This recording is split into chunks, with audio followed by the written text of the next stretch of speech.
Good evening to another Saturday evening.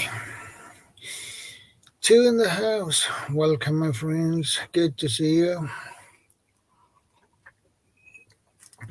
And I hope your week has been good. Mine has been a little bit up and down, but you can expect that sometimes. So, how are you guys doing?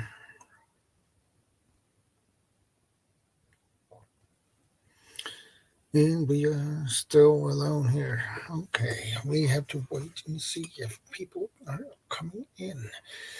Yeah, we have one in the house. Hey, Punkai. Good to see you. Welcome to the stream, my friend. How are you doing? I hope everything is okay with you, my friend. Rebel Canners, welcome, my friend. Good to see you. RG Arizona, good to see you. Well, I'm a little bit down today, but and welcome, Patriot Prepper. Good to see you. Well, a little bit on the downside, Pankai. The reason for that is I'm a little bit worried, but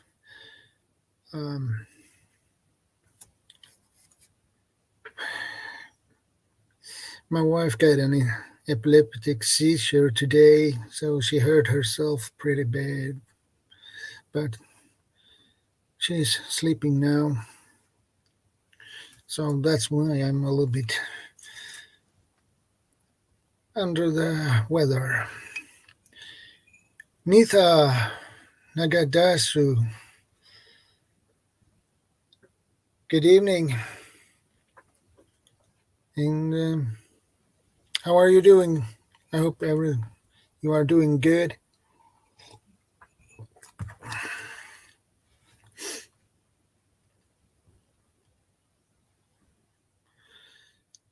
Thank you, RG. So it was basically a mess. So I tried to help her as best as I could.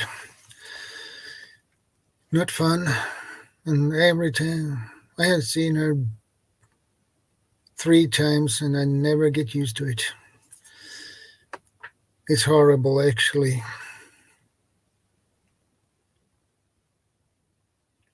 So that's why I'm a little bit down in my mood. So I hope you bear with me, guys. And that's why I'm not that focused as I usually am. But I appreciate that, Rebel Canners. And I almost forgot. I pinned the StreamYard link in the top of the chat if you're up to it. And join me up here.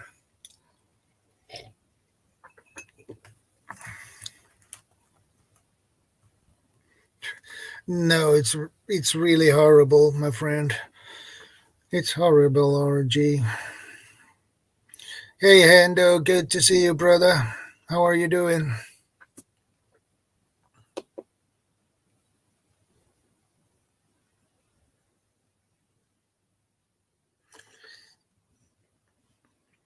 Yeah, epilepsy is not a fun thing to witness, especially when they get the seizures. It's really scary, actually. Okay, Pankai, I understand.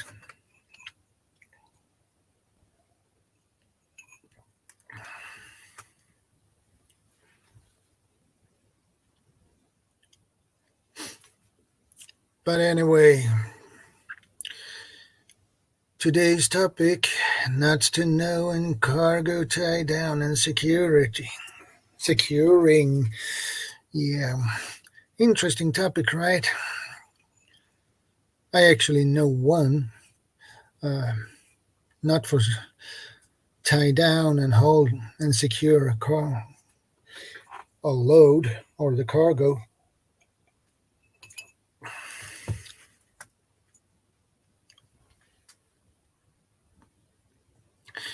Well, Hendo, she got an EP seizure and she just dropped and hit her head in the door, but then she hurt her on the side here and the nose a little bit, and her right hand, she hurt that. So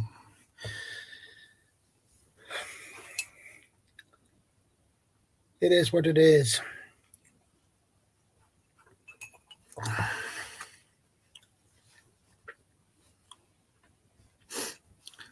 But anyway, it's good to see you anyway. So it's good to see you guys. And thanks for joining me. Hey, PLE, good to see you. How are you doing? I hope you are doing okay.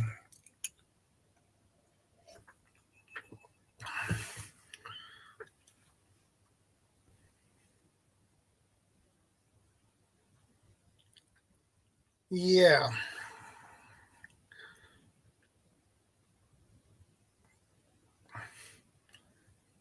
Thank you, Pierre. I appreciate that. Yeah. Just here.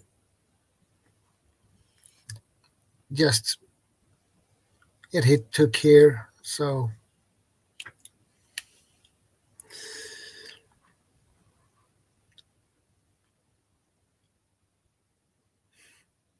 yeah, I get it, Pierre. Hey, Guardian. Good to see you, brother. Yeah, it's a little bit of nerve-wracking, but what can you do? When it happens, it happens. You can join me, Guardian, if you want to. The link is pinned in the top of the chat, as usual.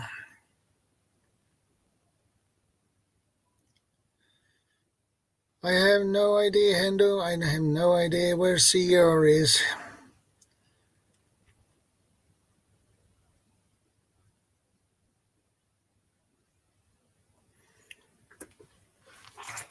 So if you are up for it, Guardian, you can join me up here. It's a little bit lonely up here at the moment.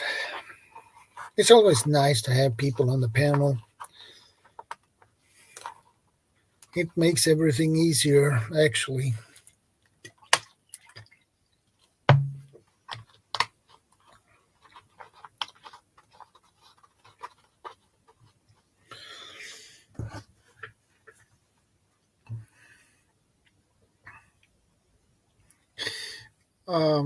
Thank you, Guardian, for your understanding. I appreciate that. Yeah, I noticed that, Hendo.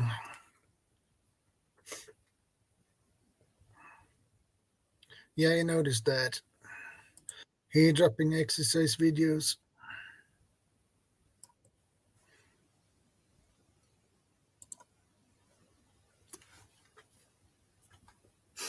And I noticed a short video on Instagram from Guardian, and he did some exercise, and it looked really good, actually. Actually, speaking of exercise, I need to get back into that too.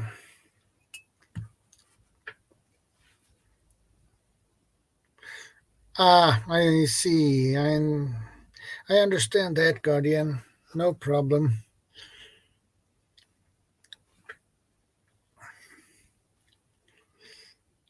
Yeah, a 7-month-old sleeping in the lounge. Yeah, they are easy to wake up. They sleep not tight.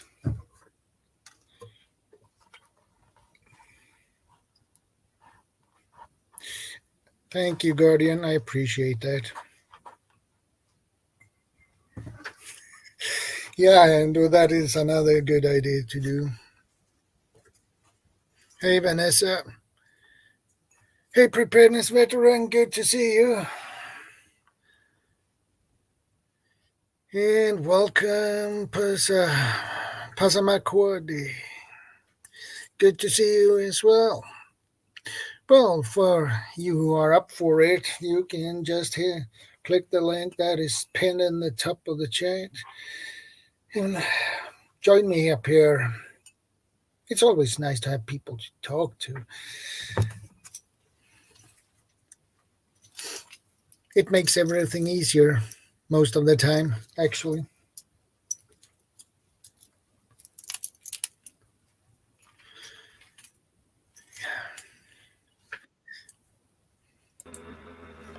Hey, Rebel. Hello. Can you hear me? How are you doing, Tammy? Oh, pretty good. Good to hear.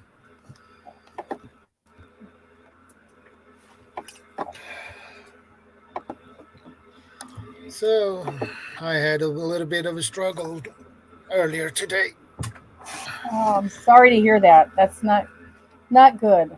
Health problems are never good. Now, especially epilepsy is so unpredictable. Yeah.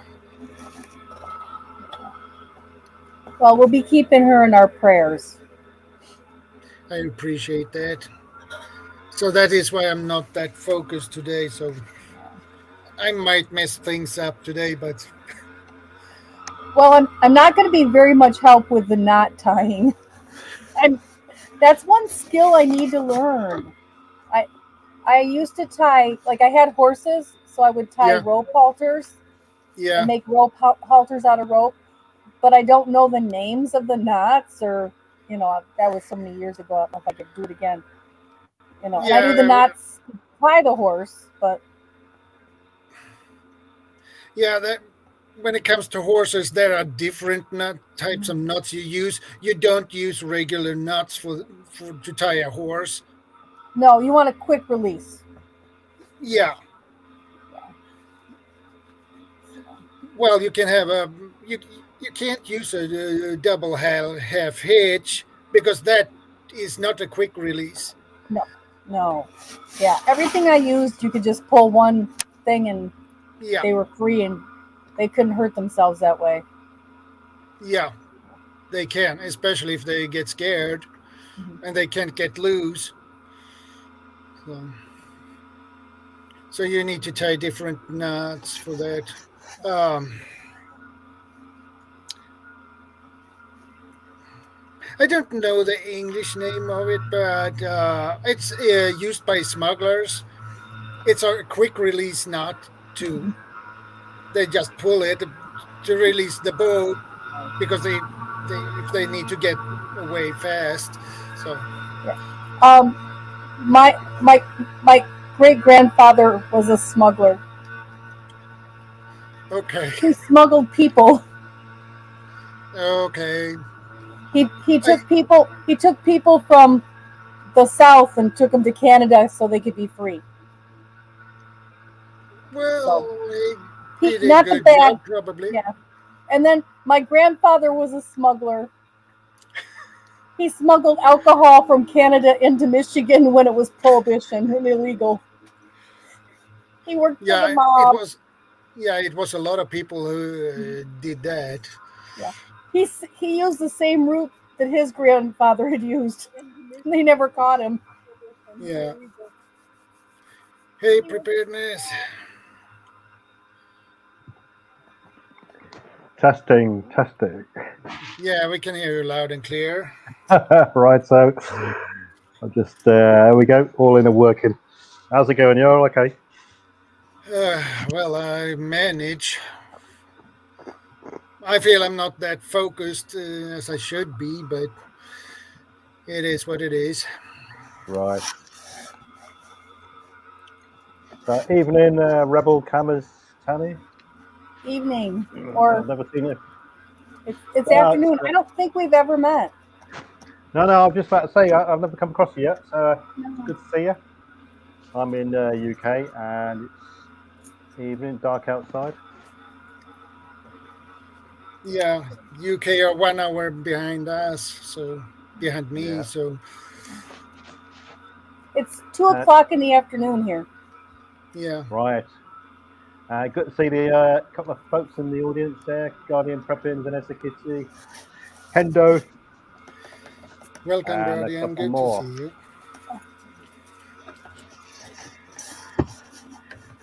Guardian's probably in his rest phase after his marathon challenge he's doing.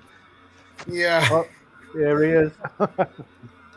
I was just amazed. He carried that kettlebell the other day in one hand, and I'm like, I could never do that. yeah, he's a strong guy. So Yeah, I was impressed. Num- The Bob Number is one. here. yeah, Bob 942. Good to Bob. see you, brother. Yeah, so you're talking about knots. Yeah, and a good way to start. You get this book. What not? Right. Yeah, it's a really good book, actually. Yeah, I mean, Good, nice, decent color pictures. yeah. I mean, I'm in and around boats all day normally, and there's 1,000,001 knots you can learn, and different uses, etc., etc. But I find that in reality, learn 4 or 5 knots, and that will do you for just about any situation. Yeah, a bowline knot, double half hitch, reef knot, Yeah, some of them overhand knot. some of them got different names as well. You see, I mean, bowline. Yeah, I use that. That's probably my go-to knot for any sort of secure loop. Fisherman's bend. Sorry, a fisherman's knot. You heard of that one? Yeah, I'm familiar with that one. Yeah. Yeah, joining 2 ropes together with 2 sort of half hitches. Figure of 8s, stopper knots, that sort of thing.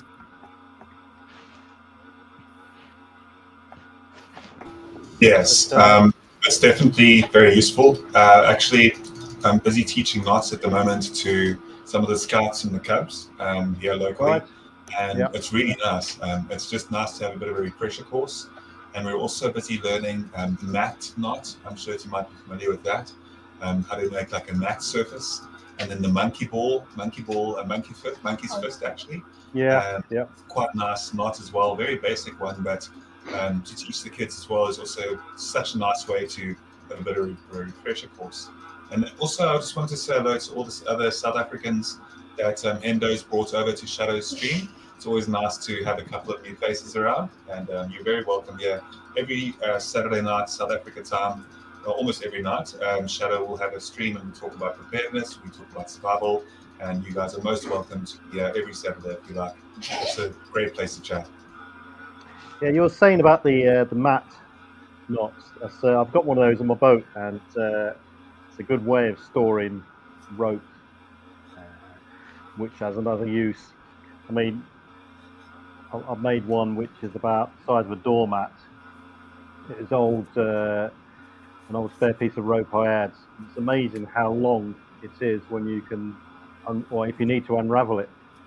But the only problem is with those, the same as all ropes, especially climbing ropes, is that if you lay it on the floor and you walk on it, you start to ingrain fibers and bits of grit inside the rope. And over time, Yes. that will deteriorate and crumple the rope, and you don't really know, especially mantle ropes where you've got like an outer sheath, you don't know the state of the inner core which provides all the strength. You could actually go. Sorry, go ahead, preparedness. So yeah, I'm just saying that's a bit of a sideline, really. Yeah, those rope mats, they're quite good. I've got one on my boat, and I've never used it yet, but Yeah, I was just going to double down on what you're saying as well, and then creative redundancy joins, which is always lovely to see. And I was actually going to speak about having the redundancy of using that mat as well in your boat. That's brilliant. And then obviously, if you were to implement, like if you were to have a survival type rope and use the actual survival paracord, which has a whole lot of the different fibers in, which can be used for fishing gut, it can be used for, there's nylon in it, there's a whole bunch of different fibers. I'm sure you might be familiar with that, the survival cord. And you could actually make a mat out of that survival cord, so then that would be double redundancy. Hello, by the way, CR, speaking of redundancy. Yeah, CR's in the house, is he? Hey there, MT Homestead, good to see you. I carry paracord with me all the time with shoelaces, it's in the clothes. I'll replace like the drawer cords with jackets and stuff like that, put paracord in there.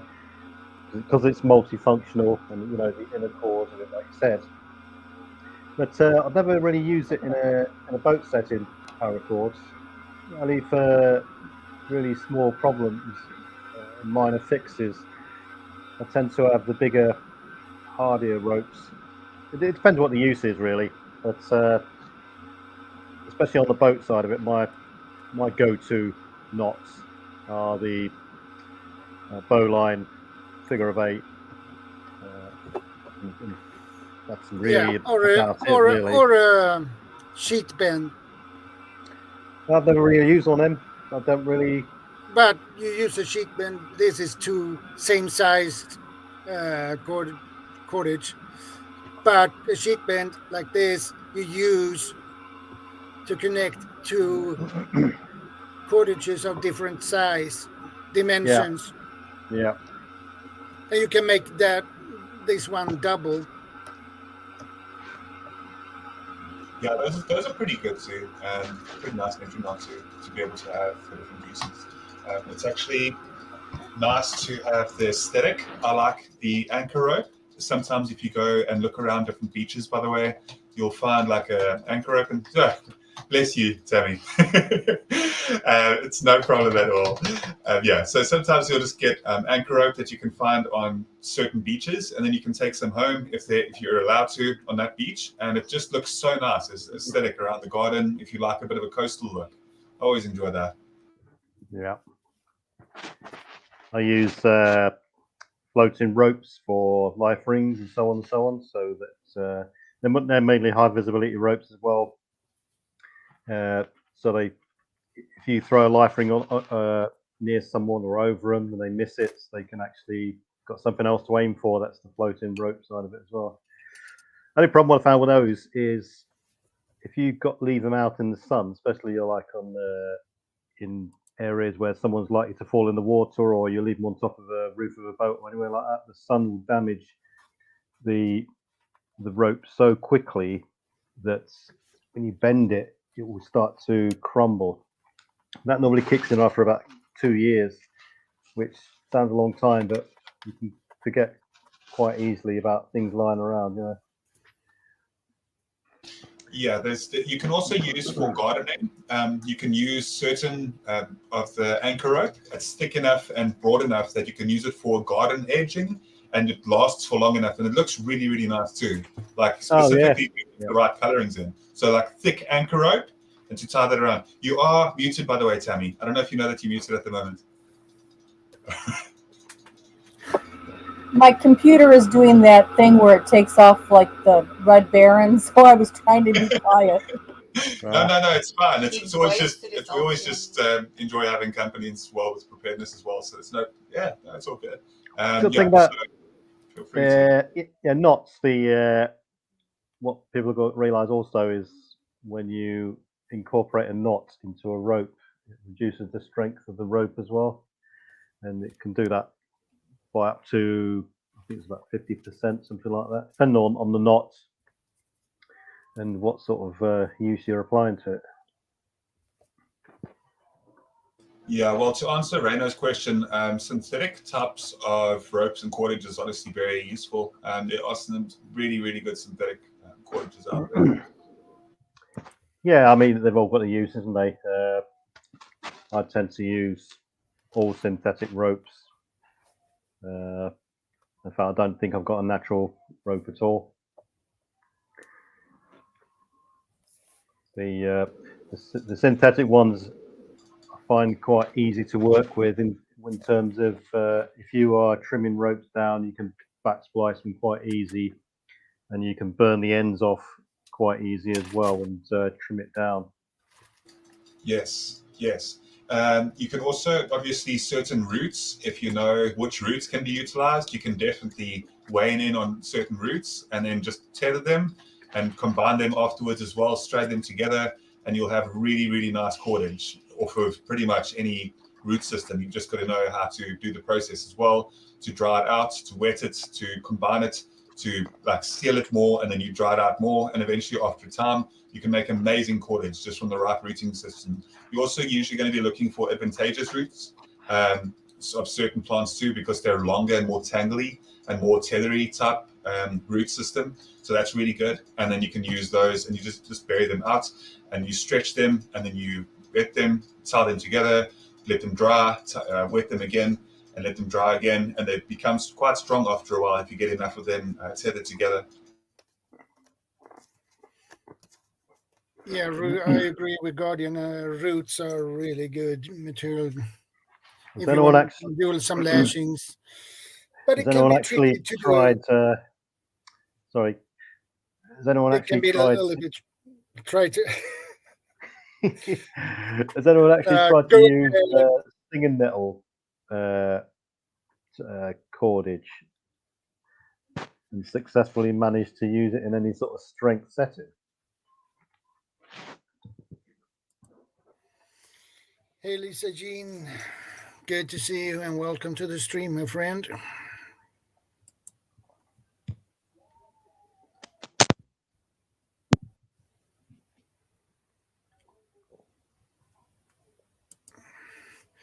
Strongest rope, purple plasma Dyneema. That must be Kevlar, right? Dyneema, I'm not sure. We used quite a lot of them on in sailing. Yeah. Mostly the low stretch ones, so that you got instant response when you pull a rope or a sheet. Yeah. We call them. Yeah. I mean, ropes are quite a big subject, really, as well. Yeah. I mean, the actual rope itself has got to be tailored to use as well. I mean, you can have ropes with high stretch, low stretch, no stretch, depending on how much absorption you want it to produce. Yeah. If you're gonna tie fasten your boat, you prefer some stretch in the line. Not too much, just a little bit. Yeah, I like a good stretchy rope. Yeah. One of my favourites, actually, not wise, is the trucker's hitch. Good for getting tension. Yeah, I'm familiar with trucker's hitch, and I actually tried to tie it, but I always mess up with that knot. I don't know why. There's a very simple way to instruct that with the trucker's hitch as well. People make it way too complicated, and there's actually an extremely simple way to do the instruction for that too. And not just that, not just the trucker's hitch, but a trucker's hitch can essentially be used as well for certain bow lines, for making sure that's well combined with the bow line as well. So you can use them obviously a lot of the time when you are hitching shelters up too. So it is pretty useful. Yeah, definitely. Anytime you want to get some sort of tightness on the rope and create more tension, you create like a pulley effect and get a trucker's hitch on there, and away you go. A simple bow line. Yeah, for your ridge line, for your shelter. If you're building like an A-frame or something like that, an A-frame shelter. Yeah.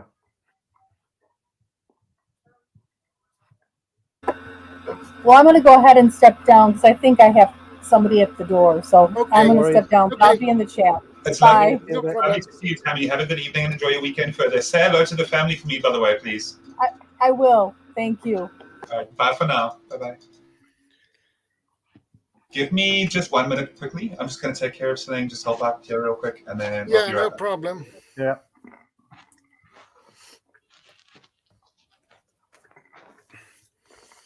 There is another nut I was thinking about. It's what's the name of it again?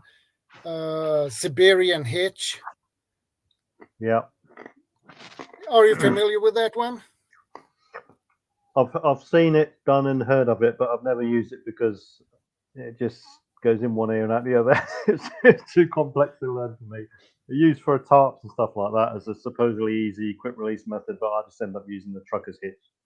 Yeah. Yeah, I tried to tie the Siberian hitch, and it worked pretty good actually when I practiced it. So, but you can do it even more secure. And I then when I come to that part, I failed a little bit, but probably need more practice. Yeah.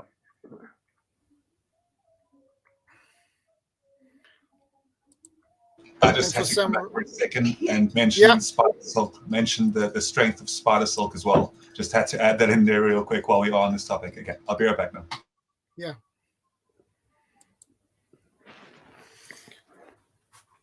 I have used taut line hitch pretty often actually. It's really helpful.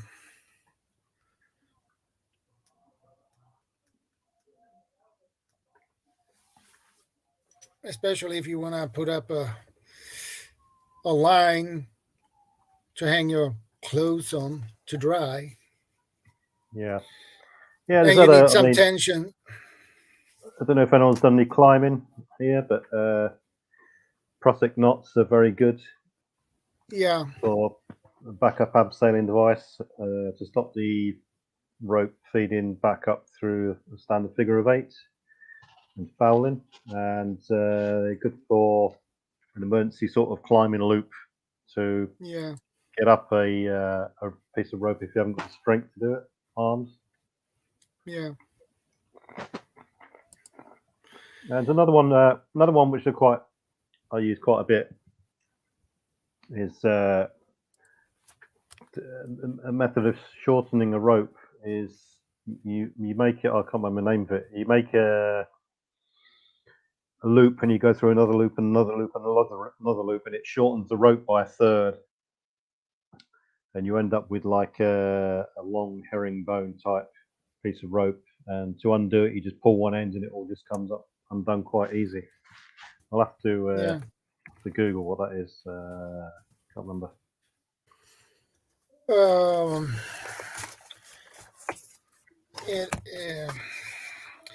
I have an idea maybe on what you mean.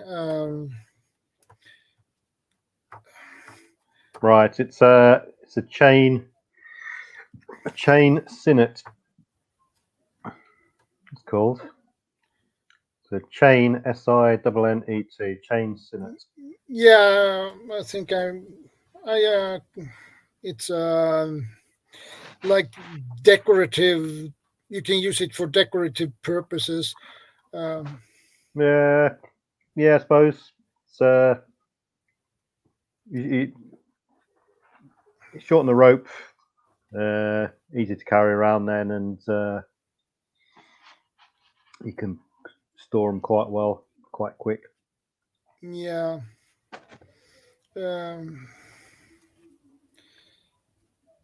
There is so many different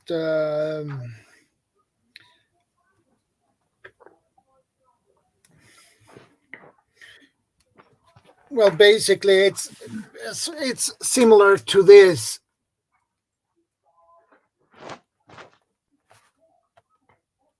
It looks like a plait.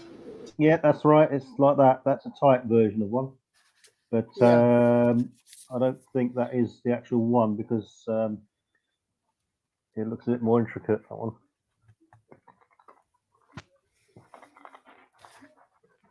You have a Senate knot. No, not that one. It's on the one piece of rope. I might have the wrong name actually. Yeah. Anyway, I know I know what I mean anyway.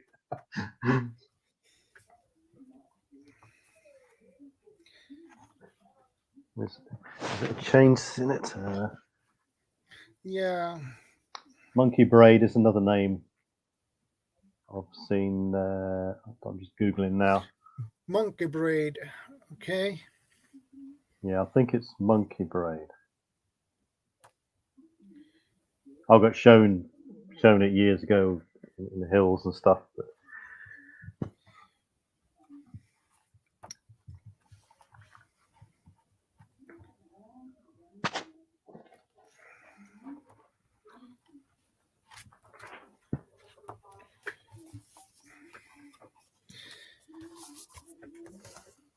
So, just on a side note as well, while we're speaking about knots and that as well, there's a couple of instructors like that make knot work just look ridiculously easy. Obviously, within the Scouts as well, within the Scouts community here in South Africa, we have certain people that are just so good at instructing, not just instructing, but that they have so many different tricks. Like, if you ask the right people, you'll be surprised what you're actually capable of doing with knots and how easy some knots can be. Like, there are genuinely people that make the whole, sorry if there's any feedback on that cam, I'm just trying to set it up a bit better, a bit closer to me. But yeah, there are genuinely people out there that will make knot work look ridiculously easy, that have been around in the Scouts for long enough to just know everything like from A to Z. I know quite a lot of them, and what's nice is what you can do is put a couple of knots, make knots for yourself and get a big board, all right, and make like maybe the size of about an A3 board. And you take an A3 board and then you make knots yourself that you find online and practice them until you get like your perfect knots. And practice a couple of those until you get a few of the perfect knots. Then choose your favorite one and place them on the board and then write the name underneath it. And then you will have learned that knot and you'll have like a very nice kind of survival-esque kind of, you know, aesthetic piece for your room as well. Or I definitely recommend doing that. You know, it's a nice way to learn and it's a nice way to instruct anybody as they're coming around. If you just want to like show them a couple of knots quickly. And there's so many different advantages as well. It's awesome. Yeah, it's good to learn the basic knots first and then advance to more difficult knots. Hey, Miss Worm, good to see you again. Long time no see.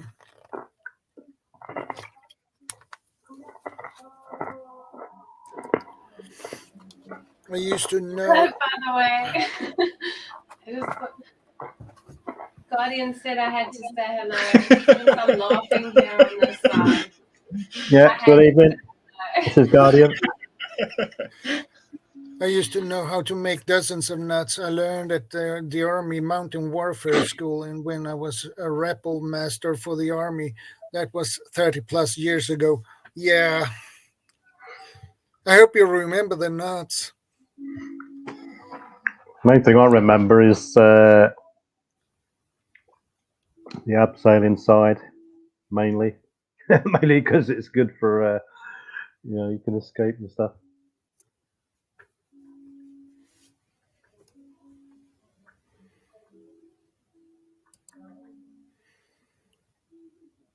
Hendo says, Mrs. Guardian, thumbs up. Hi, Tammy. Hi, Hendo. Yeah, it's good to see everyone in here today.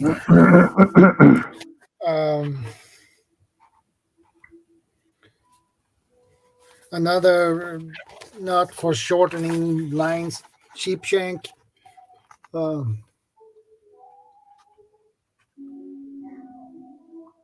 If you have a longer piece of rope and you need to shorten it, use a sheep shank. Yeah, I've never actually trusted that that particular knot, but that's just me. Yeah. When I tie things and do things, I like it to be solid and indestructible. They're not going to go anywhere for the rest of their life, that sort of thing. But I have to say, a good knot is one that you can release quite easily and quickly. Yeah. There's nothing worse than coming across a rope that someone else has tied and they've done sort of a half hitch so tightly you just cannot undo it, and you need a tool to undo it, like a fid or something like that. Yeah. So yeah, half hitch over, or anyone does half hitches, stop doing them, convert to figure of eights because they're easier to undo than half hitches or granny knots. I'm used to use half hitches, and I can undo them pretty easy actually. So well, you can right, yeah, like a standard thumb knot or a granny knot. If you got 5, 6, 7 tons plus hanging off of it, you're never going to undo that. Especially if someone does it and it's wet. By the time it dries, the rope shrinks. It's just impossible. We have to cut the rope and re-terminate it. yeah.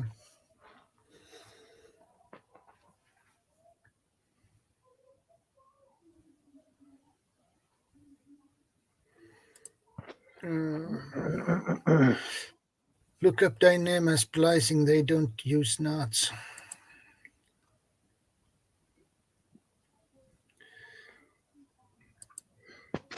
Yes, splicing is not a knot. It's a weaving. Yeah, it is. I learned when I was in my teens. In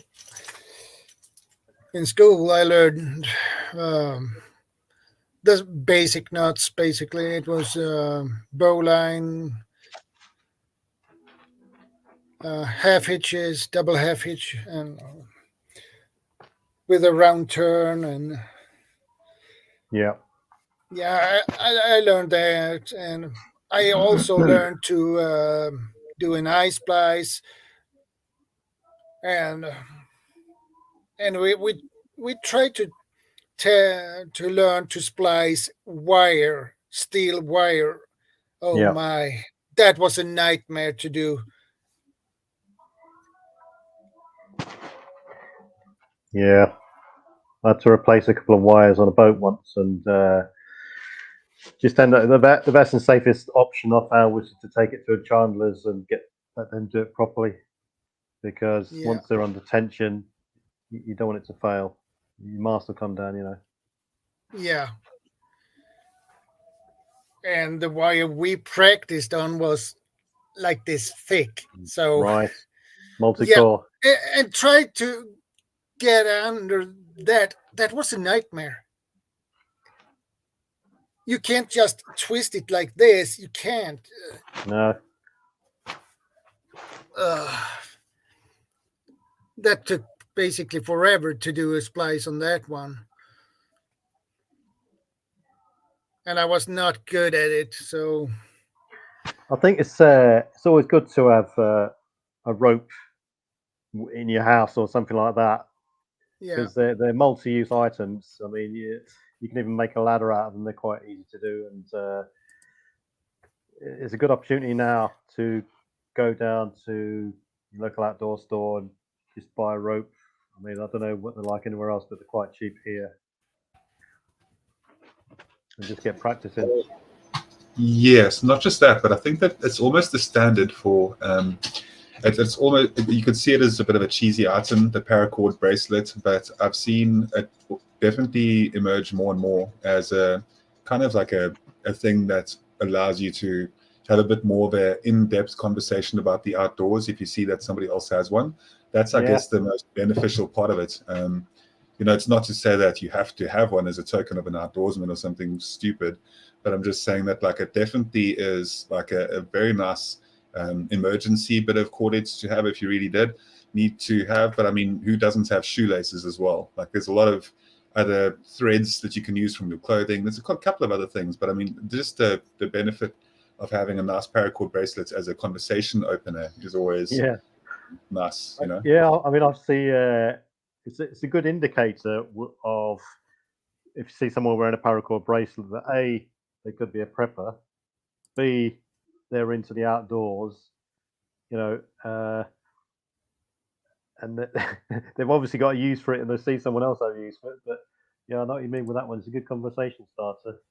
I never saw paracord bracelets until about, I don't know, 5 years after I left the army, after 25 years, and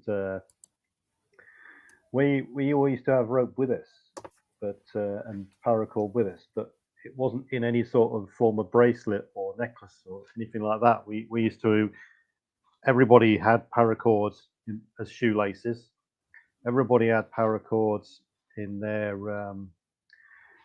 jackets as a draw cord, whether it be the bottom or the middle. Yes. In their hood, draw cords, and they always use. I mean, SOPs, standard operating procedures, were that every man had to carry 25 meters of paracord with them because it was such a useful item. And it was only one more thing. It was only about 5 years into being into the airborne brigade that I was in that we stopped using toggle ropes. Every man had two. This is a throwback from World War II, where everyone jumped in at Arnhem and all assets were a premium. That every man had to carry a toggle rope with him, which is a short length of rope, wooden toggle at one end, loop at the other end, and in any emergency you could tie them all together, join them all together using toggles to form some sort of extended rope or whatever you needed to do. They stopped doing those. Well, we stopped carrying those, shall I say. That's 5 years into it. Have you, by chance, watched the movie? It's not a movie that a lot of people have actually watched. It's very one of the lesser known movies, unfortunately. But The Boondock Saints. Have you seen that movie? The original, the first Boondock Saint movie? No, not seen that one. Yeah, if you do have a bit of time, watch you'll get the reference. I won't make the reference now, but if you do have time, I know that movies are a bit kind of overrated in a lot of ways, but this is one of the more classic movies as well. I definitely vouch for it. It's called The Boondock Saints. Please, if you've got time, you might enjoy it as much as I did, and I hope you do. I'll have a quick look tomorrow. All right, sounds great. Yes, I'll put a link to the trailer in the private chat on the side here in the chat that we're speaking over here as well. Yeah, that's okay.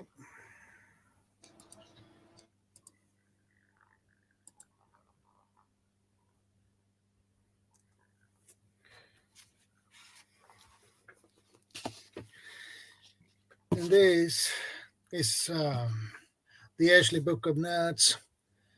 This one contains 4,000. Ashley.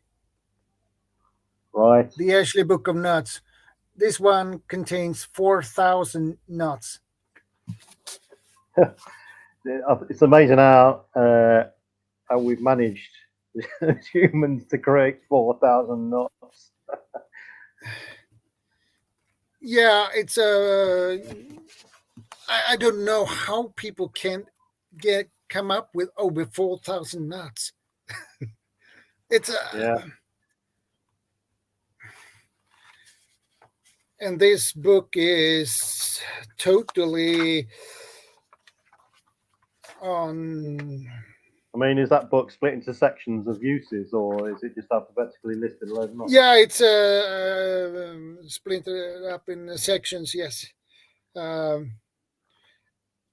this book is on 592 pages. Right. Are they? I hope they've got pictures. Yeah, it's simple drawings, basically. It's there you go. It's like all right, not too bad yet. Yeah, and this is on English. The description is on English, so yeah, that's that's why I was definitely saying earlier that the amount of knowledge that one can possess when it comes to knots is so immense.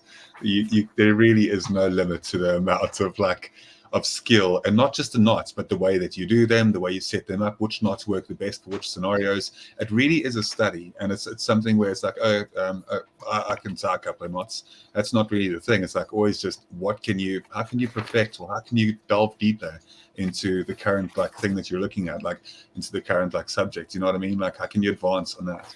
Hey, Leonard. Hi, Leonard. Hey, Leonard. You all right? I find it amazing how many actual tools is needed to create some knots. If anyone's interested, have a look at how they create rope fenders. And they use all kinds of different sizes of fids, hammers, and all sorts of templates and stuff. That's quite interesting. Yeah, I have some of my tools for that.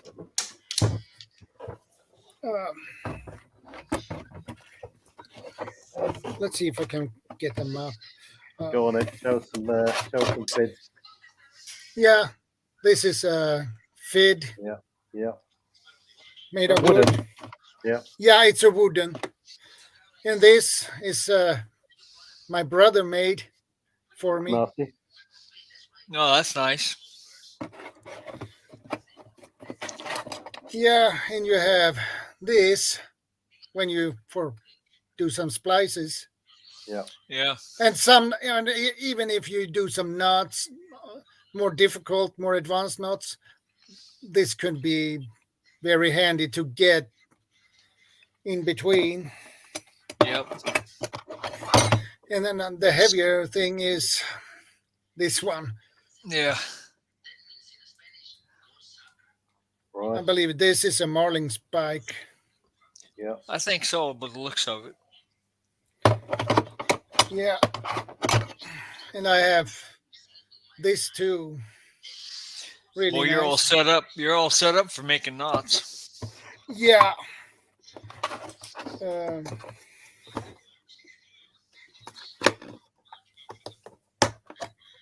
And I have also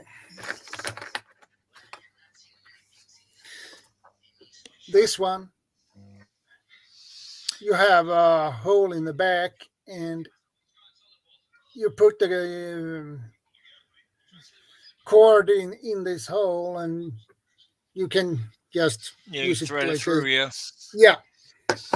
Yeah, that's And handy. This is the same, but in a smaller size. So. Okay.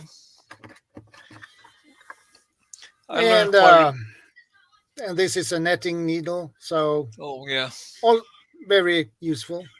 Yeah. You can get these in different sizes, and these can come in handy to store the cordage. Yeah.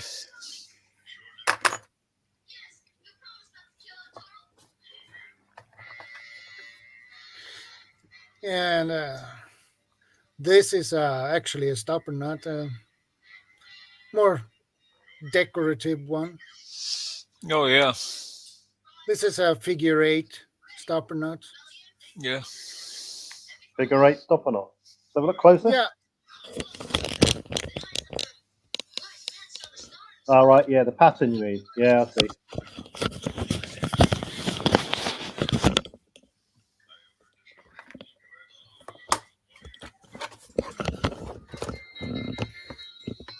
So I have some tools for it. So I will manage pretty good on that part anyway. I'm assuming that most people here and other preppers have been fishing or go fishing. There's a massive array of knots that fishermen use. Yeah. From hooks to weights to paternosters and stuff. Yeah, we stayed. I wish if you ever want to go on a bit of a holiday, at all, and you wanted to come down to South Africa, we actually we stay right on the river, where I stay, and there are fishermen all day, every day. And the thing is that there are actually people that live off the river as well, and you can learn so much about knots as well from them, because they are people that genuinely, that's their livelihood. They don't have much else, and if you're willing to like go deep into conversation, which is amazing, like the amount that you can learn about the river and about the estuary that we live on is absolutely amazing. Like there's so much to just soak in and just be a sponge. And not just that, but the types of fishing that they do as well, and how they get their bait, that's the thing, is really interesting. So I don't know, I just love it. All right. What type of bait do they use? Mostly prawn. A lot of the time over here, like there's a lot of prawn. Right. And what sort of fish do they go for? Pencil. There's quite a bit of pencil bait, so pencil bait's pretty common too. Pencil bait. Is that like sand eels? Yes. Right. Yeah. Then they also use, in certain situations, you can also use smaller fish. I know that some people are opposed to doing so, but there are methods of doing so as well. Yeah. Yeah, I agree, Vanessa. You can make netting tools. You can make the wooden ones easily. Yeah, I have seen that. I saw my grandmother Dave had some. Canterbury do one. He made netting tools in wood. It was pretty nice to see. Yeah. It's a little bit tricky, but you can do it. Yeah, my grandmother had some. Okay, that's cool. What is it? Like a small gill net, was it? Or...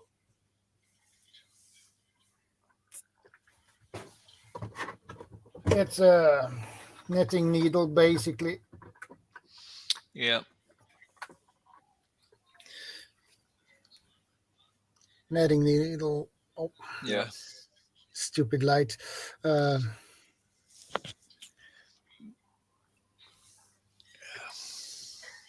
see the go on. Sorry. I need to buy a couple more of these in a little bit larger ones than this, but it's nice to have. It's easy to have these in your pocket. You wind up some thinner cordage, and you can store it on that, and you have it in your pocket or in your backpack or whatever you want to store it. Yeah, that's a good idea. Yeah. You go to a garden centre or a garden store. I don't know what people call them in their own countries. But you can get these thin green garden nets that go over plants and stop pigeons and other birds attacking your plants.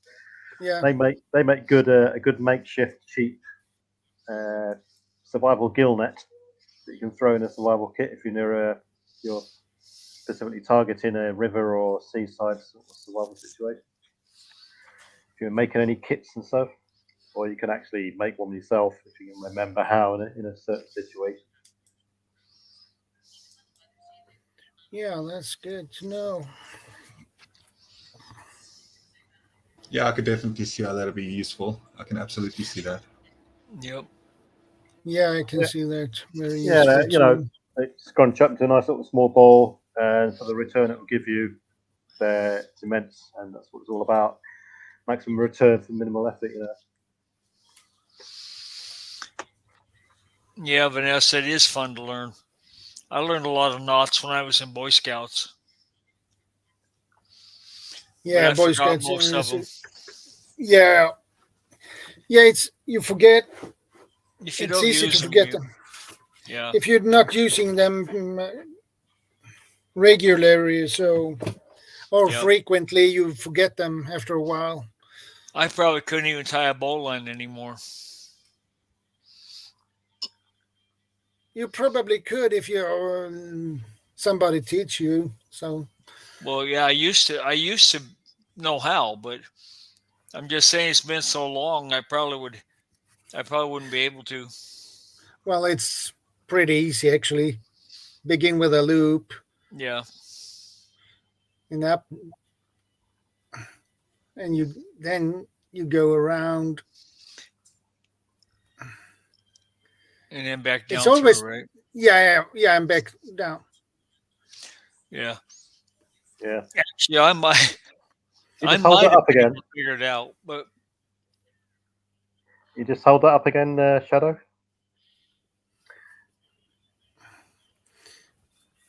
It's actually a correct and incorrect way of a bowline. You can only tell once it's finished, really. So once you're finished,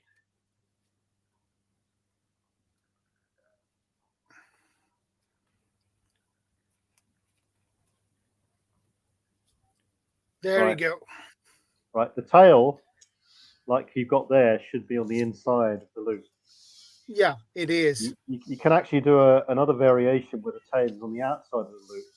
Yeah, that is the false bowline. Yeah, it's a bowline, but it won't. It's not capable of taking the same amount of load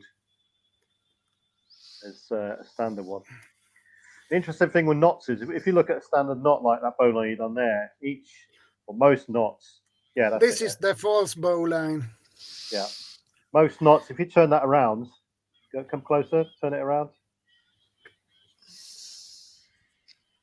Right, a lot of people have turn it around the other way. So you see the other side of it.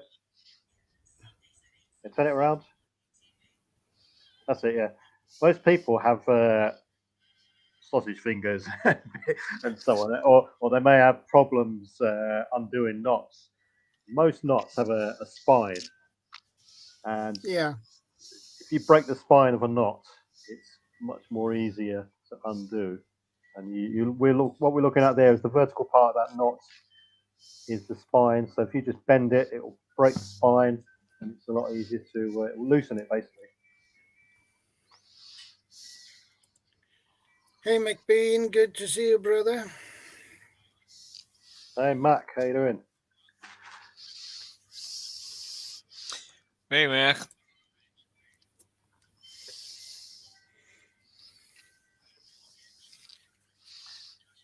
Yeah, I agree with you there. You've got to keep practicing your knots.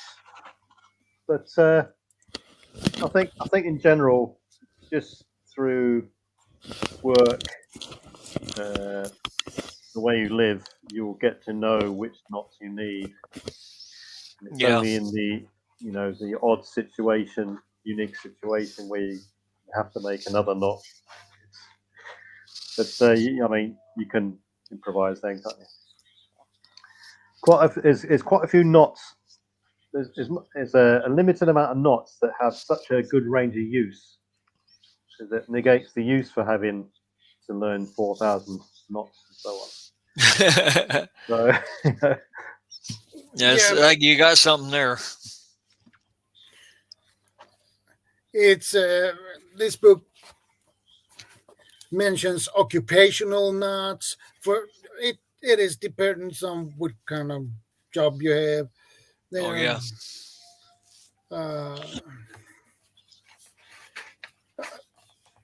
have the cabinet maker knots for cabinet maker, the camper and canoeist, the chandler, the carpenter, the cartman,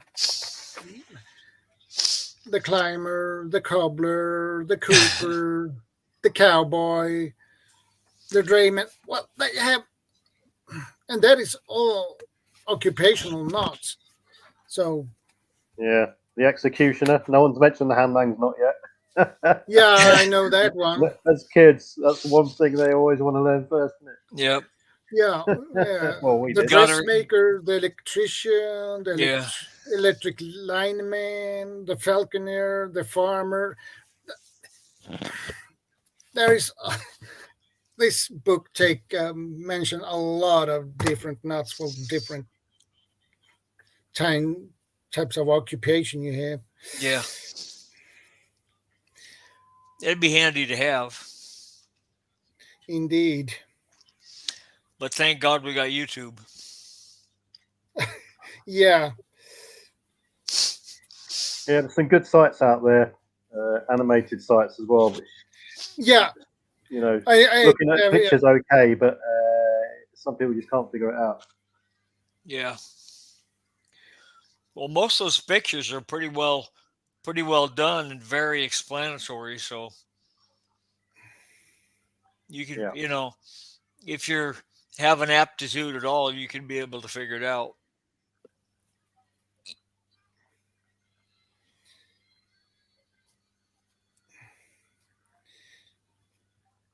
Yeah, so Leonard, you said you used to go bow hunting.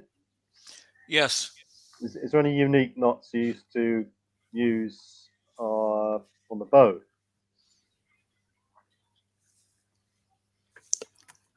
Yep. There's your hangman's knot. Right. It You have to doesn't have do it. 13. It doesn't have 13 twists though.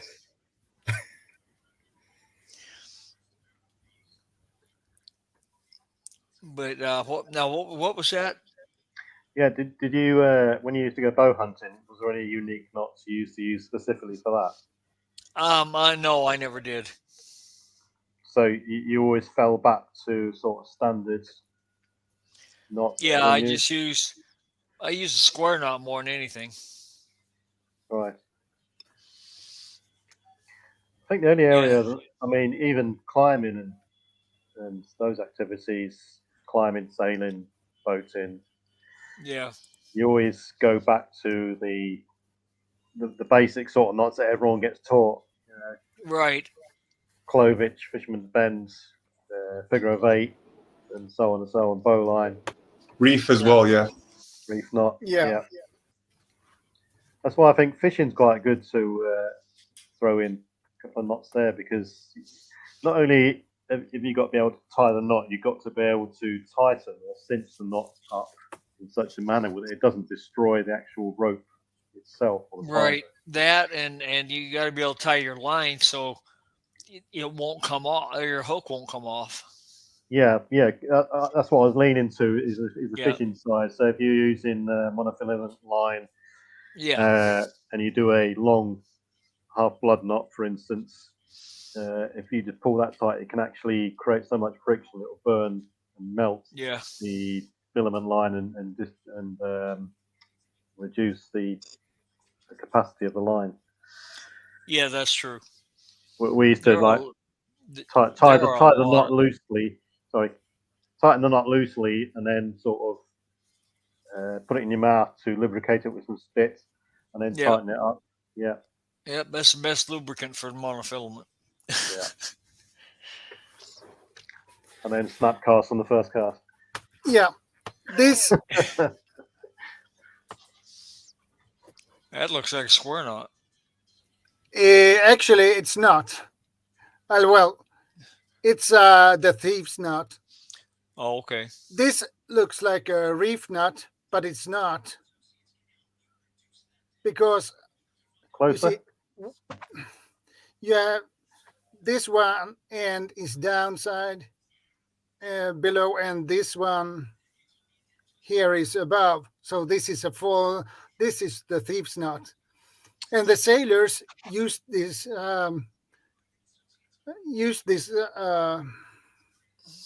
used a correct reef knot, but if somebody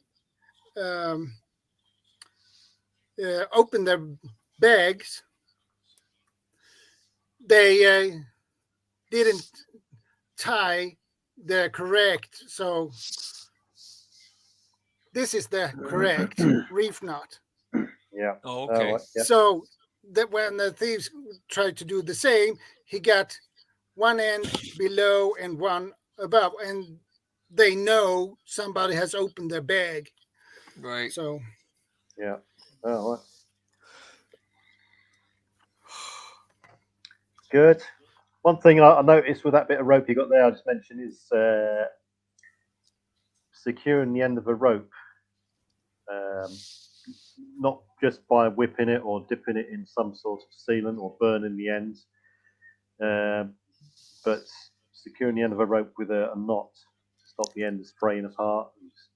Yeah. Especially with these, like you get ropes, thick ropes, which you've got 3 cores on them, and they're machine twine. So as soon as you start tampering with it or cutting bits off it or whatever, the 3 ends just start to unwind on themselves.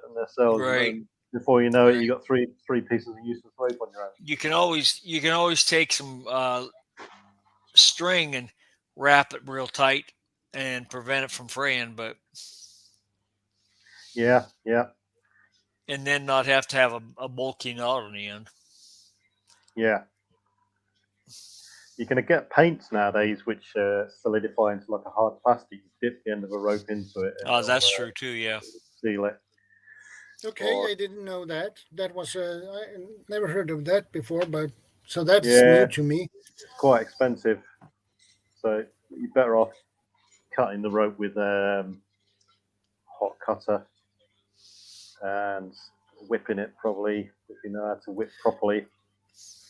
Because you Yeah. got to almost go into the rope fibers and almost like a splice, and then go around and so on. But Yeah, I learned to do some whipping too, and that, if it works, is- it works. it works. I don't think I've ever learned that. At least if I did, it's so long ago I don't remember. Yeah, I mean, when it comes to whipping the end of a rope, I don't see a lot of many people do these days because it's extra effort for a start. Yeah. Everyone's lazy these days. You've got to buy extra materials. You've got to get the whipping twine, and then know how to do it properly. And people end up just cutting it and tying a knot in the end or melting the end of the rope. Yeah. Yeah. Speaking of whipping, this is the normal whipping you usually do. Specific knot. Yeah, this is whipping. Yeah, it's what I would call the regular standard whipping. Oh, okay. That's like what I was talking about wrapping it with string.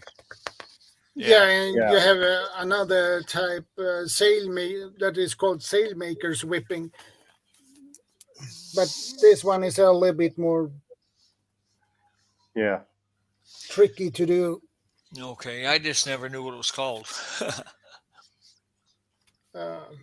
And you have another one that is called palm and needle whipping. So Now you're getting too fancy for me. Yeah, got to have a lot of time on your hands to do that. Yep.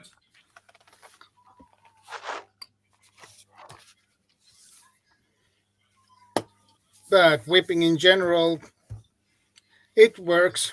It will hold up. It works real well.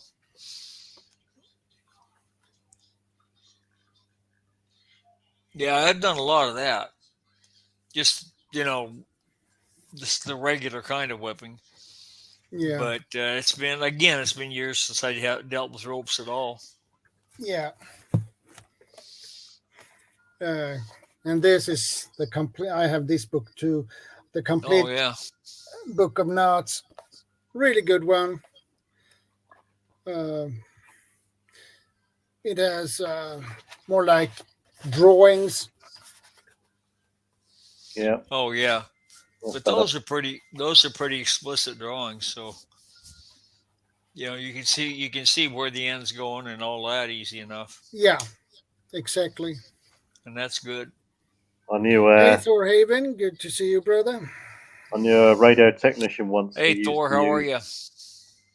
I knew a radio technician once. He used to use shrink wrap to secure the end of his ropes with cut a couple of inches of shrink wrap off, put it over the rope, then heat it, and it would shrink down onto the end. I guess it'd work, but I don't know how long it would last. Yeah. Well, typical tech. Yeah.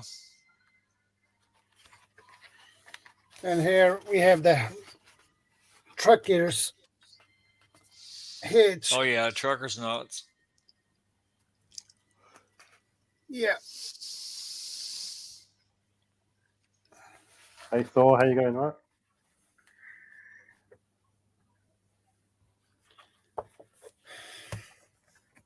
Has anyone actually seen a trucker use those knots? They use ratchets nowadays, don't they? I haven't seen anyone use that knot. Maybe Yeah. if they have a trailer, they have some stuff on it and they need to secure it. Maybe, but Thor's got some alternate use for knots there. Like, he wants it. Got to work on my knots for the bedroom.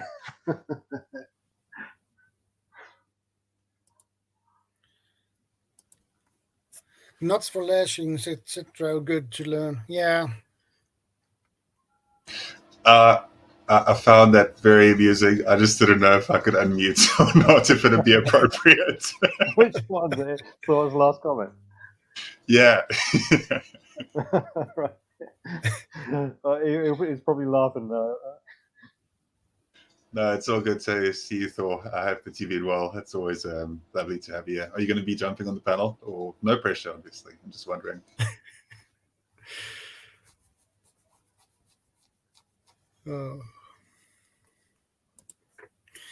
Tripods, crossing, lashings, etc. Yeah. How is CR not up here yet? Like, CR should definitely be up here like a while ago. Yeah. Hey, CR, I miss chatting to you, man. Like, it's been a while. Yeah, Thor. Practice. And it's funny, but it is something that you can fall out of practice with.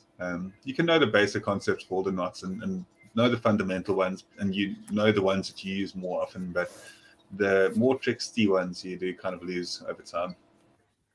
Yeah. And it doesn't hurt to have a good book when it comes to knots. No, I know, and that's the thing, right? So like, I'm very much a huge fan of books in terms of certain things, like having a library. The problem is to transport it can be a bit of a problem, but if you have your fundamentals covered, like, you should be absolutely good. And knots should definitely be something that you have a book of. I'd say, like, if you could only have 5 books on certain skill sets, knots would definitely be one of the books that I would have as part of them. And if you've got a good knot book there that you can just not just the knots section as well, but the thing is, if you do have those 4,000 knots, for example, right? Sure, you might not need them at all, but I promise you that once you've got your bases covered in a long-term SHTF, you're gonna get really bored. Like, if you've ever watched what happens to people and you've looked through documented cases of people being in survival scenarios, once they're able to kind of cover the bases, people do get bored. Like, people think it's just constant adventure and struggling for your life and everything like that. If you're doing everything properly, that won't be you. You won't be, you know what I mean? Like, if you're prepared, you thrive. If you're not, you survive. Like, the whole thing about making sure, okay, depending on the type of scenario and what is really going on, but for the most part, in certain scenarios, you should absolutely be well covered. But yeah, it's a deep rabbit hole, and I won't keep on rambling about it. But I do think it's very, very interesting, and I'd absolutely think that in those times, having 4,000 knots to keep you entertained, just to like help you with a bit of entertainment, could be absolutely a big asset. That's what I'm trying to say. And when it comes to books, this is a classic, and it's a really good one. So I recommend, if you can buy it, do it. So if you only had one, would that be the one that you had? And also, not just that, but do you have ranger beads, Shadow? I had ranger beads, but I lost them. All right. No, that's all good. I know a lot of people do. A lot of people have them for a while. And obviously, it's not something that you keep on your desk at all times. so I get it completely. I need to get me some more. Yeah, no, it's just a very good thing to have. Even just to understand the concept of, so that in a SHCF you can kind of, you can make do. Yeah, I agree. But you need to know the length on your steps, so you get it right. So Sorry, preparedness veteran, go ahead. Yeah, I was saying just bolstering up what you said there. Go out 100 meters, pace yourself. See how many steps to take. Alternate steps, uphill, downhill, and so on, different terrain. Yeah. You can then, use in conjunction with your pacing knots. Your pacing beads, I say. Oh yeah, I mean knots. I mean it's one of the fundamentals, and that's why everybody gets taught it at such an early age. How to tie your shoelaces up. It's fundamental of scouts, cadets, sea cadets, and so on.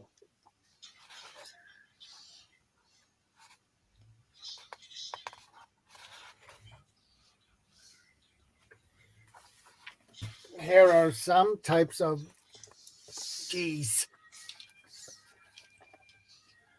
Some What we're looking at there? decorative knots you can make. Yeah. Yeah, that's a whole nother thing as well. If you want to go into that, and speaking about that type of decorative knots, locally here in South Africa, the artwork of knotting baskets together, weaving, there's a lot of beautiful artwork that you'll be absolutely astonished at the fact that it was made just purely by hand and by generations and people passing down skill sets and crafts. And some of the knots and some of the baskets and some of the some of they even make chairs, they make couches, they make tables, you name it, and they are able to make them out of weaving and knots and thatch work, and it's absolutely you can make impressive. a rope ladder. A rope ladder is one that we actually instruct. Yeah, a rope ladder is a very, very good one to know. Yes. Also, there's a lot of search and rescue knots. There's a couple of good search and rescue knots to know as well, if you are familiar with that. So the search and rescue teams, obviously have their own type of safety knots and safety harness knots that don't end up, because you've got to be very careful, because obviously some knots can end up injuring you or maiming and killing you. Sorry to say the killing word again. But so some, I don't know what you can and can't say on YouTube, if you can say it or not. But the thing is that yes, they can be very some dangerous. knots can be really dangerous if you're not careful. Yes, absolutely. Yes. Same with most other things. If people are unsure, just learn 3 or 4 knots, keep it simple, that you can incorporate into most other scenarios.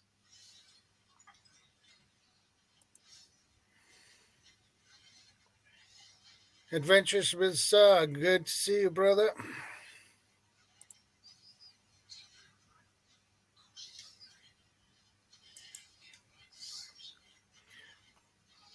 The Celtic knot doesn't hold much, no, because that is more like of a decorative knot.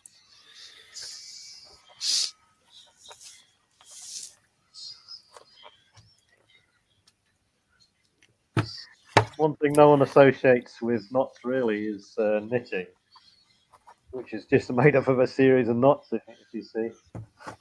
Yeah. Not that I can knit.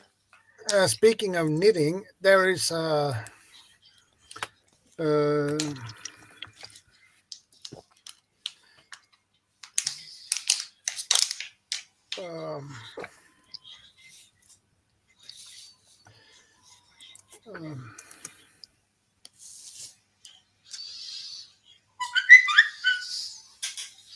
Is that your bird, Leonard? What's that? Is that a parrot in your place, is it? No. Who's got the bird? Unless it was my phone. I have a notification that's kind of like that. Speaking of knitting, I just want to show you interesting way to knit, do some knitting on. This I've it's seen quick that. knit. I've seen that before. Right, go on in. What is it? Quick knit. You wind up your yarn around that, and you go back and forth. Oh, right, like some sort of template. Yeah, and then you lift the thread. When you do on one direction, when you finish that, you lift over, so you get the knots. Right. What can you make It out looks of that like thing?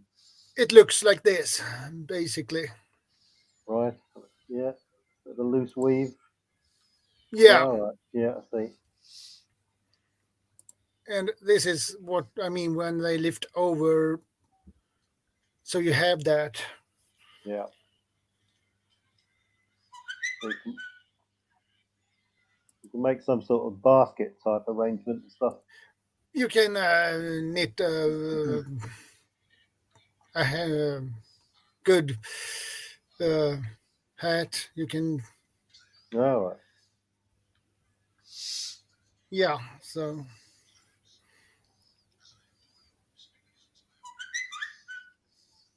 you can weave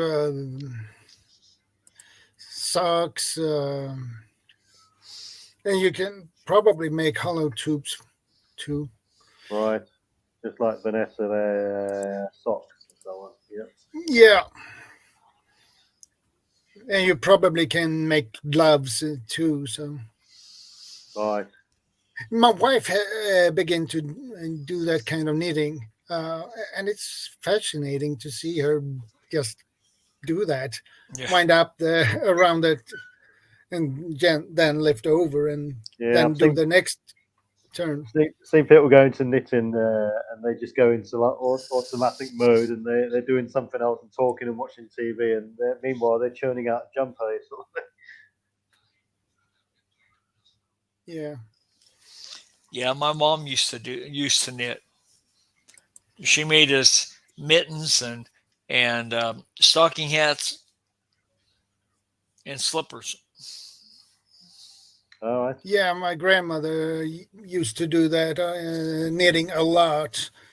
So What we have here is we have post boxes, which are the typical English post boxes, the tall red circular cylindrical post boxes, and people in villages they knit these elaborate decorative covers for them to spice up the look of the town and stuff and things like that. It's quite good. They do it for Remembrance Day parade as well. They do all poppy type designs and stuff like that. Yeah.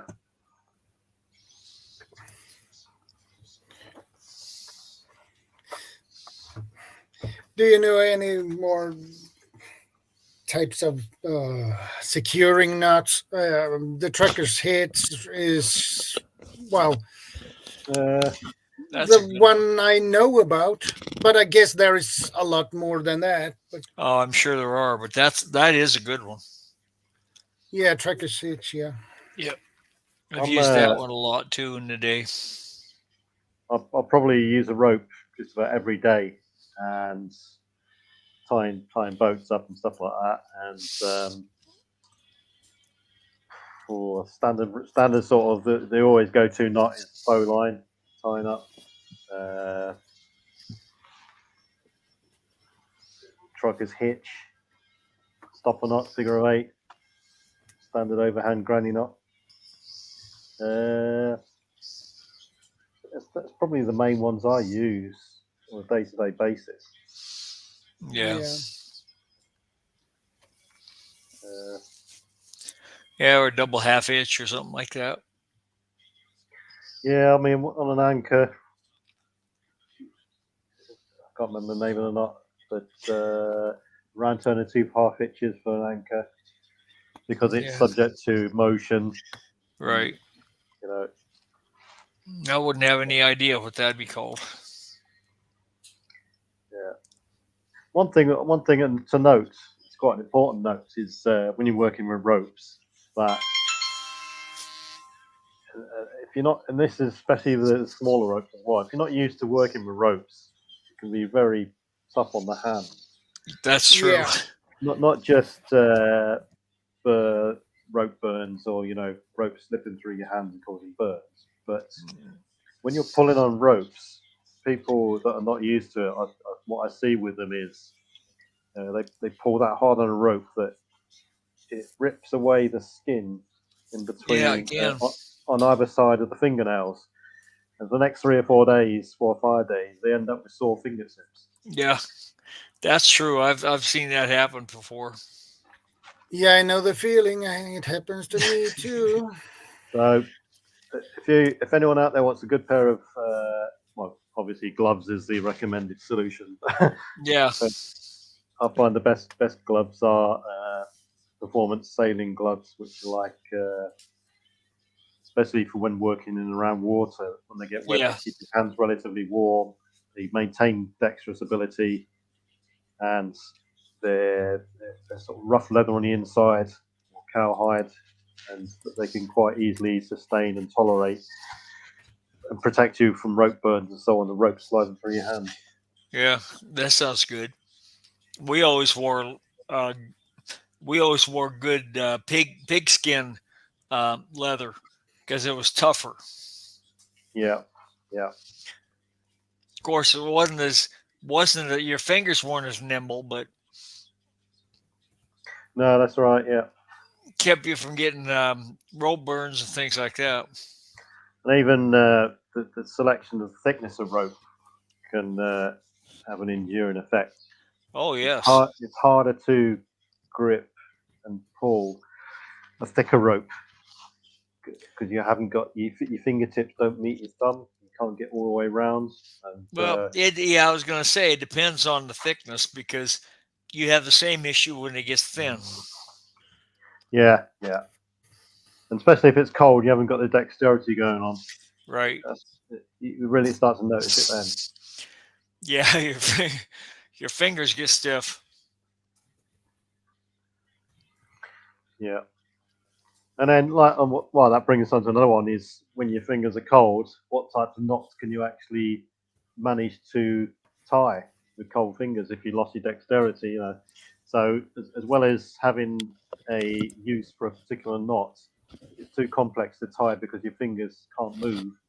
Then think about a backup type of knot, which is simpler to do. That's very true.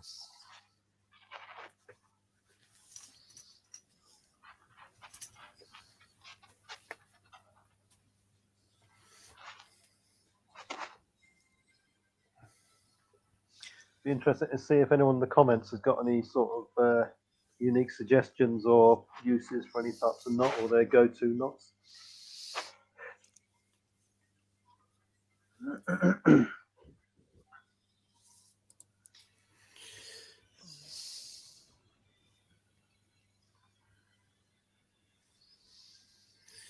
I could never work with gloves even when in the building trade. Okay. Yeah, I rarely wore gloves other than when I was working with a rope or a cable or something like that, or working animals. Yeah, cold where your limbs are difficult to move. Yeah. Yeah, that's never fun, no matter what you're doing. Yeah. Yeah, I tried to tie knots when my hands were cold once, and That's tough. trust me, that is really tough. Yep. Well, I'm originally from North Idaho, and so we know what cold is. It's probably nearly as cold as it is where you are, and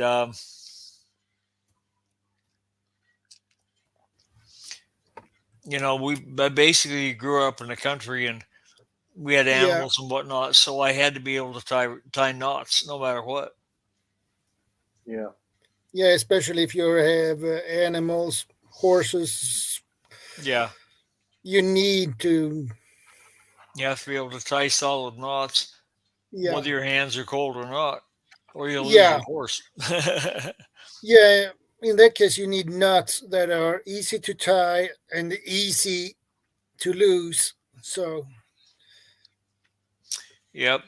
And easy to undo. So it's not Yes. fun to when the knot is really tight and you can't undo it. Yeah. That's a really, nightmare. Yeah, what really sucks is when the rope gets wet and then the animal pulls on it and sucks it down so tight that even one that would come up undone easy won't. Yeah. Yes.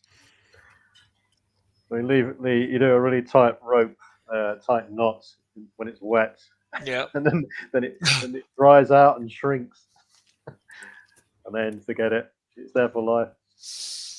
Yeah. Yeah, I've had to I cut tried to rope before. undo a wet knot, a knot that was wet. That Yeah. was a nightmare. That was a nightmare. I have had to cut ropes. And it really Yeah, sucks. It's always your best ropes, your Yeah. best lead rope or something. The ultimate nightmare scenario is that it'll go fishing and use a multiplier reel, and the first cast you get a birdie, big bird's nest, which is so big you end up for the next 3 or 4 hours unpicking all the nylon out of your reel. Yep. Yeah, I learned young to always have a knife with me In the dark. and a sharp one. hey, Yeah. Kaylin, good to see you, ma'am. Hey, Galen. Good to see you. Kaylin, how you doing? All right. Well, yeah. So if you do come across any problems with knots and you have to cut it, of course the best way of doing it is a knife with serrated edge. I hate serrated edges. You don't like them? Why? Hard to sharpen? You first off, most of them aren't really very sharp to start with, and then you can never. They're really difficult to resharpen. Yeah, the sharpening side of it is really difficult. I've never been able Yeah. to really sharpen I serrated mean, edge. they're like a saw. If I want a Yeah. good clean cut, I Yeah. want a flat blade. Yeah, this is a serrated edge on Yeah. this one, and this That's is actually basic. better than most. This is basically for cutting ropes. Yeah. Basically, Yeah. that is. It's Oh yeah, so much more useful. effective. And Yeah. you do get the straight blade edges of knives that are curved as well to assist in rope cutting. Yeah. Yeah. If you've got a good hard steel, sharp, straight edge blade, it's much better than serrated. Though that one you've got there, Shadow, is a good one. Yeah. I My don't. I don't. go-to, It's I a don't know. Leatherman. It's a Yeah. Leatherman wave. So Yeah. my go-to knife, which I always carry around when I'm working with ropes, is Gerber Gator, which is half serrated, half straight. It was what? A Gerber Gator. It's half serrated blade. Oh, okay. Yeah, Gerber It's makes pretty good knives. Yeah. I used to. In the early days, they were really good, and then they started to manufacture them in China with the Ah. steel, and then I think they've come back to America now. I I hope think. so. I'm not quite sure on that. Yeah, I sure hope so. Someone will probably know. There's nothing worse than getting a blade and the steel is just, I don't know, made of Chinesium and it breaks in 5 minutes. Yeah, or just the edge curls over so fast you can't get anything cut. Yeah. yeah. And Vanessa has a point actually. Having only one rope you must cherish and try not to waste or destroy helps you learn proper knot tying. Yeah. Yeah, sort of. But if you're in an environment where you've got multiple things that you rely on ropes, then you have to have different sort of ropes. I suppose talking about there's an all-purpose one. Yeah. I mean, on a sailing boat, for instance, as an example, you need 10, 12, 13 different types of rope because each one's got its uses, and one isn't as good as the other one in terms of diameter, length, tension, and shock absorption properties, and so on. That's all true. That's all very true, Vanessa.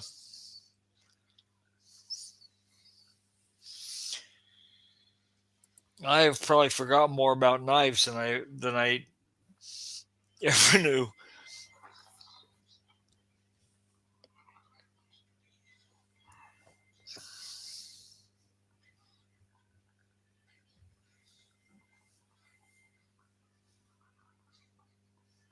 Yeah, and you need a really sharp knife, especially if you're gonna cut a rope. If you have to cut a rope, you need Yeah. a really, really sharp one because you want when you cut it, you want it the end and as fine as possible. Right.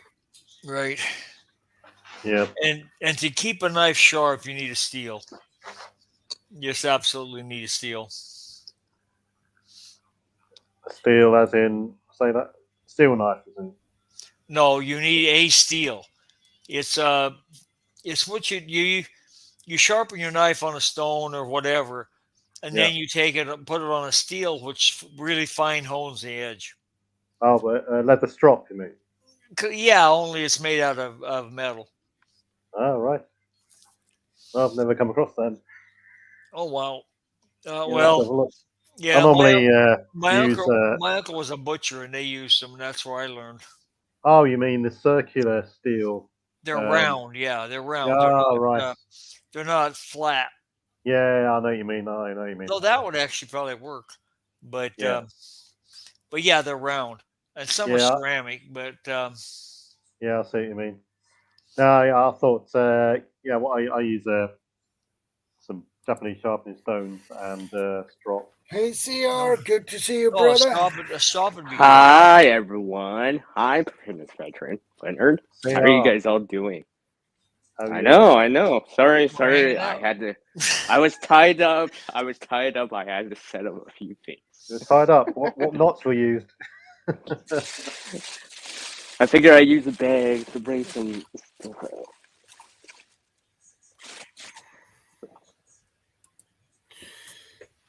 Hey, Oh, keep Huga, talking. good to see you. Hi, CB. It's Hookah Homestead. Yeah, when it comes to knives, you should never really be in a position where you have to cut a rope. Really, that's a bit drastic measure. Well, ideally, yes. Yeah. If you have to cut a rope and you only have one rope, just cut it just behind the knot, as close of to the course. knot as possible. Well, that's the way you want to do it anyway. Yeah. Yeah, Save as much rope as you can. yeah. But a 3 foot long lead rope isn't much good. Yeah. But Like I said, I'm outside. I'm outside. I decided to show you guys. Woo! All right, what we got there, CR? you've been practicing. Oh yeah, all the time, continuously. No, just a couple braids. These are just Yeah. probably just stuff I have. Yeah. Where's everything? You know, like I said, that top line hitch, right? Yeah, it's so nice to be able to just do this, right? It just holds. Yeah. You know what I always call this? I always call this like a reusable zip tie because the way that it holds like a zip tie per se, but because unlike something like a Canadian jam knot, magic trick. What magic trick? Ta-da!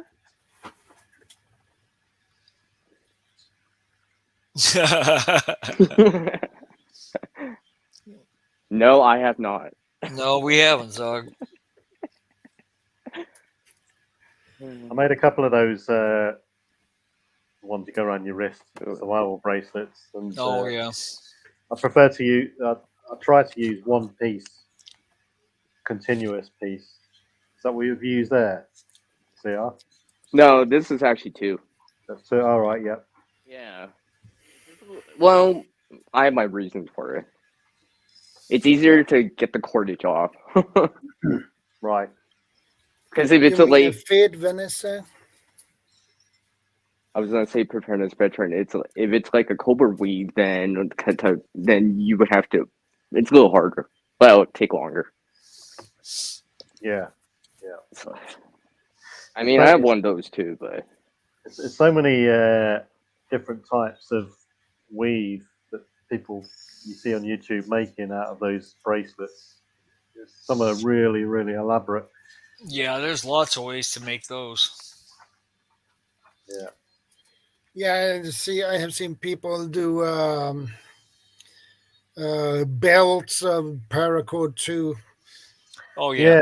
Yeah. I was going to say those survival bracelets, the same sort of pattern and weave you can use in other applications like belts or handle loops on your rucksacks and so on and stuff like that. Yeah.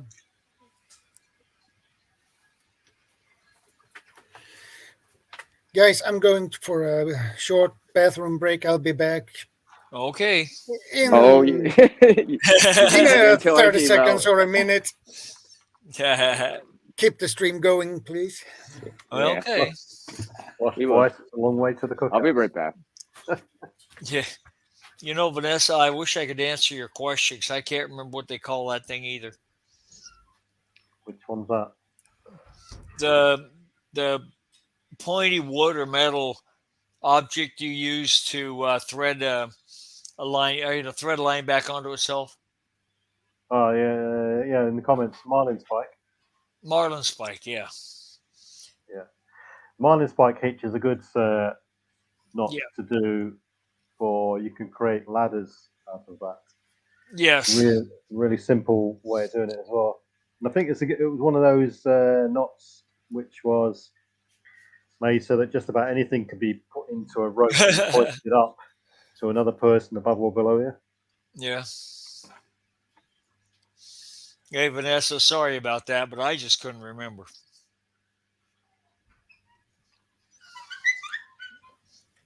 And I saw your comment, so I went ahead and asked the other guys.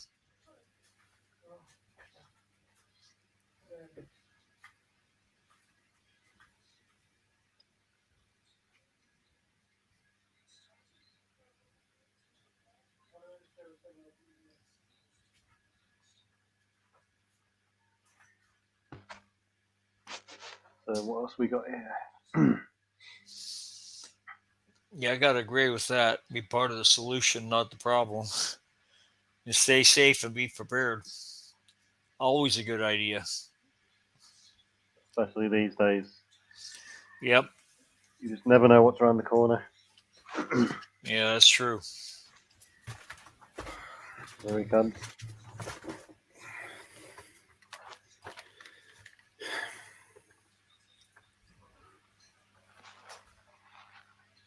So yeah, Shadow, we're just talking about marlin spikes. Yeah. And the knot marlin spike knot for passing objects up and down the rope above or below you.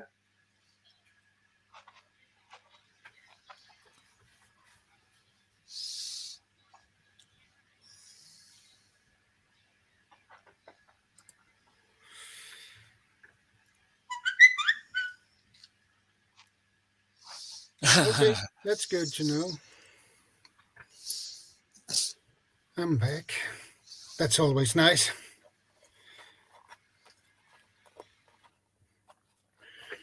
Marlin spikes, yeah.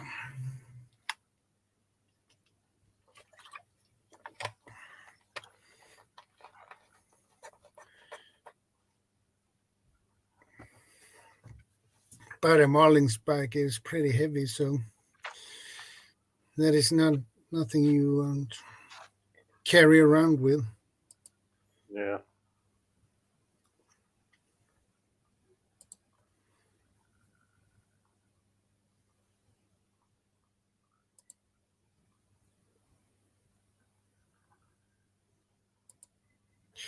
Birdie getting an award. So I take it everyone here has actually got some rope, utility rope or other rope just in case. Yeah. How much do you have, Shadow?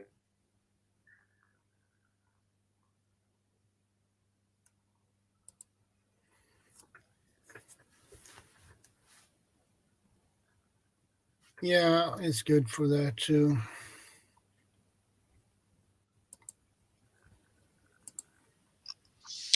Yeah, I got computer problems here. It keeps rebooting on me. Right. Yeah, I figured. So, yeah, I apologize for falling off.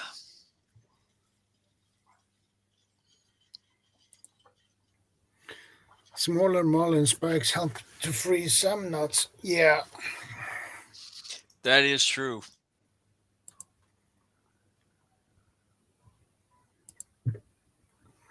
Those situations. I keep some kind of cordage on me every time I go out, so I get need to home get bag back to it. and I some in used my to, but purse.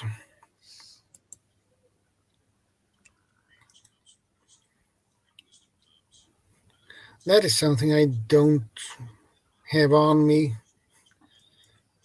except for when I'm going for camping or so. I have cordage with me, but not on daily basis. yeah. And I might put some cordage in Always my carry pocket. around some Yeah. Swede. Many carry around paracords. Yeah, I used to, and I haven't for a long time. I need to start again. Yeah. Even like I say, bootlaces are always paracords, draw cords, and if I'm taking Yeah. out with me Swiss Army knife, which I normally carry, then it's on a bit of paracord as well. Yeah, I usually have actually I have a Gerber that's similar to the Leatherman. Yeah.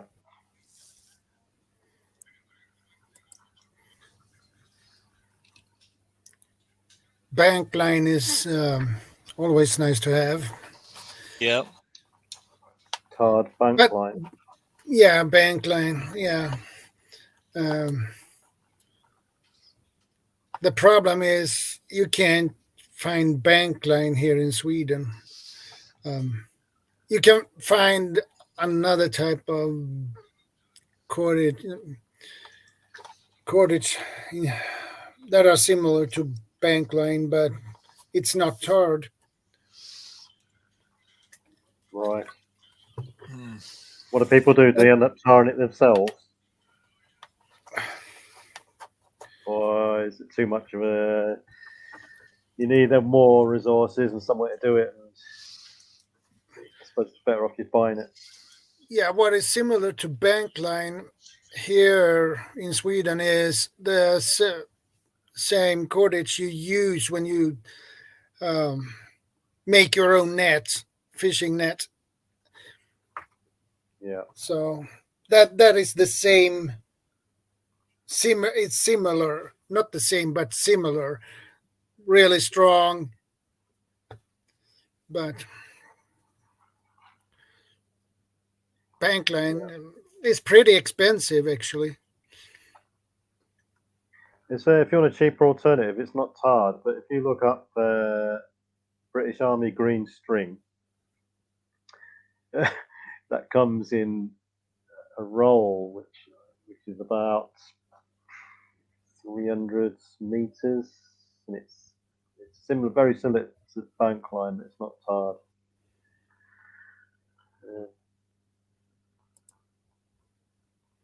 Small diameter cordage to larger diameter cordages. Yeah.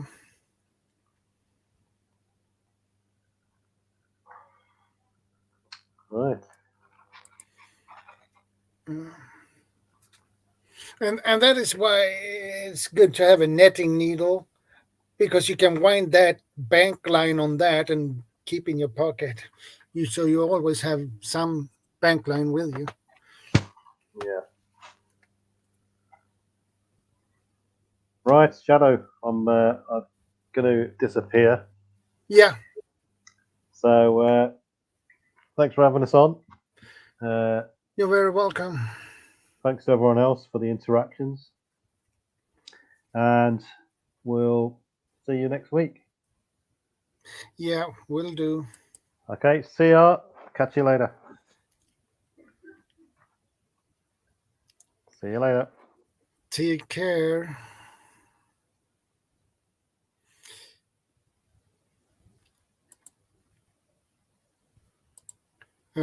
Pullers and blocks in my truck as well. Yeah, that's good to have. Of course, Bob. of course, you can come up. You're always welcome up here, my friend.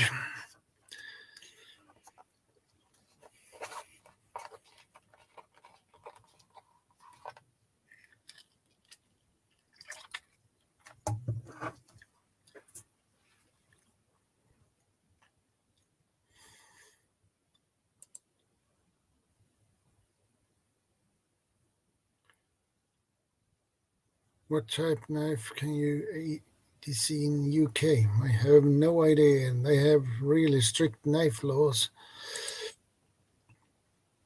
I can carry a single-sided blade less than 4 inch in length. Yeah.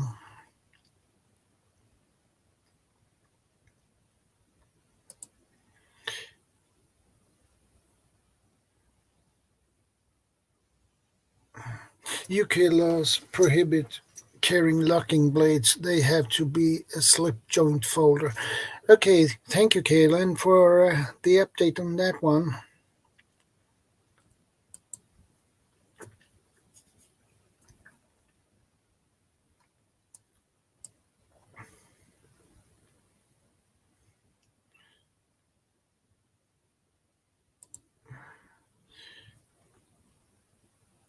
Polish and block and tackle, because you never know when you see that free wood log, etc.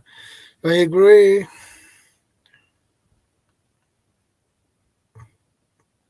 But that needs a car to have it in, have to store it. Well, you can store it in your garage too, but you need a car if you're gonna have a pullers and block and tackle.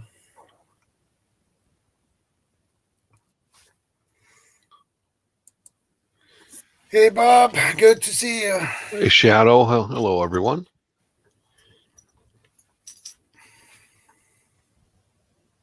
Yeah, I've got a little bit of cordage in my get home bags. All of our cars have got a get home bag. Yeah. My get home bags, I got them at secondhand stores for a couple of dollars, and they're laptop cases. Yeah. Just a little food, a little bit of water, and some cordage, some of those space blankets, a couple of trash bags, large trash bags, so you can. You mean That's the heavy awesome. duty construction 55 gallons? What's that?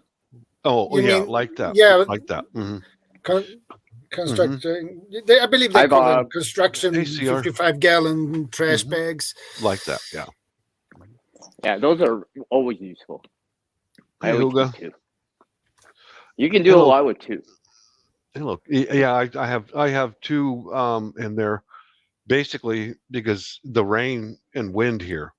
If it's a get home bag, if you get stranded on the highway, cut a slit in the top and on the sides and use it as a rain poncho and cord around it to tie it around your waist and go on the march. You know, Mhm. I've got one of those in every all of our cars. Plus things like raisins and some of these good old peanuts, you know, a little snacky Yeah. food, a few things that's like cool. that. Some I'm getting hungry. I'm getting hungry. hand sanitizers, fire starters, a fixed blade knife for each one of them, and you know, I remember my son when I gave him his. I made a video of it. It's called "Get Home Bag for Kuya," means brother. Yeah. He looked at me kind of strangely, and I opened it up and I showed him this is just enough to where if you have to get home, you know, little food, little water, this and that, and he actually smiled and he took it and put it right in his car. You know, or I put it in there for him actually as here. We're not gonna trust you to give it to you now and have it sit in your bedroom for 8 months. You know, like let's go to your car now. Let's go put it in there right now. You know, but he did appreciate it. Oh, that's nice. That's nice. Mm-hmm. So, Yeah, Bob, and I have a question for you, Bob. Yeah. About that cordage. as I've been putting it in the bag and using it, I've been finding that, I like it when you can just use it, right? No tangles, no undoing knots or anything like that. As quick as possible. So, you and Shadow, what do you guys think about that? Like quick deployment, for example. Yeah. Yeah, even if you just have some cordage like this, that's better than nothing. Yeah. Some cotton string is better than nothing, because if you need to make a temporary shelter out of some of those, those aluminum foil like blankets, if you need to make something to get in underneath the rain, put a garbage bag over your body to stay warm. You can gather up a few twigs and sticks, and I think in all of our bags I've got some of those hand pruning shears. That's what I use for wood cutting, is pruning tools, for lopping shears and things like that. Because it's a lot better than a saw or whatever, because they're made for cutting branches. So that's what I use. Yeah.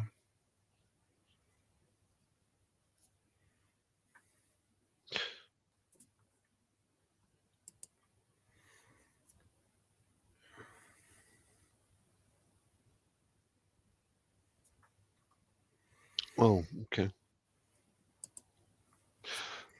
Yeah, I know that there's some limitations here in Washington State about carrying a fixed blade knife, but I mean, think about it. If you get pulled over by a police officer and he goes through the bag and he sees the contents of, food, water, I mean, I don't think most policemen would even take a second look at a knife that's only, they're basically knives that are like these moras, something like this, because most police officers here in the States are former veterans, and they would recognize what this is, that this guy is not a criminal.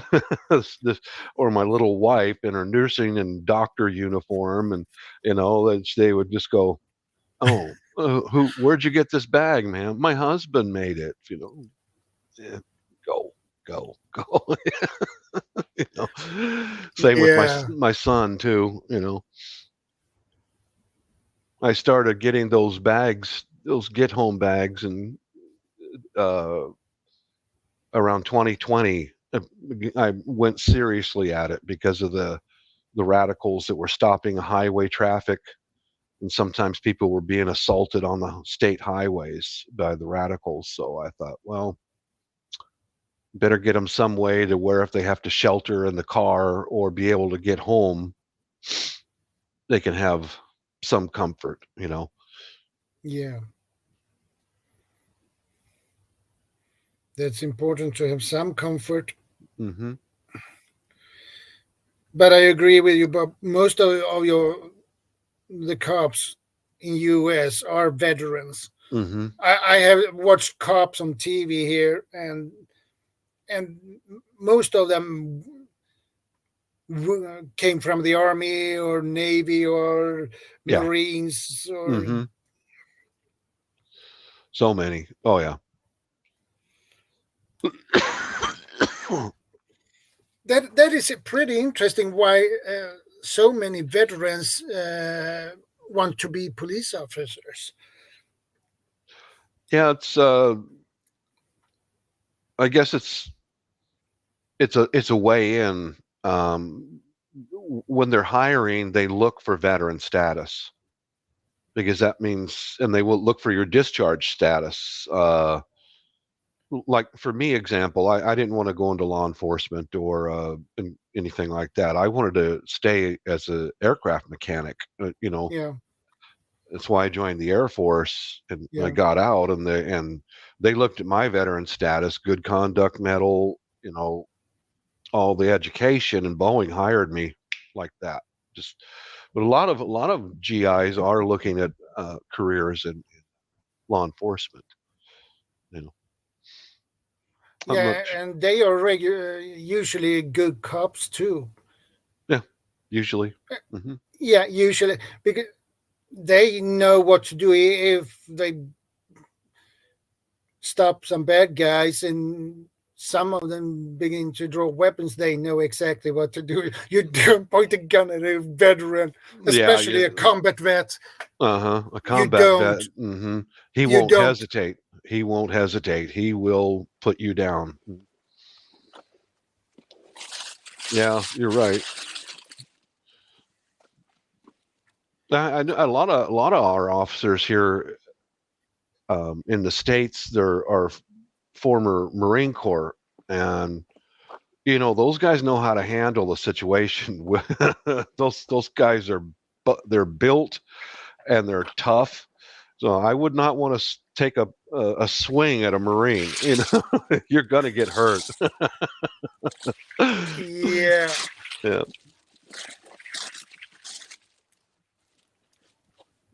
Got retired military and went teaching math after college. Oh yeah, that's good. Very good. That works too. Mm-hmm. It's a good way for a young person to get started. Like I did go to some technical school. I was already working repairing heavy equipment, and then I wanted to specialize in hydraulic systems and diesel engines.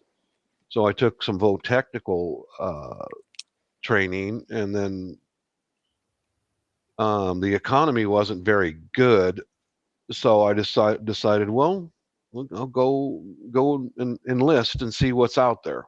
So I wanted to see what's on the other side of the mountains. You know what I mean? On the other side of the ocean. It did me a lot of good. But yeah, I think if any officer, what you got there, there's some cordage. I know. Any I was officer trying to set it up. might do a random search in your car, and they see a little get home bag with a fixed blade like a Mora knife in it. He'd probably just go, "Hey, that's smart." Just go. You're not the person we're looking for. Well, it would be different if you had a bag with a rope, and you have what do you call it? A hooks you can throw and climb up. Mm-hmm. You know what I mean? I do. Yeah. Yeah, it's 4 hooks. Mm-hmm. But I don't find the English word for grappling. Grappling hook. Grappling hook, yeah. Grappling hook, yeah. Mm-hmm. And if you have that and the ski mask and some other burglary crowbar, and it's not cold and outside. and the big knife, and they would probably question what you're doing. Yeah, just put your hands behind your back for my safety. Is that the cordage you carry in your bag there, CR? Oh, this is just some I just have lying around. Okay. Mm-hmm. No. In the bags, I have dedicated cordage okay. Like if I take it out, I'm replacing it with something else. I see. But there's always cordage in there. Okay. Smart. Very. I use them out. I use them all out. Mm-hmm. Yeah, some of my bags have been cordage that's only about this diameter, small enough to be able to fasten something together, basically. In fact, I should go. I think I've got a couple of Cliff bars in all of our bags also. I think I will go this summer and remove all of those and replace them. Everything in the get home bags are inside of Ziploc baggies,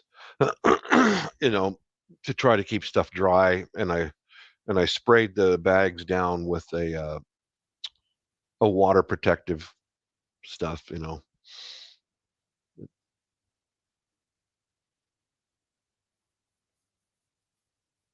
Oh, you got a bunch of cordage there. That's just some I had laying around. Yeah. Mm-hmm. I haven't actually put it into a kit per se. So. Well, because some of it's too short. I mean, some of it's like half a foot. I can only do so much with half a foot.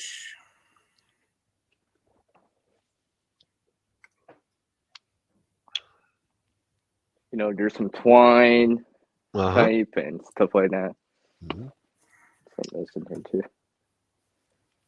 That's just braided together. Zipper chains in it. I'm familiar with that term. I've shown this before. You just braid a bag, Mm-hmm. aka tarn, as it's called. Mm-hmm. So, because it's just one continuous strip of the bag, but you just kind of make one continuous, and then at the halfway point, then you start braiding it to the ends. Kevlar thread. Oh, I've never had any experience with Kevlar thread. I've worked with Kevlar on the airplanes quite a bit, but I've never. I bet that stuff must be very tough. Yeah, I've heard Anything. about Kevlar thread. They sell it on spools, small spools. You can buy them. I would like to put my hands on That'd be nice to get my Kevlar hands on. thread. Mm-hmm. Just to see it with your own hands, right? Where it's like, ooh. Yeah, I would like to be able to check some of that out. I've never looked into it.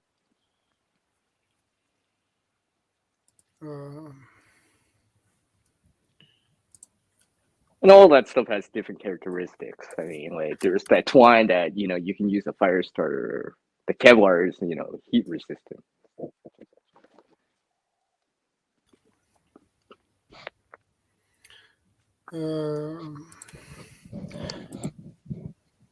Share screen. Let's see.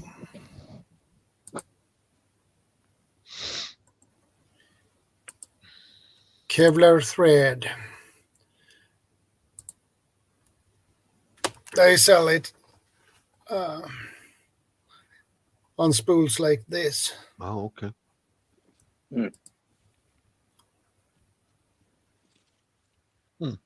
Interesting. Yeah, it is. I didn't even think that they made it. I had no idea. Actually, I watched on another prepper channel a couple of years ago. They showed Kevlar thread, and it said it's very useful to have. Mm-hmm.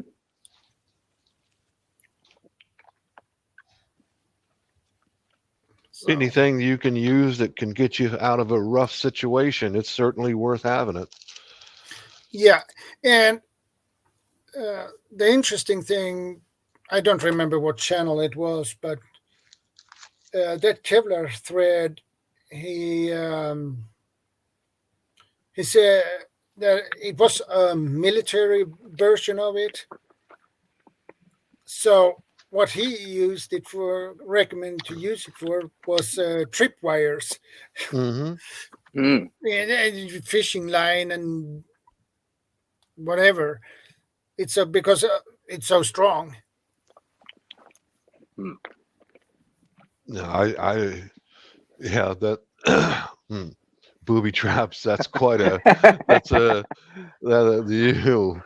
Yeah, you could get in.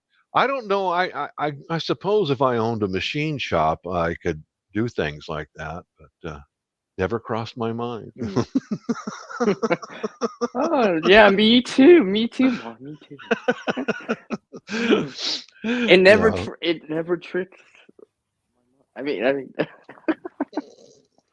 Yeah, the closest thing I guess I could say that I've got to that is things like caltrops and spiked material, but I know better than staying away from anything with mercury switches and stuff like that, man. Oh no. That's felony. That's felony. That's 10 years in prison somewhere if you got some kind of that god awful stuff. I stay away from that. And I agree with Vanessa. Do not wrap a loop around hands and try to snap it. Just don't. That would end with you have no fingers. Oh, it's that strong. Oh, wow. Yeah.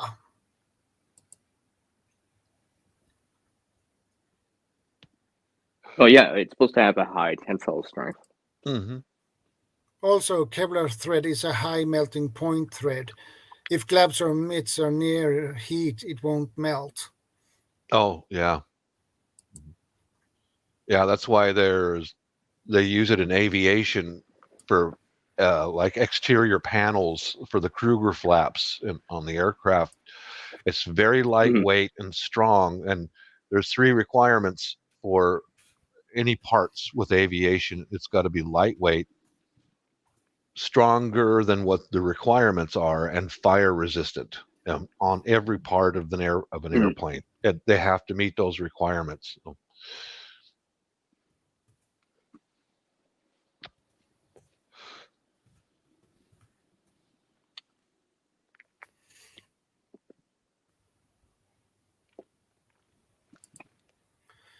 Look up Dyneema stuff at County Com. Dyneema. I've never heard of that. What is that? Dyneema is Dyneema.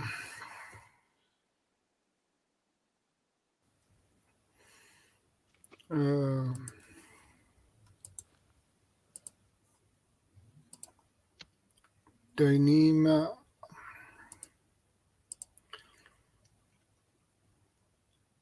Oh, it looks similar to paracord, I suppose.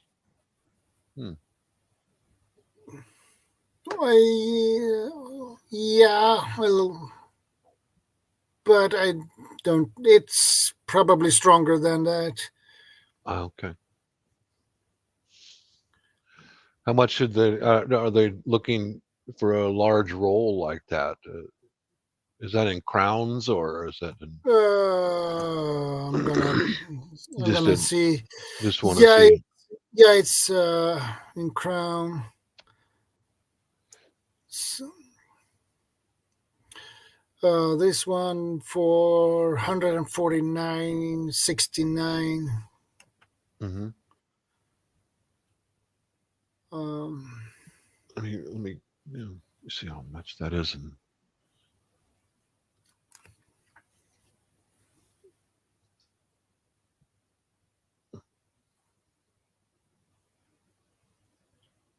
Dyneema rope. Let's take a look.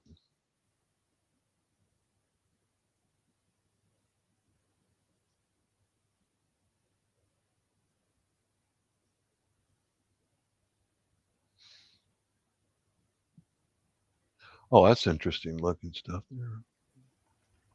I'm going to go to Amazon and see. They've got it on Amazon. Yeah. It comes in different colors. Looks like it's a braided material. Excuse me. Let me take a look. Yeah, it is braided. Yeah, I've seen this stuff before. Yeah. Oh, yeah. It looks like it's made for heavy work. Yeah, this durable stuff. Wow.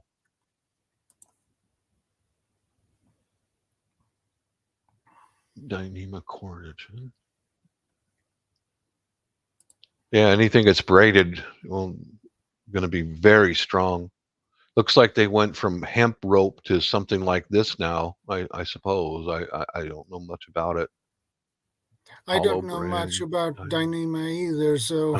Yeah, I'm just learning just now. It was something I've never heard of before until today. I'll be darned. Well, you should. We learn something new every day. So that's what we're here for.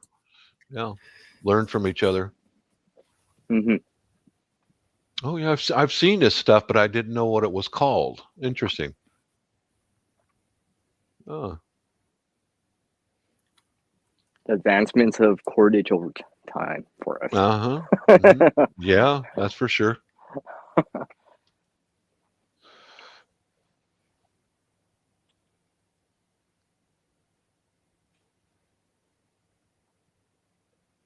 I'll be darned. Been woven into fabric. It's everywhere around us. Mm-hmm. It's in our clothes. Been woven into fabric. So that's interesting. Oh, Arkansas Wild Man. Hello. Hey, Ark Wild Man. Good to see you, brother. Mm-hmm. Interesting. Hey, Ark.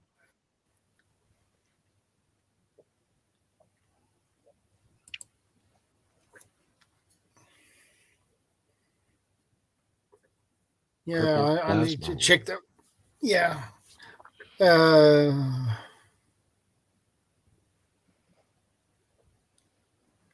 Purple asthma rope. I need to check that up.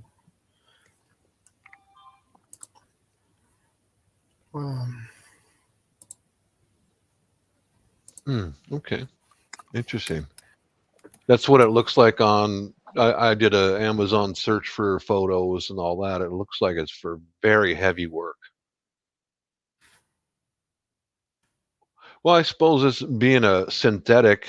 If it was used for marine purposes, that'd be better than a hemp rope or anything else because it wouldn't degrade so quickly, like out in the weather conditions. I mean, it just depends on the application.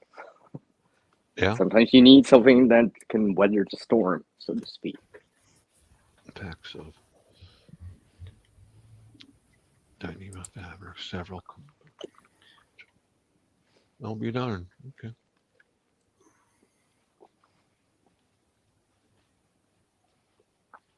Purple asthma rope usually actually made in the state next door to me. Okay.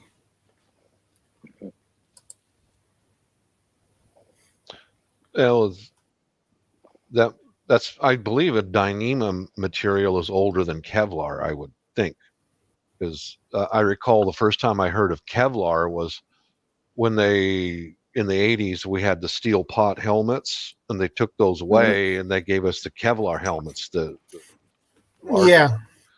And that was the first time I had heard of Kevlar.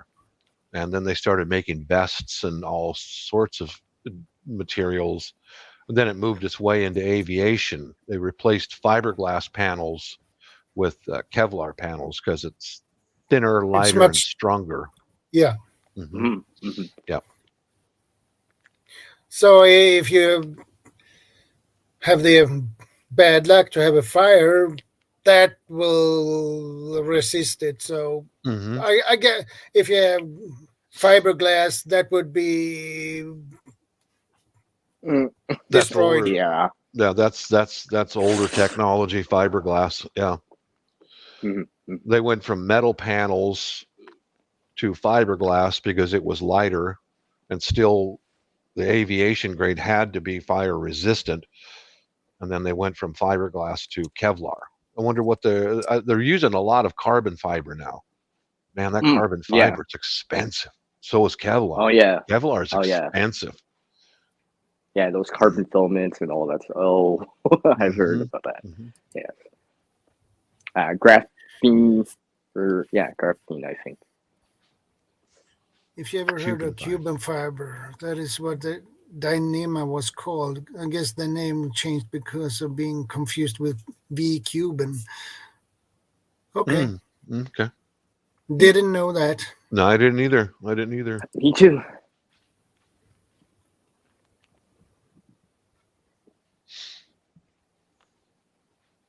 Oh. Yes, I'm using Kevlar fabric to line my leather utility bags because the heat brass will not burn the Kevlar lined leather bag. Yeah. Smart. Good idea. Smart. Very smart. Yeah, I know. They did. When I heard about Kevlar for the first time, that is what you say. They made helmets and vests. Because I know we had steel helmets here in Sweden as well. And same here. Yeah. When I was in the army, we had those steel helmets. Oh my, what heavy they were. Yeah. It was really nasty to have wear. You don't want to have the helmet for 8 hours on your head. I've done it. It's terrible. Yeah, the ones we had, or the steel helmets with, like, as I understand, in World War II, that's what they pretty much were. And then later on, they put a thick fiberglass lining on the inside of the steel helmet to give it some more impact resistance. And That's the ones I had from the Vietnam era, and then they brought in those nice Kevlar helmets. And those were nice. They were a little bit lighter weight, but they were they were so much more adjustable to really fit your head. You could really custom fit them to your head very easily. I loved it. And but our flak vests back then were from Vietnam, and they were leftovers from Vietnam, because I was in the 80s, and those flak vests were not that good. I mean, better than nothing, I suppose, but they were brought back from the Vietnam War, and a lot of them had tears in them and fragment holes that they'd send them through a system and be repaired, and like, oh man, that poor airman in Vietnam got hit with something, poor guy. The air bases in Vietnam got hit with mortars and rocket attacks constantly. They never got a break. They got hit with day and night, Yeah, those darned steel pots. In the cold weather, they were not good. It'll leach the heat right out of your skull, Yeah. The only good thing you could have from a steel helmet was basically you could cook your food in it. Yeah, you could. You could use it as a cooking pot. Yeah. Mm-hmm. Yeah. That was the only good thing with it. Mm-hmm.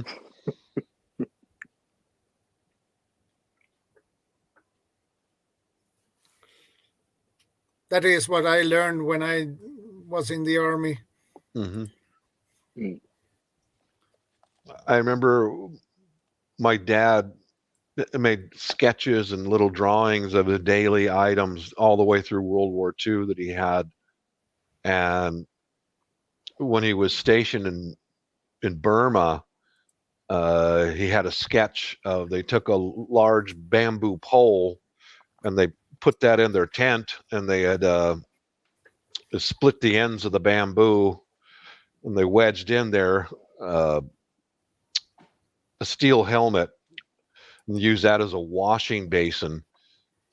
And he said they sanitized water was rationed, and they'd have to use that wash basin, and first thing you did was brush your teeth, and then after that you'd shave, and then you'd wash your hands and face and whatever else you needed, and the rest of your water was rationed for drinking, because you couldn't drink the water in the Burmese rivers there. That just, we foreigners, we just didn't have the resistance to the bacteria. From what he told me, he said there was plenty of water around, and if it was rainwater and if it was caught immediately, then it was okay to drink.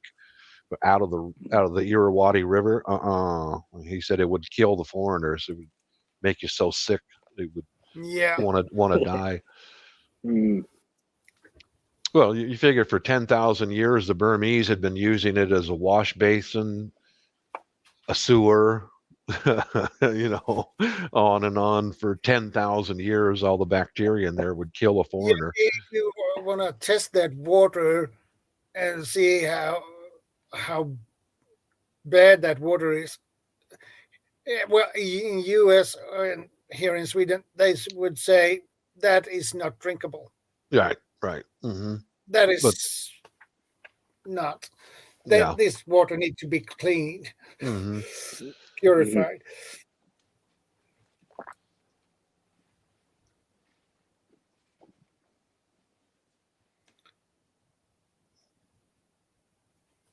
But those old steel helmets, why don't you get some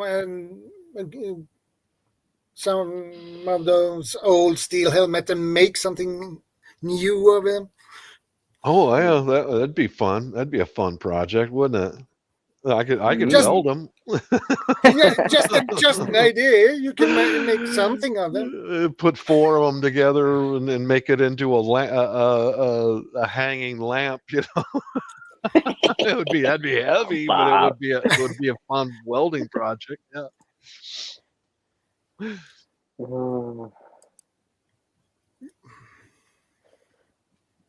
Oh.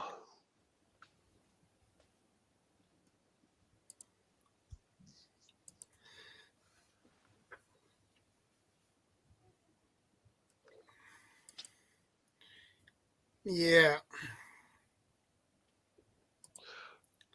Pot plants. Right. Oh yeah, I could use it as a flower pot. Sure. Yeah. I'm sure that I could probably buy those things online or in surplus stores somewhere. I'm sure they're still Yeah. out there because Yeah.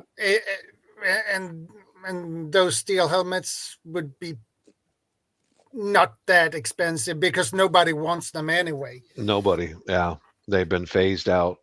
And I know that the States, I've never seen what a Swedish helmet looked like, but the pattern that was made by the US for all those years, they made millions and millions and millions of them, Yeah. Pot plants. Mm-hmm.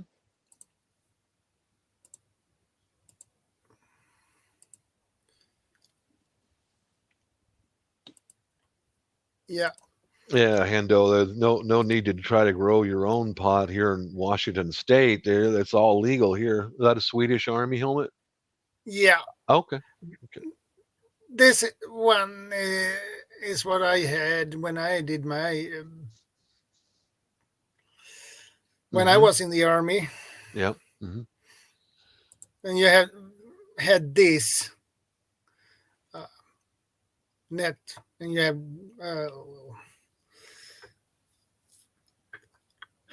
Yeah, we called that face wrap in Yeah. construction. In construction, we called it a Snoopy.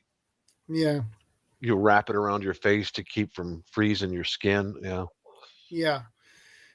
And these helmets was not that comfortable at all. The same with our steel pots. Yeah. Mm-hmm. But you could do something new on these kind of helmets. That would be awesome to do something new from them. I recall that those steel helmets, when I was in the Air Force, if it's not like when you're on an exercise, a readiness exercise, you had to stay there in the hangar or wherever you were assigned until you're relieved. It was no normal day. It was an exercise. And during those times, it was not a problem for you to lay down on the floor and catch some Z's, catch a little bit of sleep, because you never know when you're going to be relieved to go get food or be off duty. And the steel pots, the only time I found them comfortable was laying on a concrete hangar floor, and you could get that thing positioned just right and just fall asleep. That's the only time they were comfortable. Yeah.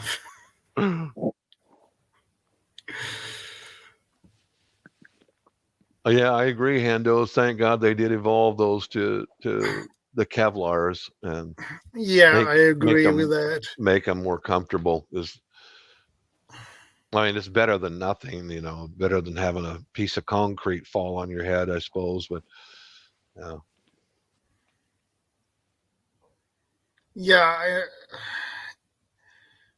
and I remember it was not fun to have a gas mask. Yep.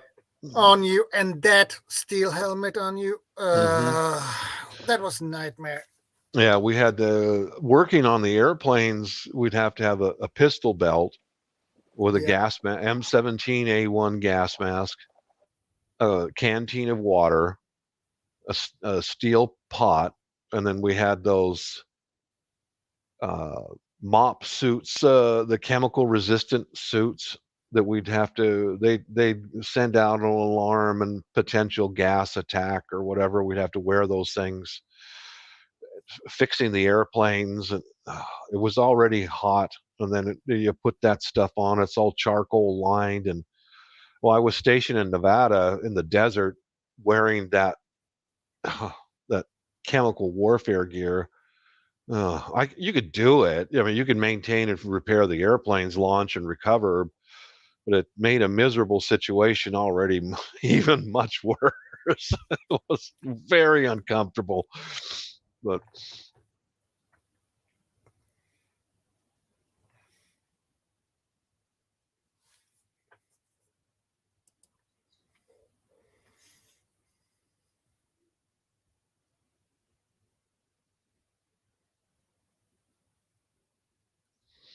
bicycling helmets, yeah.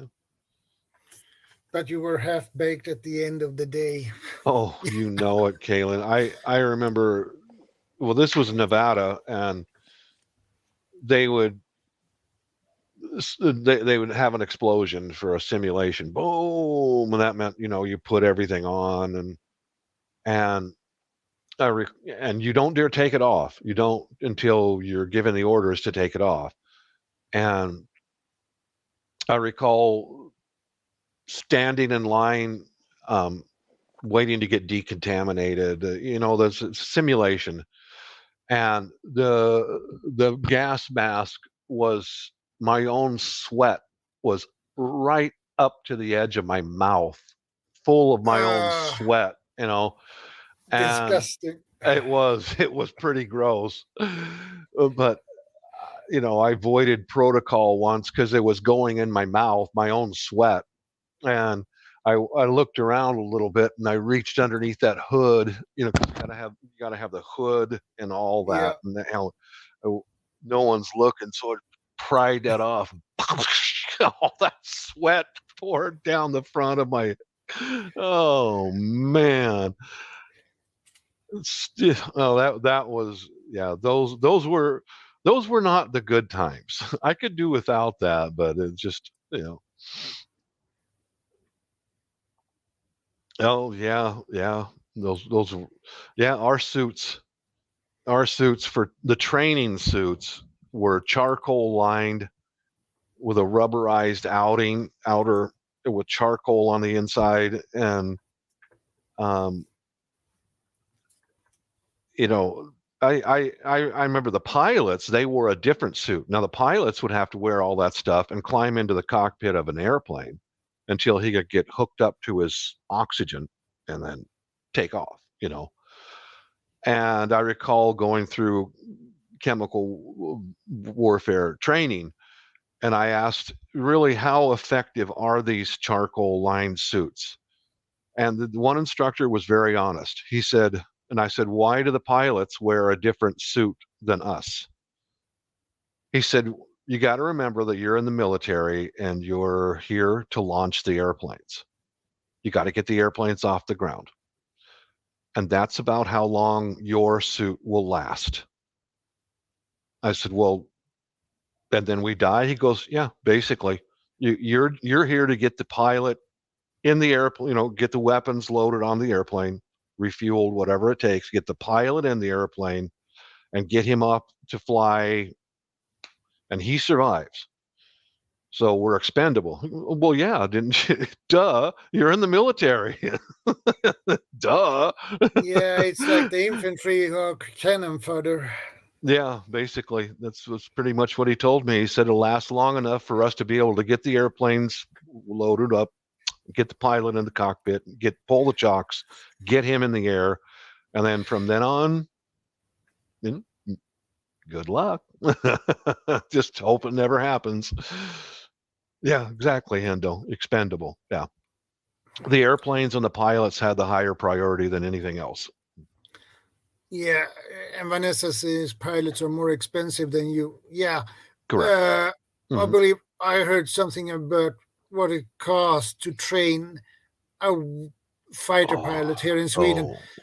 I believe it cost around 2.5 million to train one pilot. Correct. I said, what? Yeah. For one pilot? I just, oh, if you need 10 pilots, that's a lot of money. Uh-huh. Yeah,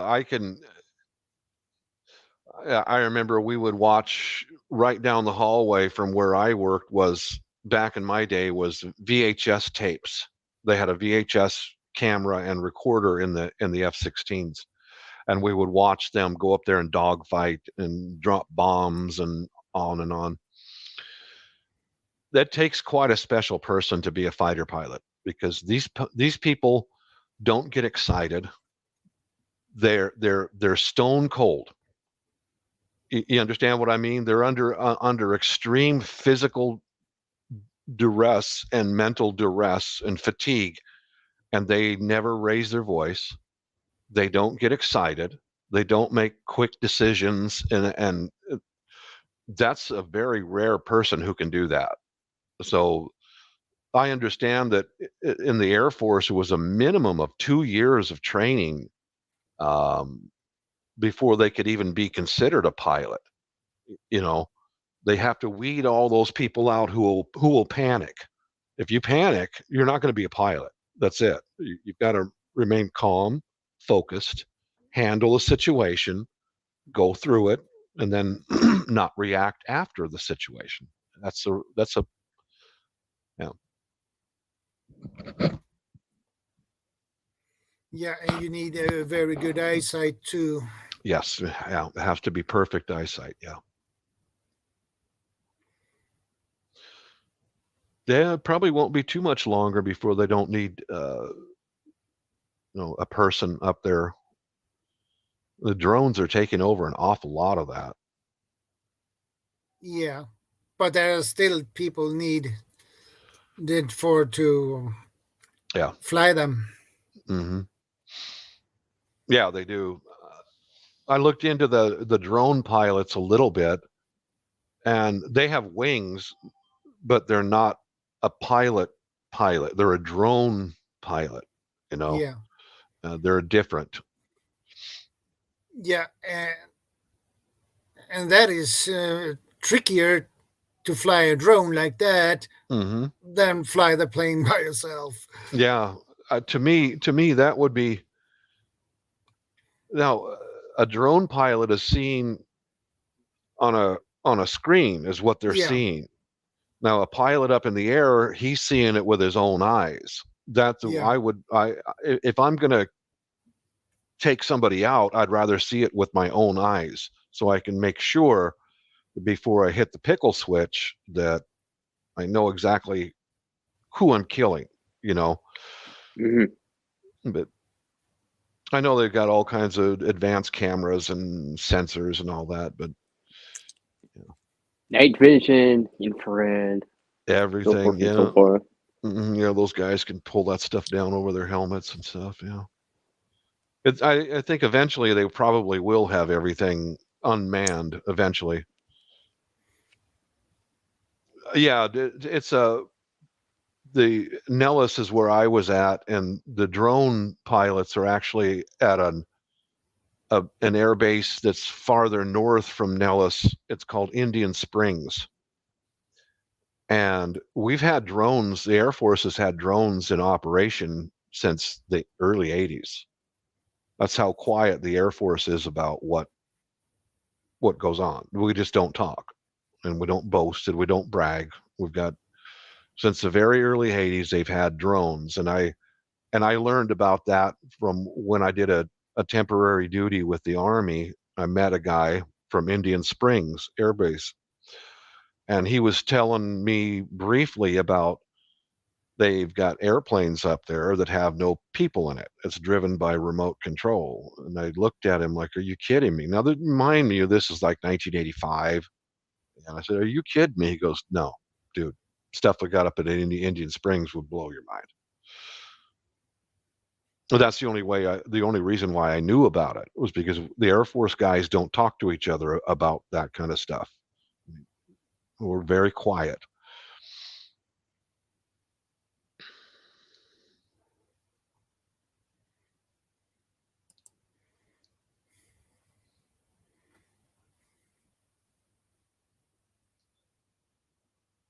Yeah.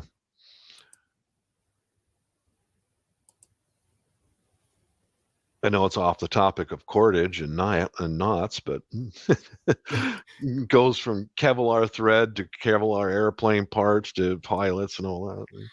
Yeah, it's Why easy not? to. Mm-hmm. It's easy to also get into another topic when you begin on one. Mm-hmm. Yep. And, There's more down the line. yeah. So, Bob, I have a question for you and Shadow here again. Uh-huh. Okay. So, Go ahead. do you guys like to keep all sorts of lengths or one longer length What? Say it again. of cordage? Let's say in a bay. Do you like to keep it a lot of shorter lengths or one long length of cordage? I keep it on spool. Okay. Yeah. I just keep it all in one length, just because I don't want to have some shorter pieces cluttering. Just cut it off as you need it. How do you handle about your you, cordage? Shadow? I don't have it on spools. I have mine on just wind up and Mm-hmm.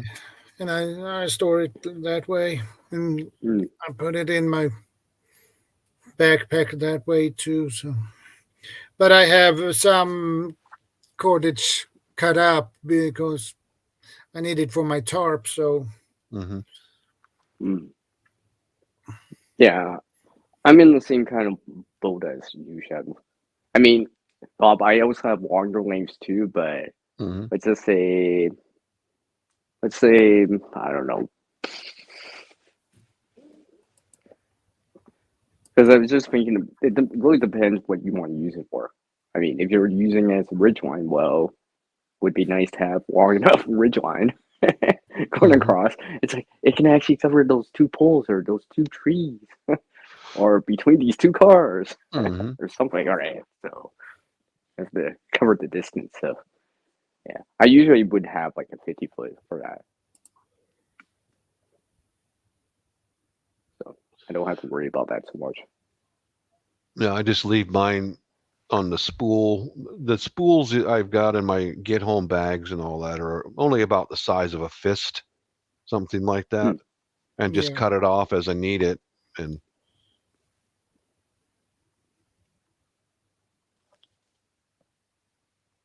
yeah, because usually the way I've been having it is now like maybe only like Shadow have like for tile points on stuff when I use it. So because I know like in the bushcrafting community, it's quite popular to actually kind of you might see it out there where it's like pre-done, right?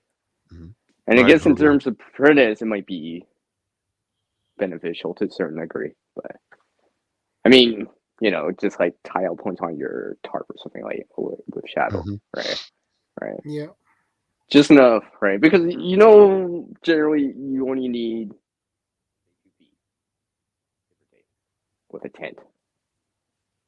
Just to tie down. Yeah, I've got like I mentioned earlier, some cordage in mine for like putting the plastic garbage bags over our body and tie it around the waist and some of the other, or even just that and those emergency blankets, make a kind of like a half shelter out of it if I have to. But see, Bob, even with the poncho I have, it's an actual poncho, right? But I actually keep cordage with that, so it allows me to do that. But I can stuff on the inside for insulation. Let's just say if it was colder. Yeah. For example, right? Because the way that you just put it around your waist, and you can stuff like, let's say, newspaper, quote unquote. So that's why I tend to keep. Yeah, I keep just enough to do that with my poncho. Well, because it acts like a big pocket, so I can put stuff in there. Yeah, you can. You certainly can. See, our good thinking. Yes, right. So I figured, oh, Mhm. I You gotta could wear take it anyways. you could take that poncho and actually convert it into a knapsack. Tie throw your gear inside of your poncho and carry it over your shoulder. Yeah. Because now I've been looking at a cordage as like, you know, sometimes you just need a certain length, and sometimes you can use that for a bit, especially if it's like on you, for example, right? It's Mm-hmm. Around your waist, over your shoulder, for example. So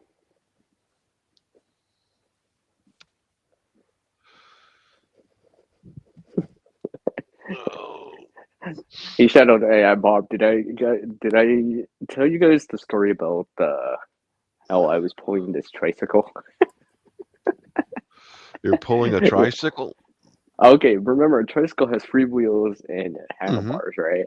And it was Right. pulling it, and I was figuring out how can I just pull because I had to bring it somewhere, right? So I just walked it, right? I'm just thinking to myself with cordage, and it just cued into me. I'm like, oh wait, this is easy. All I have to do is tie the ends like a slip knot, like a Canadian jam knot on the handles. Then at the center, I make those alpine butterfly loops knots. Basically, it allows you to make a fixed loop when you don't have access to the ends. And basically, I just lined it up in the center of the line, and basically just kind of pulled it behind me. And I can maneuver it because I have access to handlebars, right? Because I can twist the cordage to one side or another. It was so useful. I was just like, oh, look at that. I'm steering it too. Yeah. Yeah. Why not? Mm-hmm. Because it was very annoying because it was so down low. You know what I mean? Mm-hmm. Like it's so down low, you gotta bend down, so to speak, right? So it's instead of bending my back and trying to move it for the next 10, well, it's like 20 minutes. I'm like, wait, I could just pull it. It just kind of stays up. Oh no, it wasn't. It wasn't a tricycle. It was a bike with training wheels. Yes. So yeah.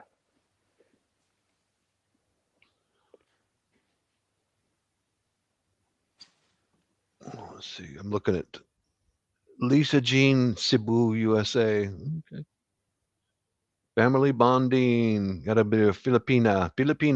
Yep. Yeah, she is. Mm-hmm. Bisaya. Okay. Yeah. Oh, look at all that good. I'm looking at one of her videos. Look at all that food. Oh my God. Yeah, Mm-hmm. you always get hungry when you see all that food. I do. Me too. Mm-hmm. Noodles and rice and a birthday cake. 50th birthday. Right on. I will sub to you, Cebuana. Okay.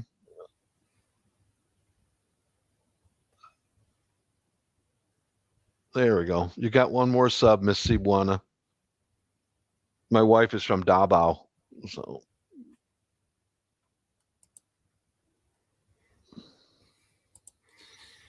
Sherrianna, good to see you, my friend.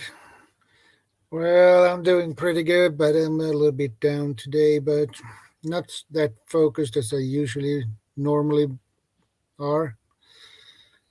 Hi, Sherrianna. What's bringing you down, if it's okay to ask?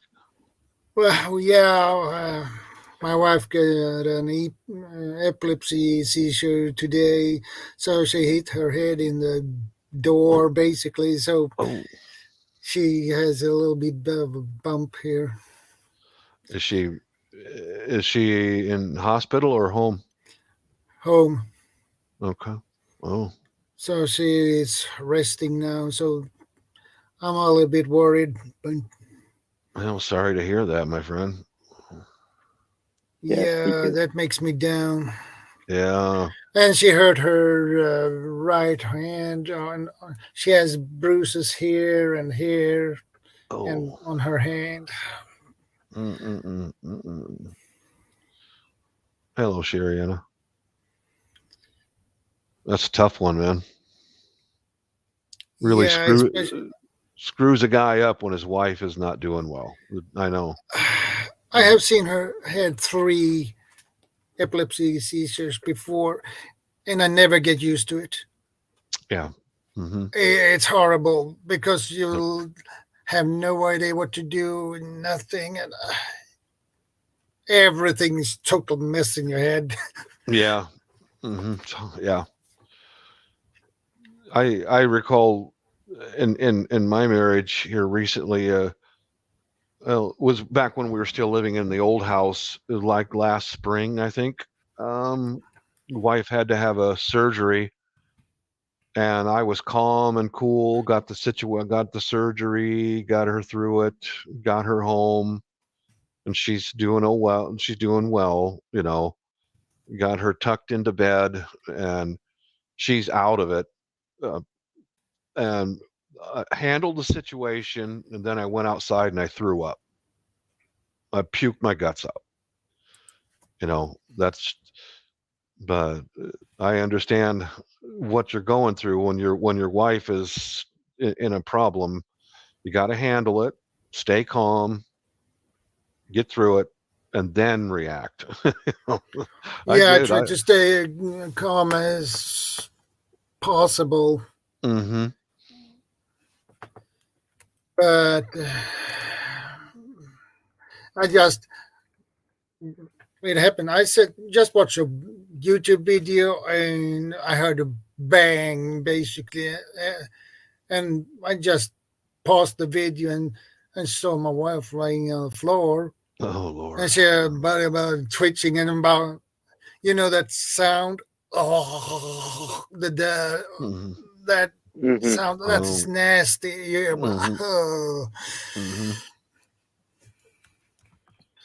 It's horrible. It's like the person is dying, basically. Yeah. I never get used to that.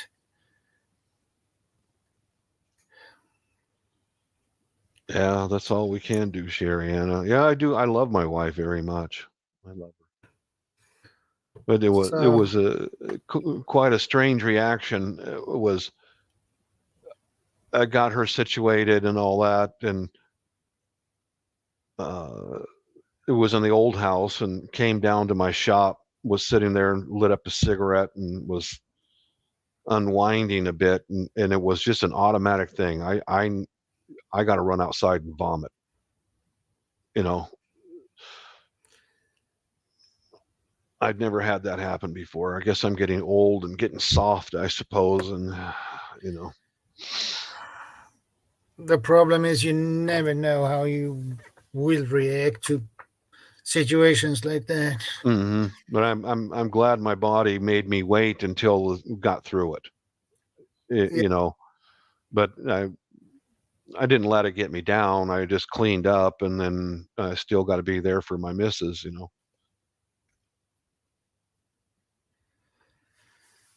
Yeah. Yeah, So I feel the for basic, you. yeah, and I had basically a small breakdown afterwards. Yeah. Mm-hmm. When I can understand. I did the same thing. Yeah. Although being a preparedness people like we are, it's good to see that we could get through a situation before we react. Get through it, and then you can hopefully. Yeah. Hopefully. It depends. It depends. Sometimes you can be calm, and sometimes you can't. That's what makes us human. Thank you, Sherrianna. I appreciate Very that. true, CR. Very true. Yes, our emotions can dictate what we do. Mm-hmm. Mm-hmm.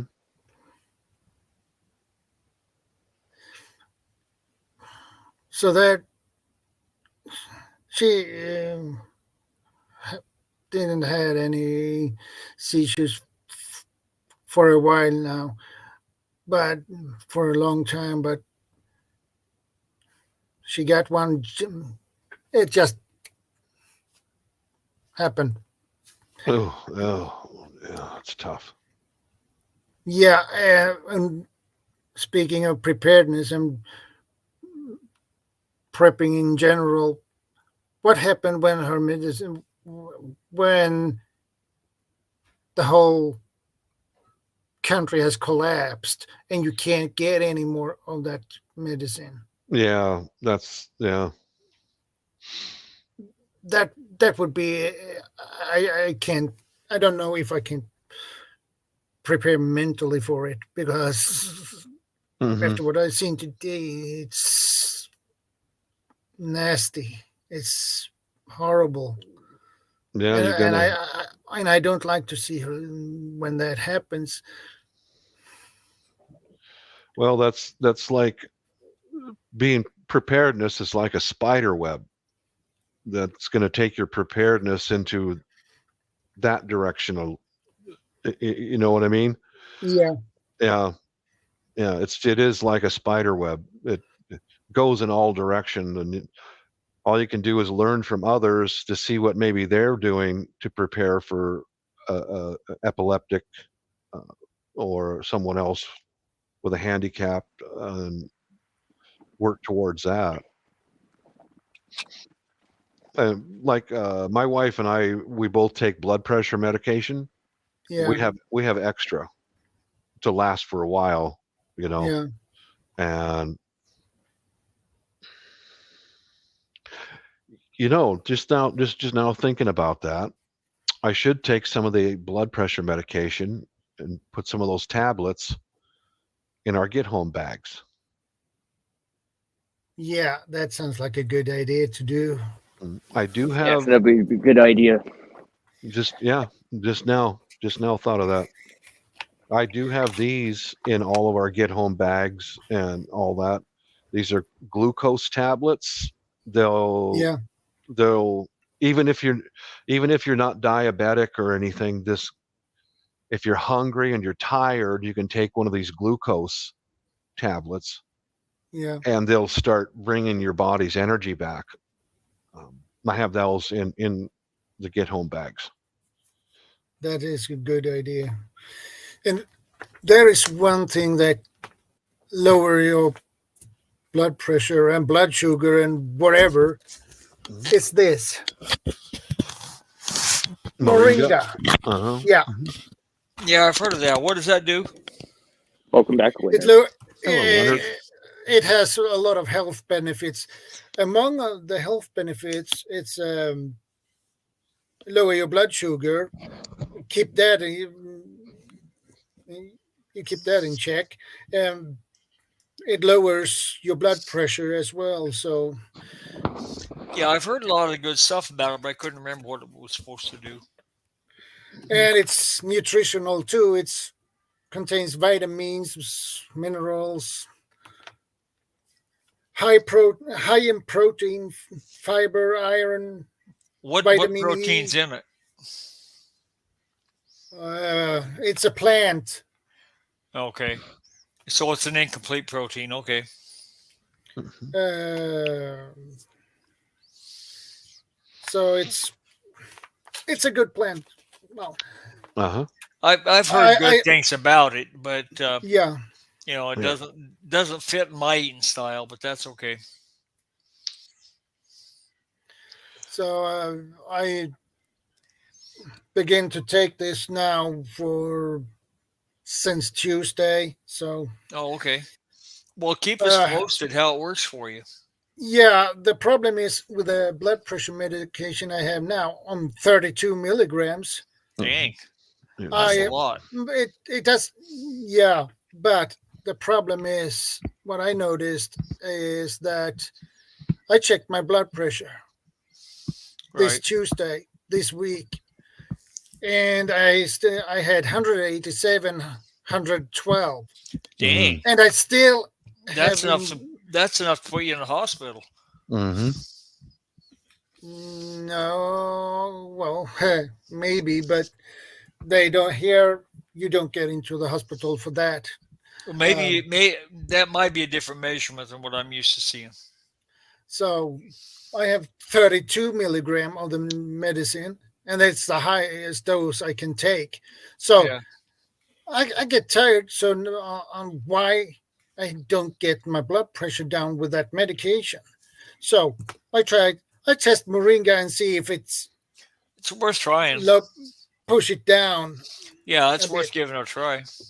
So you have to give it a couple of days before you can see any effects of it. So I would guess because it's plant based, I would guess it'd take longer than that. Probably maybe up to 2 weeks. But then I don't know for sure.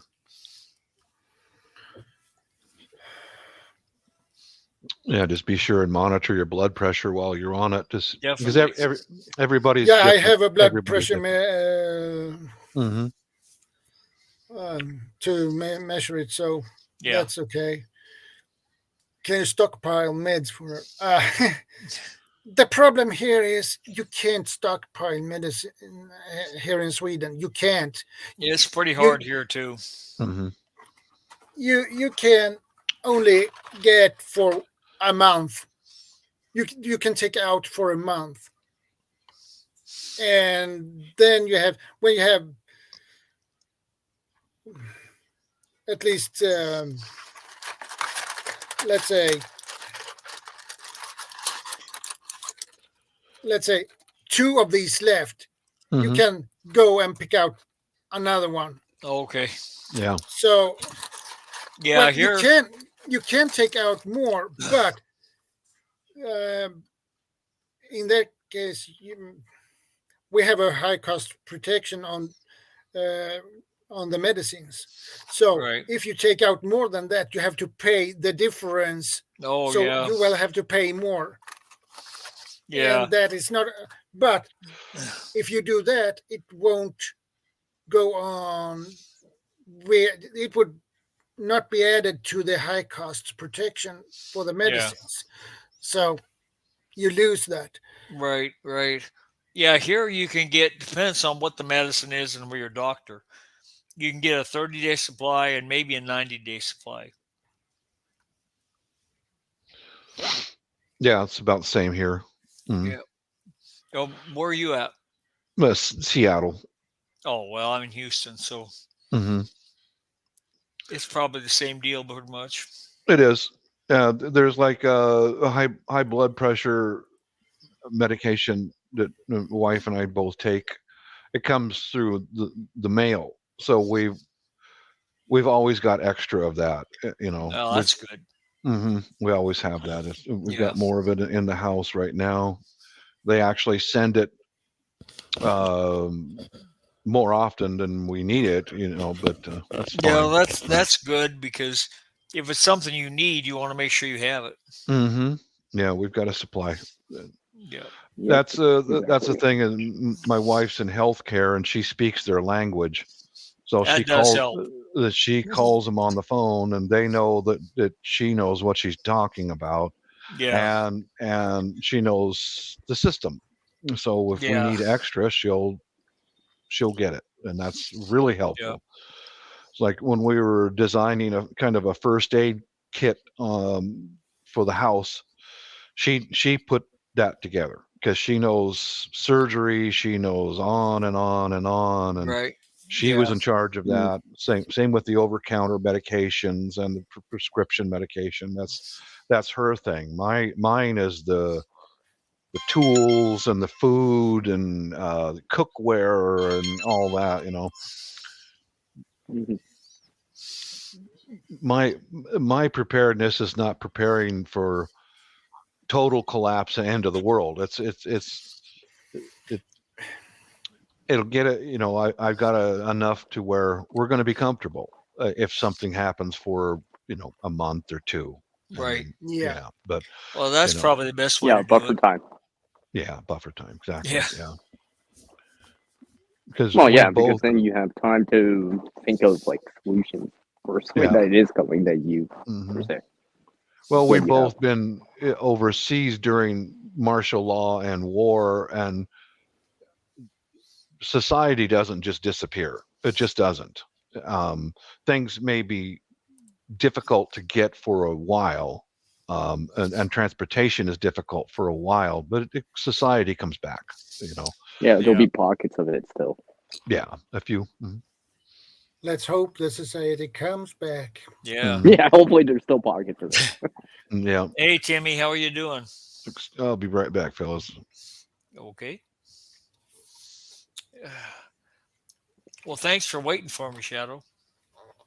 No problem. This thing shut off again, and I just powered it off and let it sit. I went and elevated my feet for a while, and Yeah. Yeah, give it a something I rest. something I need to do anyway. Yeah, I think it's overheating. I may need a new heat sink for my processor. Yeah. Yeah, that works too, Timmy.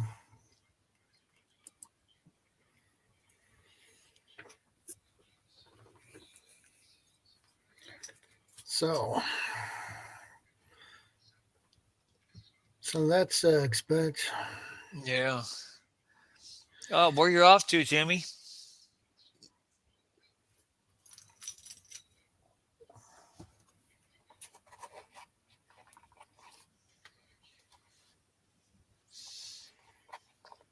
I have no idea. I'm curious too. Something with baggage. Yeah. So Yeah, more than an sounds like- overnight. More than Yeah. an overnight. Well, or it more. sounds like an airport run or something. Yeah. Oh, yeah. I got that feeling too.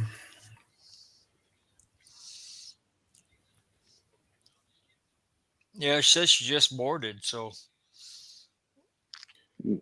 I hope you have a safe flight or trip, however you're going. Yeah. Safe travels. Yes. That's the important thing. To have a safe travel, Yes. safe trip. Yep. You want to get there in one piece, preferably. Yeah.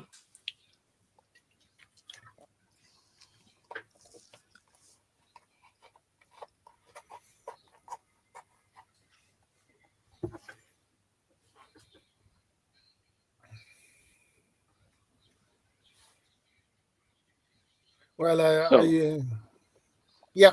What is? I was Go just ahead, thinking PR. to myself right now. I was just thinking, how many knots or hitches? Seriously? Hold on. Oh, Well, a few, but there are. If you want to talk about almost 4,000 knots, that would take a while. Yeah, it would take you a hey, minute. 10, to get 10's a home. good amount. 10's a good amount. I mean, Yeah, 10 basic knots. yeah. Yep. Or what you might consider as basic. I mean, once you know it, then it seems easier, right? Yeah. Especially if you didn't learn. It's like, how do you do this? I didn't do it on the first time.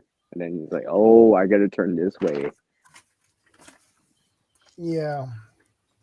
for example. Oh yeah. And you Because a lot got of the knots are like, I was going to say, a lot of the knots and hitches are with loops, fixed loops, a bunch of loops going around, like prusik knot, right, and stuff like that. That's held in by friction. Yeah. Yeah, the Prusik knot is useful. Yeah. Yep. But Because yeah, those you're are, right. you know, they're all very similar to a certain degree, like the taut line hitch and stuff like that. The way that it holds and stuff like that, because the loop's going around on the backside, for example. Yeah. The one going Yeah. back forward. That's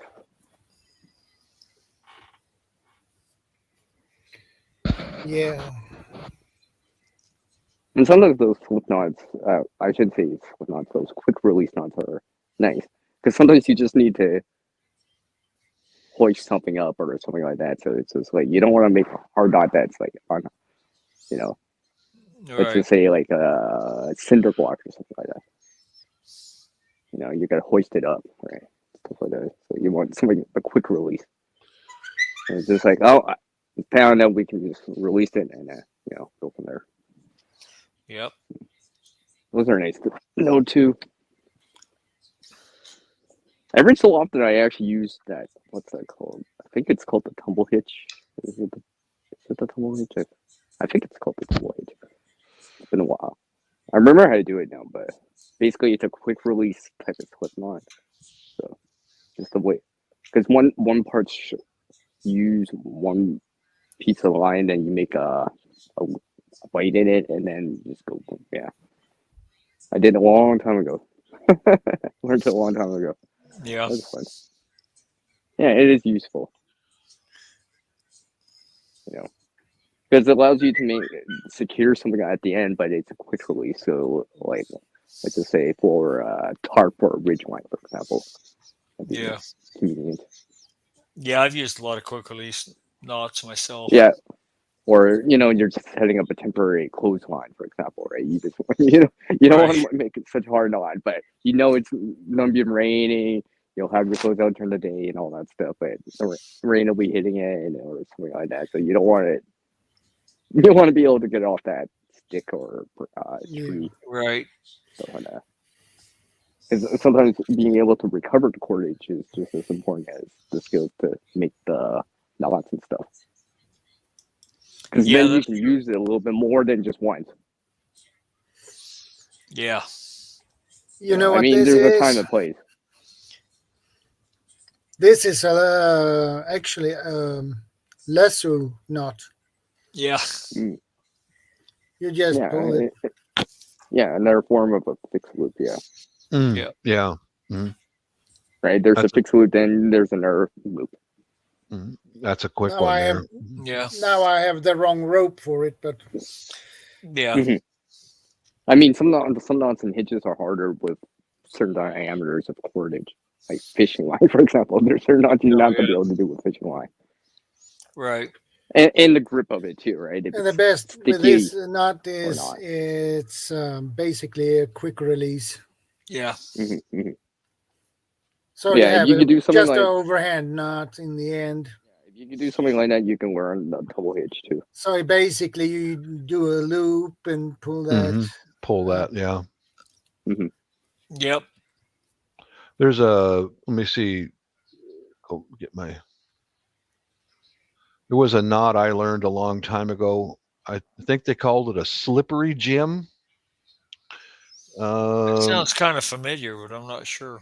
Yeah, I don't know them all by name. I've used them setting up tarps for hunting, and let's say you wrap the cordage around a tree, and this goes to your tarp. Yeah. So there's where your tension is at. Yeah. And then you take your cordage and loop it up underneath the here. Just like that. It's hard to describe or explain. Yeah. Yeah, you're making a loop, and it's the weight is holding it on the tree, and then when you get ready to take it down, you just pull the cord like that, and it comes right off the tree. I think they called it a slippery gem, something like that. That sounds familiar, but I couldn't say if that was it. Yeah, you're familiar with it. Yeah. You could do something like that to finish off trucker hitch, right? If I remember right,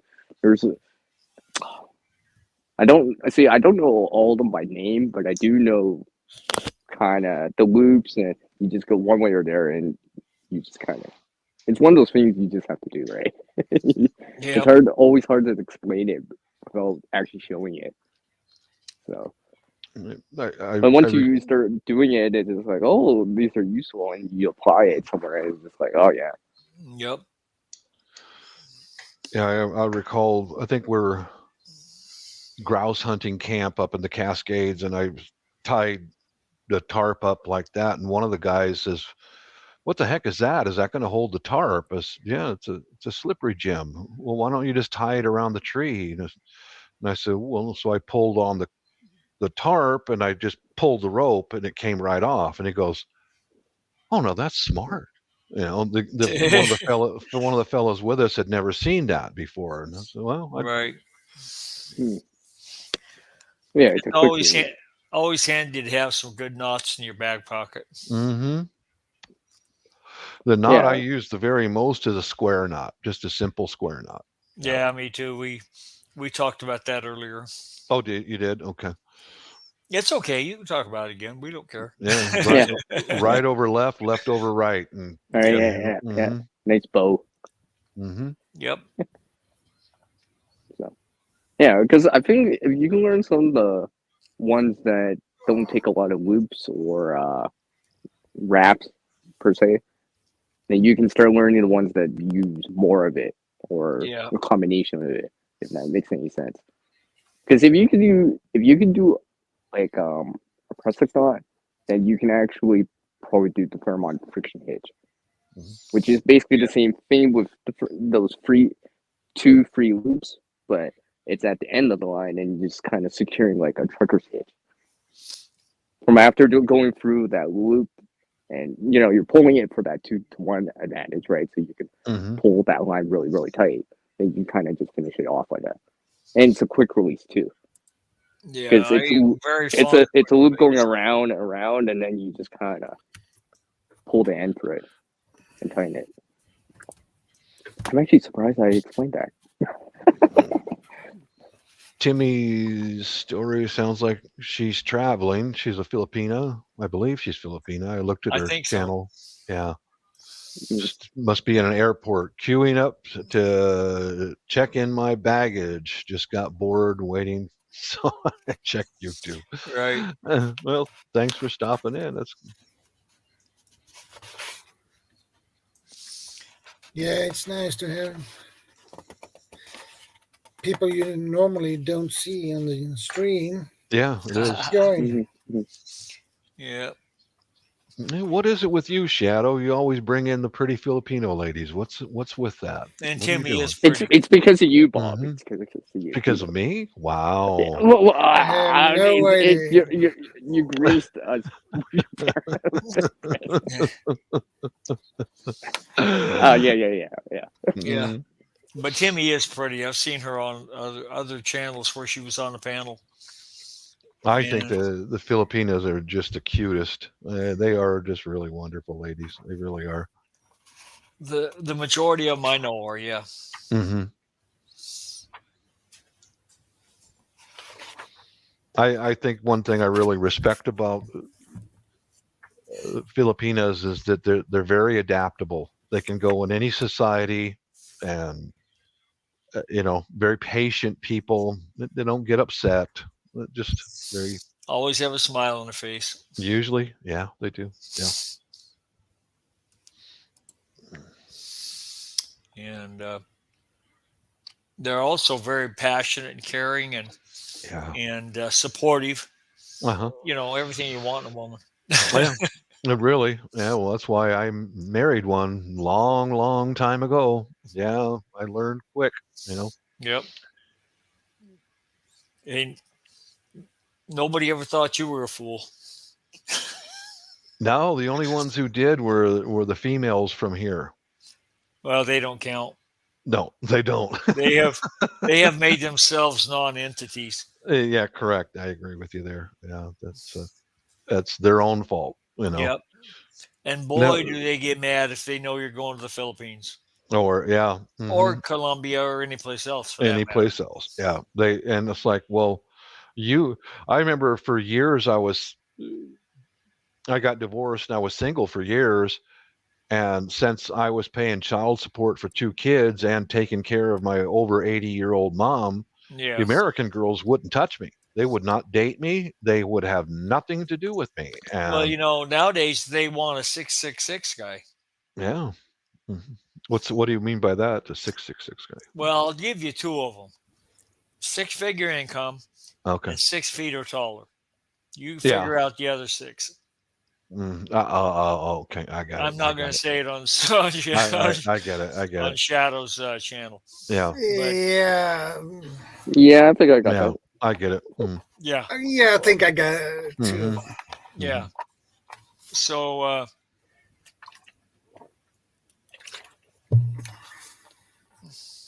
yeah, that was really I was shunned in the dating scene, I have been too. And ever since I got divorced 7 years ago. Yeah, and I was the only girls that respected me and dated me were the Asian ladies. That was it. Yeah, they respect a guy who will take care of his parents, and Exactly. that's when I went And they're very family oriented. very much. Yeah. So I remember I you're had taking care of your kids, you're taking care of your mom. That's all plus. oh yeah, it was, and that was quite an eye opener. Like, you're supposed to take care of your parents. That's what you're supposed to do. They're elderly. They shouldn't, they shouldn't be disregarded. And Right. that was a strikes against me with the Americans. And Yeah. I was just disgusted. I'm like, you won't even date me because I'm doing the right thing. I'm paying my Yeah. child support. I'm a good guy, and I'm Well, they taking don't care of want my good mom. guys. No, no. They They want all want what you the got. top 5% of guys. They all want what you got. Well, that too. Mhm. But they all want the top 5% of guys. It's like Yeah. they did some surveys on dating apps and things, and all of the women, just about almost like 99% of them, would only go for that top 5% of the guys that they considered were the top five. Good luck. Yeah. Well, that's only 5% of them to go around for 100% of you. How's that Hmm. going to add up? Hmm. Yeah. Now get this. I worked for Boeing my whole life, and um, I waited for my Filipina for 4 years because she was still enrolled in medical school, and then we're going to get married, Yeah. and I'll never forget. So I kept the wedding out of my work business, out of everything. I just kept my You personal have to. life. Yeah, You I have had to. to because of the abuse that I took. And I'll never forget when I did get married. Here they all come. The ones who would not date me, the ones who wouldn't even speak my name. Yeah. I want to see her pictures. So, Why? yeah. After the first 5 or 6 of them, I just say no. Yeah.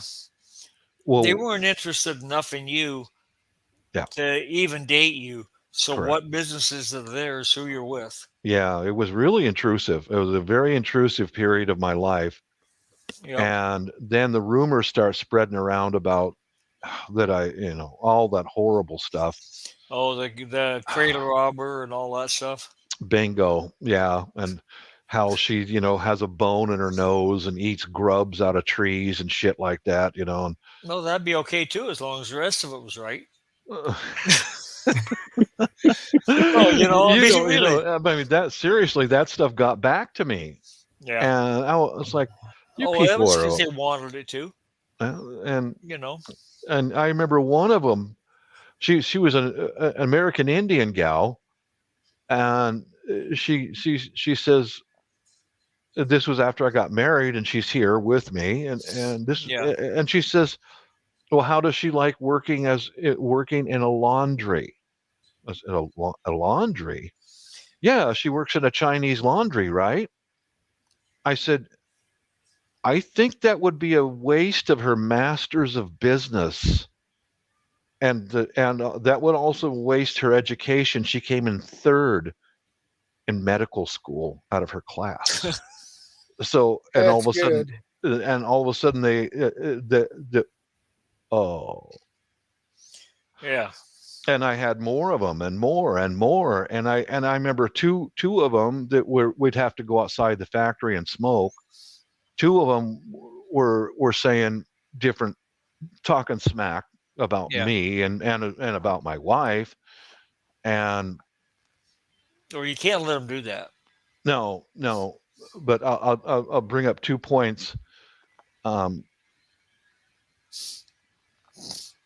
My wife taught me this. She said, next time they're asking questions about me, take out your phone. I said, I got her on speed dial here. You want to ask her?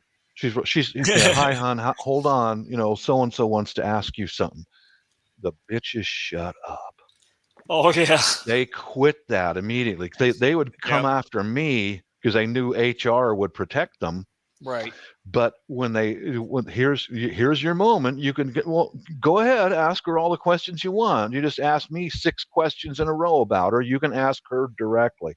Man, they stopped. Those two stopped immediately.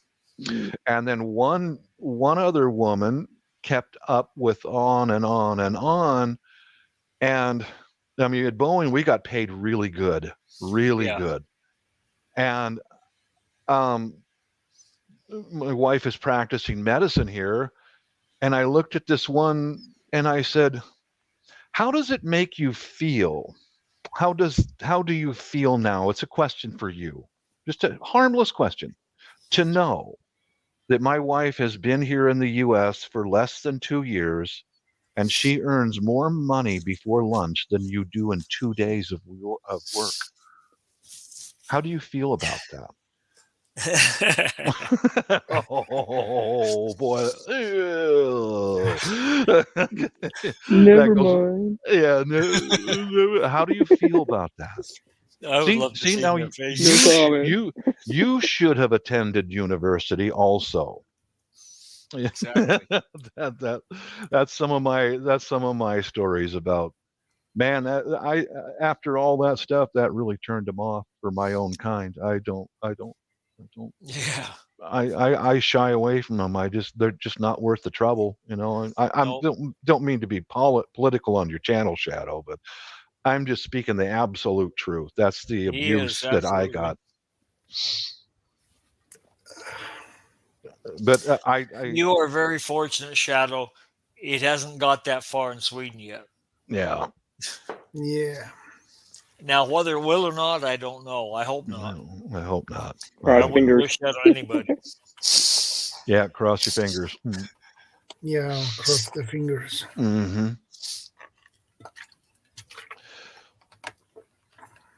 Now, yeah, although you guys on this panel have heard me say this many times, that she is fired. I'm going to send her a text in just a minute and tell her that she's fired. Because she didn't. She didn't make me any breakfast today, and there's no prepared food for lunch. So she's just. Oh, Bob. She's fired. Bob, didn't you realize that she has now put you on intermittent fasting? Intermittent. Again? The starvation diet. No, you just don't. Depends on how you do it, but you just reduce yourself to either 2 or 1 meal a day. Yeah. And modify that meal. Those meals you just eat till you're comfortably stuffed. Yeah. And high fat and moderately high protein. Here we go. I'll let you guys know. No breakfast. No lunch. Starving here.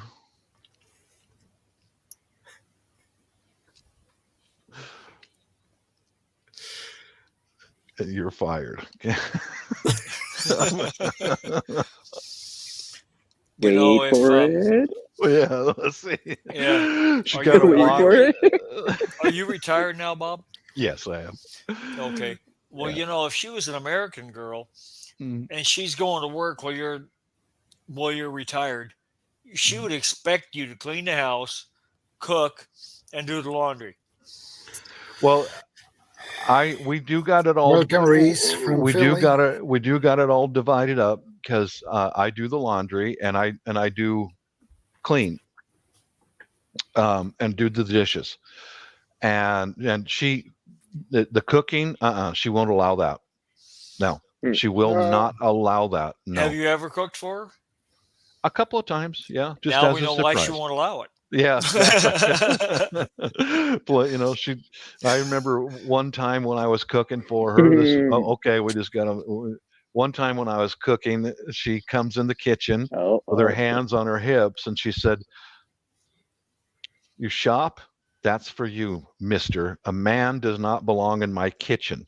Get out of my kitchen." If you don't move fast enough out of the kitchen, you will have Yeah, Maybe her well, booty. Yeah. I tell you what, fellas, I did. This was one of the. I got that rolling pin out of that kitchen. I disarmed her. Oh yeah, that's not a rolling pin. That's not a rolling pin. That's a husband trainer. Yeah.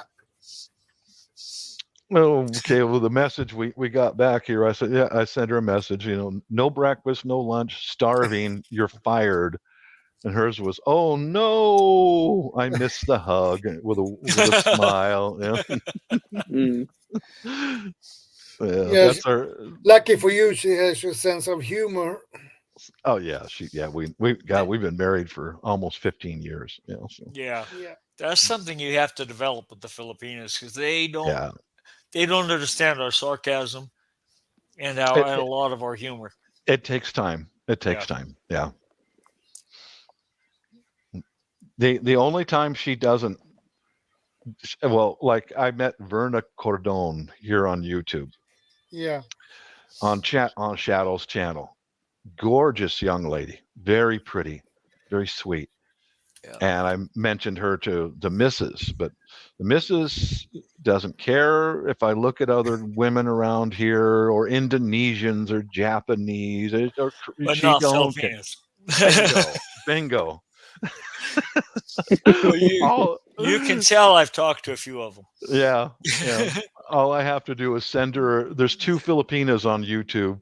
One is Tiny Island Girl, and then there's Verna. And I'll send Mrs. a text to get a rise out of her. Hun, Verna Cordone just uploaded a video. Well, there's others too, but those are the ones she knows of. She knows of, yeah. Living dangerously. Yep. From ropes to rolling pins. Yeah, exactly. Yeah. Yeah. That's how Bob rolls. Yeah. Ropes to rolling pins. Yeah. Yep. You can use ropes in many ways. Yeah. This was my Only right there. daughter's. This was my daughter's, and she got it at a Japanese outlet. Yeah. Anything Korean, anything Japanese, the Asians just go crazy over it. And Right. And she left it behind when she moved out, and it was all wrapped up with Japanese and stuff. I saw that when we moved and went, yeah, I'm going to keep this. You better hide that somewhere. Yeah. It's out here in man's land. It's hidden. Yeah. You might wake up with it beside your head. That reminds me of a story. A guy I worked with. He was the what do you call it? Union rep on a job, and he was telling us at lunch one day. He said he used to drink and come home and beat his wife up and all that stuff. And one morning he woke up with a cast iron skillet on the pillow next to his bed with a note. And he says, and the note just said, next time you do that, remember this. And everybody's got to sleep. Oh, yeah. My cousin, my late cousin, she had a boyfriend who beat her up once. And that's what she did. She waited till he slept, and she went into the bedroom and cracked him across the knee with a skillet. And it worked. I guess I said, well, they yelled and screamed at each other. Then she took him to the hospital and got him fixed up. And he never laid a hand on her again. Never. Well, that's one thing my mom taught us boys. I've just got 2 brothers. I don't have any sisters. Mm-hmm. But she taught us boys, you don't hit your woman unless she hits you first. Yeah, if it's self-defense, that's different. Yeah. Mm-hmm. If she hits you first, that's then it's no holds barred. Mm-hmm. Yeah, I'd rather get hit with a rolling pin than with one of these. She knows how to use one of these. This one's a real Yeah. one. My brother-in-law gave that to me as a gift a long time ago. That one's Yep. handmade there in the Philippines. Oh yeah, This is what that they're is a supposed real to one. look Yeah. like. Yeah. Yeah. I'd rather have her use a rolling pin than one of these things, man. Yeah, that leaves permanent damage. Yeah. That's stitches right there, man. Yeah, at least. Yeah. Yeah, If not, you don't need that. surgery to blow your lung back up. Well,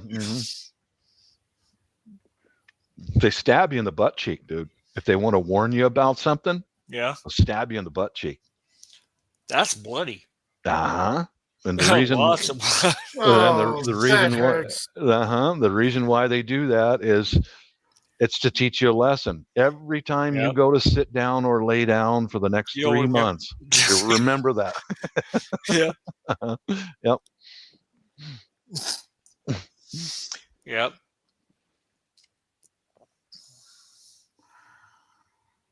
I can imagine how the pain. Oh, If you get Oh, yeah. stabbed right there. Oh. Yep.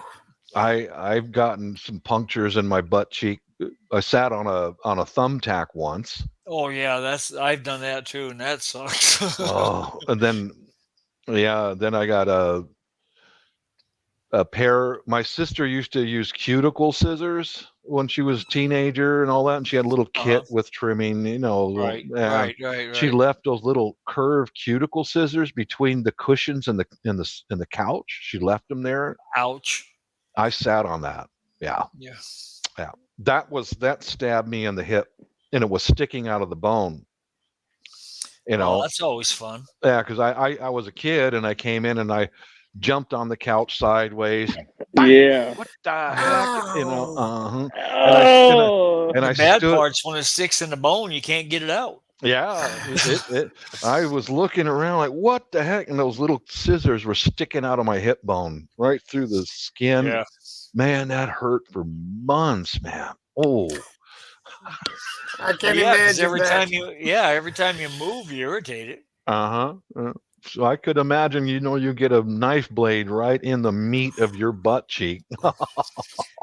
Boy, on me, you have to be a real good shot because I don't have much of a butt. Neither do I anymore.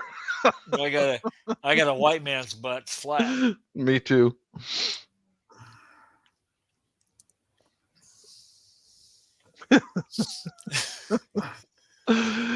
Well, they should test that butterfly knife on Fortune and Fire.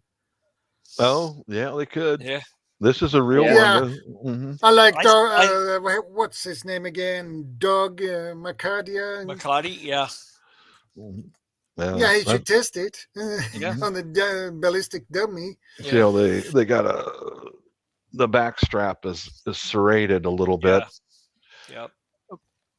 My Almost brother-in-law, like he was an armed guard, yeah, and he carried this one as a backup for his M16 or whatever else. Yeah. Yeah, he gave it to me as a gift a long time ago. He must like you. Yeah, we get along great. We get along very, very, very, very well. We respect for each other. To give you a knife, that Mm-hmm. that shows a lot of a lot of affection, a lot of respect. Mm-hmm. Especially when he, we got a little house over there, and every weekend him and his family go over and stay in our house and cook and can clean the place for us and watch it for us and stuff like that. So well, that's handy. Yeah, it is. So you're planning on ending up there when your wife retires? Yeah. Mm-hmm. We did have a good conversation, and Mrs. and I, about when are you going to pull the plug? And she says, well, as soon as we're both collecting Social Security and our pensions, then we'll go there permanently. So yeah, I got sounds like a good plan. Yeah, I got somewhat of a timeline now, because she's maintained working because we still got a couple of nieces at university, and we help with that. Yeah. That's a good thing, though. Yeah, it is. my one niece, who's a registered nurse, has been working there in the Philippines for several years. She's got a job lined up in a hospital as a registered nurse in Las Vegas, Nevada. And Okay, that should be good. Yeah, she should be coming here to the States, earning dollars. And I go live chat with my brother-in-law once in a while. And I said, do you think you and your wife will move to the U.S.? He goes, no, bro, it's better here. Because he knows that Ate Talto will send money to take care of mom and dad. That's just done. Yeah. That's just done that way. He says, no, Right, man. right. We got a house here that's paid for, and no need to move to the U.S. We're going to stay here at home. Well, besides, everybody else is going there. Yeah. Mm-hmm. If I can make it happen, I'm going there this summer. Yeah. Yeah, we got a big family over there, and there was some family drama that when we went there in December. But yeah, my brother-in-law stuck with me and all that. I'm just judging by who's still on my Facebook. Yeah. There were several of the women abandoned me, and he didn't. Neither did his wife, and it was an uncomfortable situation. That's never fun. No, it's not. Well, I'll give you a basic synopsis of what it is. Is that part of the family live in a slum there, and if you've ever seen a Filipino slum, I have on YouTube videos. Yeah, desperate. And she offered me sexual gratification. She offered me to be my mistress. Yeah. And then when I arrived in April, I went right over to her and I said, now what's this all about? Are you really that in need, et cetera. We got it sorted out, she and I, and nothing happened. I don't F around on my wife. I'm especially not going to touch a niece, man. I mean, even though she's like 25, I ain't doing that. That's no sick, family would get back to you, and your wife would cut you. Yeah. And so we got that sorted out. But when we went back there in December, she was being extremely disrespectful to me. Extremely. And that is culturally not allowed. Right. Now, I kept that part about her offer to me away from the rest of the family. Right. That's between you and me. End this. It's not going to happen. So I actually, to support her business for growing plants, I made all kinds of things in my shop to help her sell her plants, because I find out that she's in that desperate of a situation. Sent it all over there. Then at Christmas, it was all in the house, and I said, this is all for you to help you with selling your plants. She was being very disrespectful to me the whole time I was there. As soon as I would say something to her, she would shout out, no. I mean, every time. I gave her all this stuff to help her sell her plants, and she didn't touch any of it. She left it still in my house. Wow.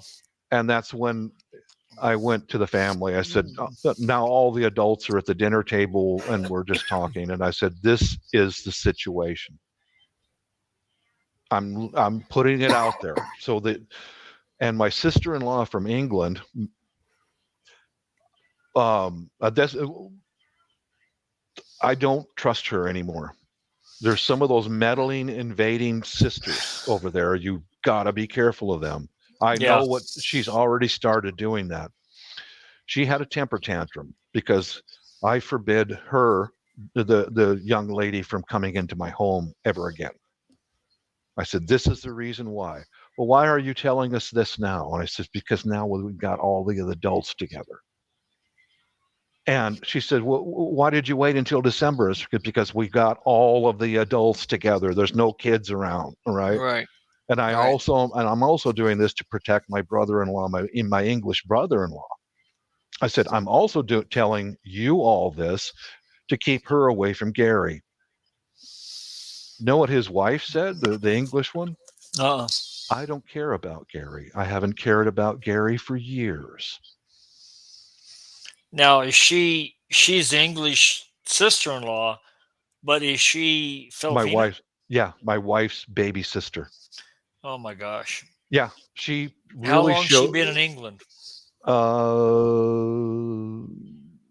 About almost 20 years. That's long enough for the feminist movement to have gotten to They her. got to her, yeah. And my brother, I feel so sorry for Gary because he was sitting across the table from me when she said that, and I looked at Gary, and his eyes bulged out of his head. He had the stark realization that his wife doesn't care about him, and it's true. That sucks. Yeah. And that's how all this drama stuff developed. But, I found out, and she blocked me on Facebook, so did a couple of the nieces. So my brother-in-law, his wife, and a few others stayed with me. And now those are the people that I can trust. The rest of them. Well, if they block you on Facebook, they're just that many less you got to worry about. Yeah. But I had to shut that same sister-in-law up a few years ago before the COVID stuff. I know when they're meddling in a relationship, stuff like she came to me one day with my wife next to me and says, Bob, you need to earn more money. Now I'm retired. And I said, I know exactly what you're doing. You need to shut the F up. Yeah. Stay out of our business. And my wife really appreciated that I recognized what was happening. She's trying to split up a happy couple. They do that. It's a weird thing. That is weird. You'll run into it if you go there. You'll see it. Yeah. Well, if there's any way possible, I'm going this summer. But this time when we were there, my sister-in-law went to the mall and came back to our house with a bunch of kitchen tools. I said, what are you buying all this stuff for? Oh, well, you need it. I said, well, we already have all that stuff. Well, these are better. And then she made the mistake of looking at our refrigerator and saying, I'm going to take this out of here. This is too small. I'm going to replace it with a double door refrigerator. And I said, what the hell are you thinking? You trying to move into this house? Well, you're not going to move into this house. This is my house. That's the drama stuff that played out. And I'm glad that I found out exactly who she is, and she showed off who she really is in front of the rest of the family. I don't care about my husband. I don't give a damn about him. Whoa, baby. I know that's a little bit of personal business, but if you're talking about going there, these are some of the things you have to watch out for.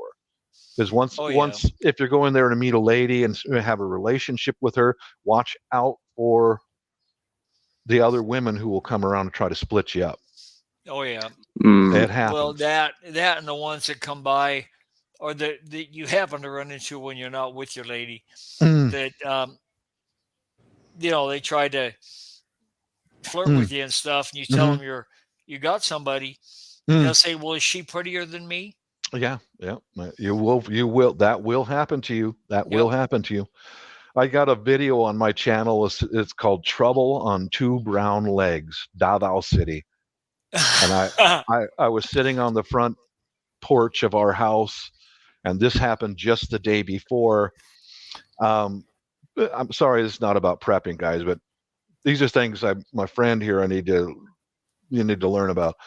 The whole family was out boating. I'm tired of going out boating. I've done it a million times. So I stayed home and I was working on the house a little bit and listening to loud music, because you can do that there. And these two gorgeous young ones walked by the front of the house. Dude, they're wearing half shirts. Yeah. And body fit, everything. I mean, they are looking hot, Yep.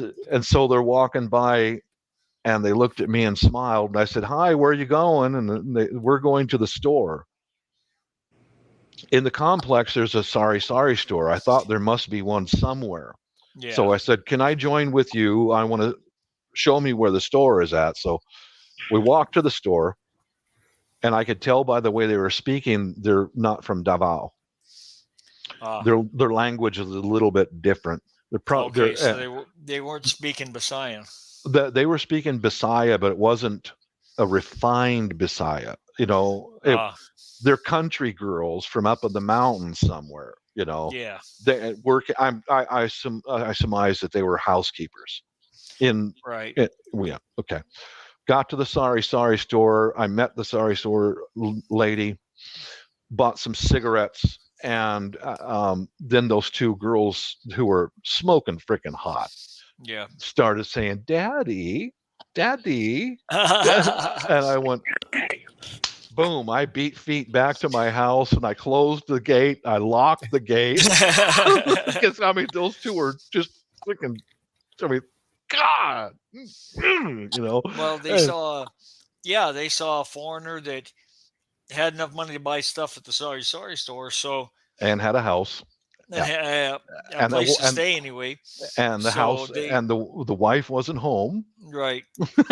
But they might not even have known any of that. All they saw was you might be available and they were going to grab you. Yeah, that's you got to watch out for that stuff, man. Yeah. But yeah, I locked the gate. Let me end the story up here. They walked back past my house and they stopped.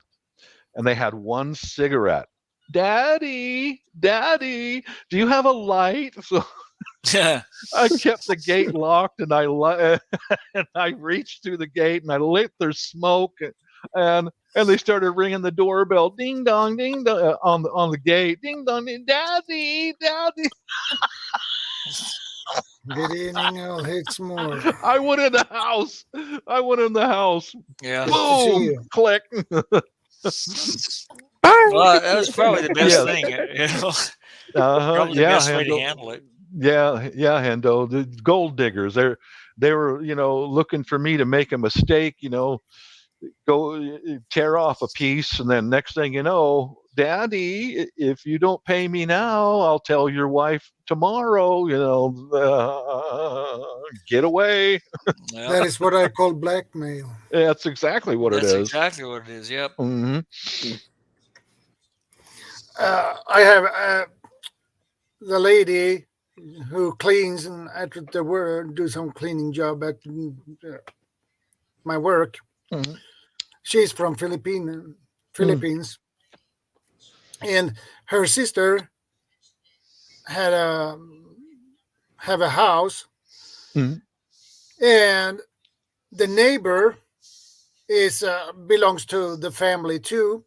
And he's a retired soldier, and he got.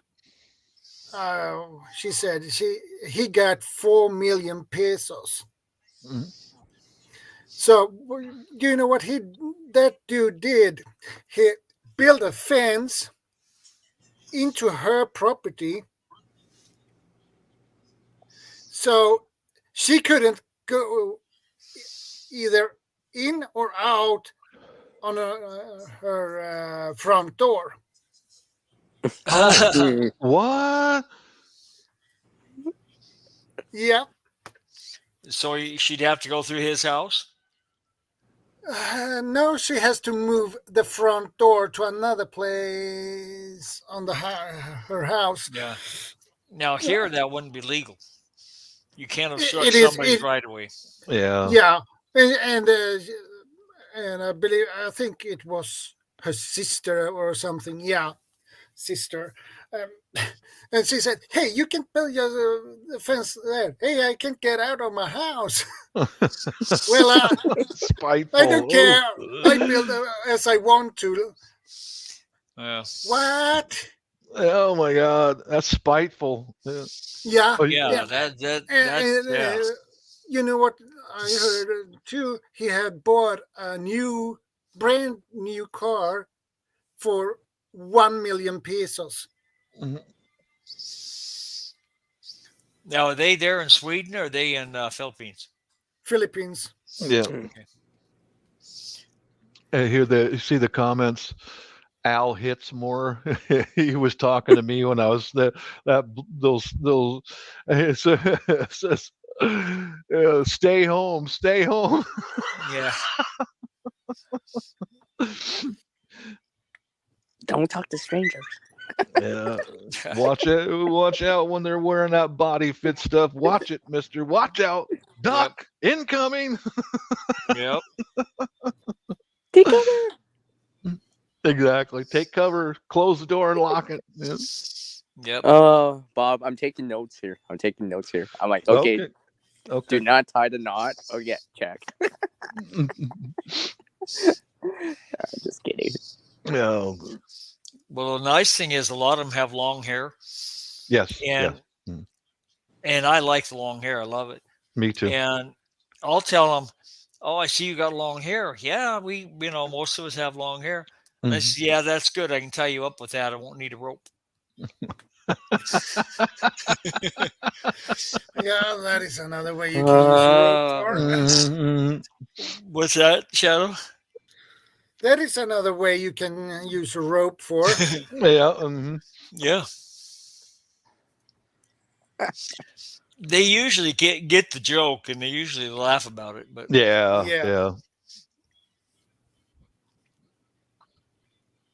Yeah, it's Al Hitsmore. I'll see whose channel is that.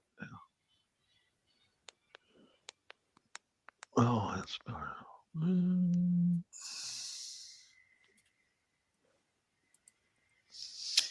There are them that are like that, Hendo. That's true. Yeah. On the prowl for sugar daddies. Yeah, that is international. Oh, I think he's Filipino too. The Al Hitsmore looks like it. Doing some gardening videos and all that. Yeah. Oh, okay. I'm not sure if he's still in the chat or not, but there's a guy I used to see on a different chat or a different live stream or channel than this, and he did a lot of gardening videos and stuff. Mm-hmm. And he's married to a Filipino. Okay. But they're here in the States. But tons of good advice. I mean, just like you. But the thing about it is he did a lot of cooking also. And he was putting together a deal where he was going to teach us some of his Tagalog or Visayan. Mm-hmm. Which unfortunately he dropped off the YouTube or StreamYard or whatever, and I haven't been able to track him down. Oh, that's a shame. Yeah. Yeah. Well, that happens a lot with folks in YouTube. I've been here for years, and there's an awful lot of folks who drop off because of some harassment and drama. Yeah, I don't. Yeah. Or all of it. All of it. Not aware of any harassment that he received, but there could have been. Probably. But seems in your first couple of years on YouTube, you get trolled a lot the first few years, and after a while the trolls just go away. Or more or less, Yeah. But they're not flying. Let's go somewhere else. Yeah. He used to come on this one channel I watched a lot, and they had a lot of the viewers would come up and get on the panel and sing. Mm-hmm. And they were trying to talk me into singing until I heard him sing. That was the end of it. He was so good. Oh, wow. I mean, man, he could sing any genre too. Some guys, some people really have that gift, Yeah, he's good. He was good enough to be a professional. Might have been, or might part of the time be, but made you kind of shrink in your chair a little bit, huh? Well, I just decided. I mean, they know what good is. They should don't need to listen to my bad. So I like that attitude. But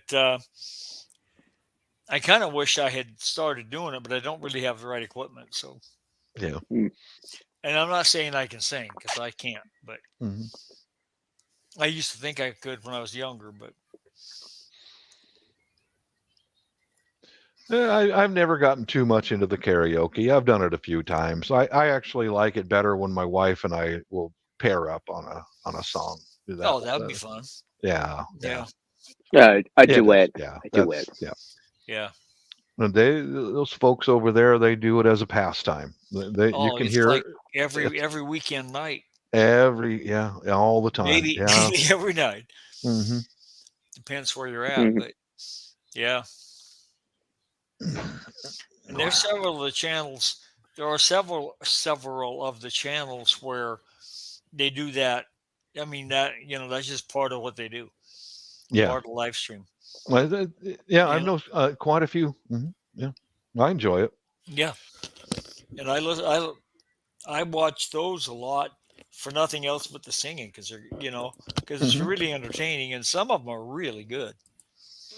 I tell you, there's really something to that singing, because when you're feeling down, if you're upset, angry, or feeling depressed or something like that, try it. Try singing a few songs, and it really lifts your spirits. Yeah, there's something to that. And now I want to start singing a song. Go ahead. Yeah, let's have a sing-along. Shadow don't care. We'll have a quartet.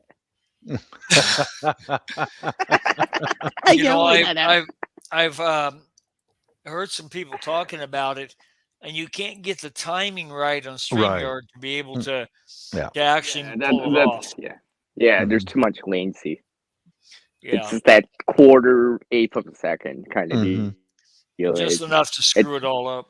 Yeah, I've tried that with some of my drums. I've drummed with a couple people here on YouTube, and it just doesn't match up. Yeah, you just can't sync it's hard. I'll be right back. You need to be together in the same room. Well, I mean, physically in the same room. Yeah, that's the best way. Right? Yeah, we're just too distant. Yeah.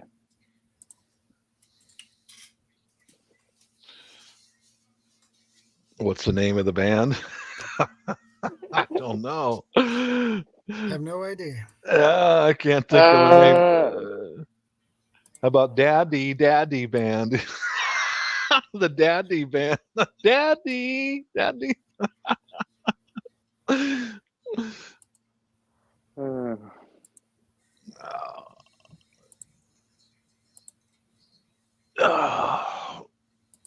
This is a good day to be on a live stream because it's cold. We missed you last week. Oh, you did? Yeah, I was busy puttering around. Puttering around. Shadow Bob.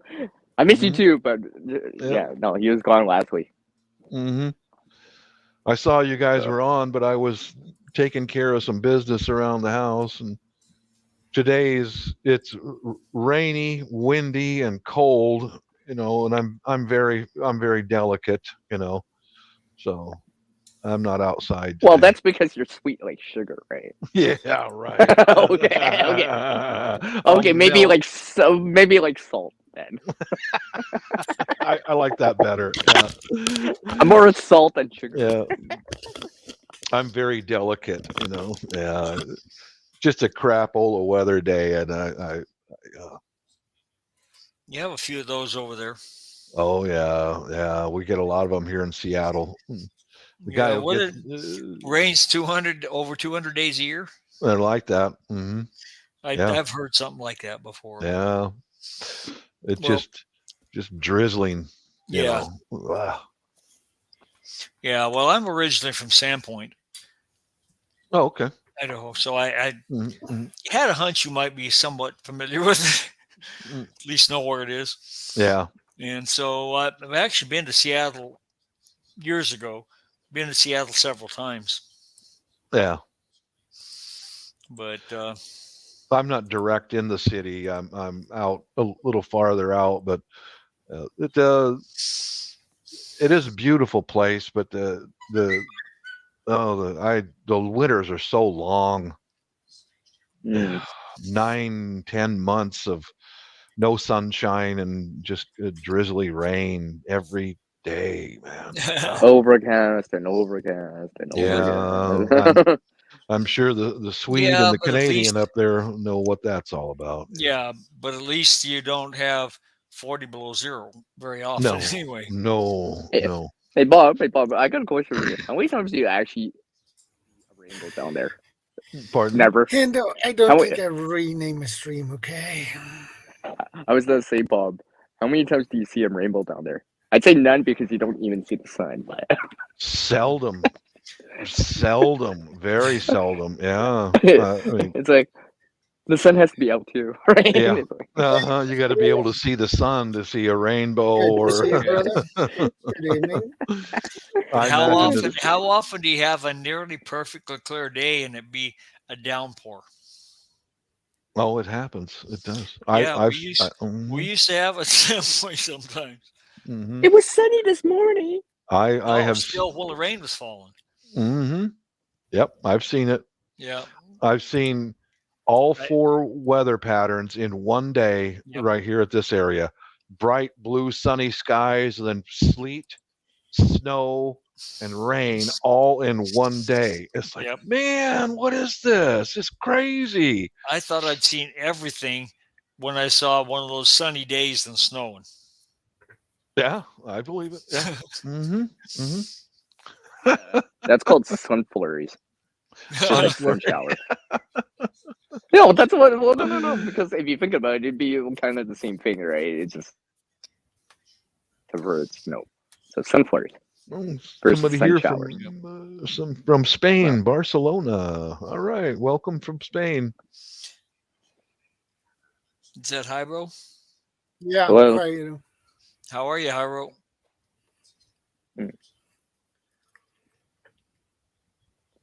Mm. Yeah, we're kind of off topic now. Yeah, Just a little bit. Well, it get happens. tied up into our Well, conversation. that's why I always put chill and chat, because that makes it Yeah. more sense to it. Mm-hmm. I mean, we can go back to it. That's one reason your channel is so much fun. Yeah, it is. It's not a hard topic. You kind of drift around. Oh, Yeah. Well, you can have a topic, just a topic for mhm. a stream, but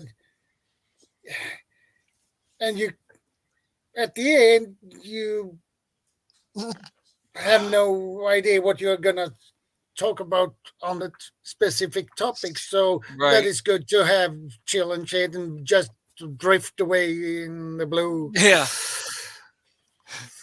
And sometimes we relate it back in. Sometimes. Yeah. Yep. And it's hard to stick on a topic for a very long time. You can stick on a topic.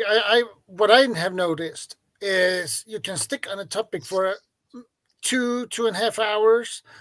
After that, Yeah. Yeah, it It's depends on really the topic. Well, Depends on yeah, the of topic. course, but a lot of topics. I mean, with knots, you got thousands of them, so you can. Well, no, not thousands. 4,000. Remember, that's that's what he said. thousands. He said 4,000. So. But that's thousands. It's more yeah. than one.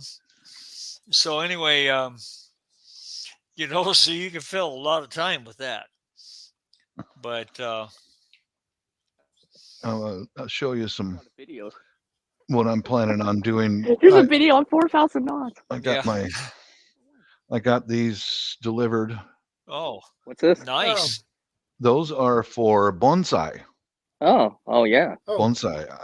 I'm practicing a little bit with some of the shrubs and trees out of my place, but this is one of the tools I was looking for. You know what that is? Whoops. That looks like a hoof nipper. It's like that. Yeah, it's a trunk breaker or a branch breaker. Oh, okay. You can pierce through a branch of a tree or a shrub, right? And you use your wiring to hold it in place.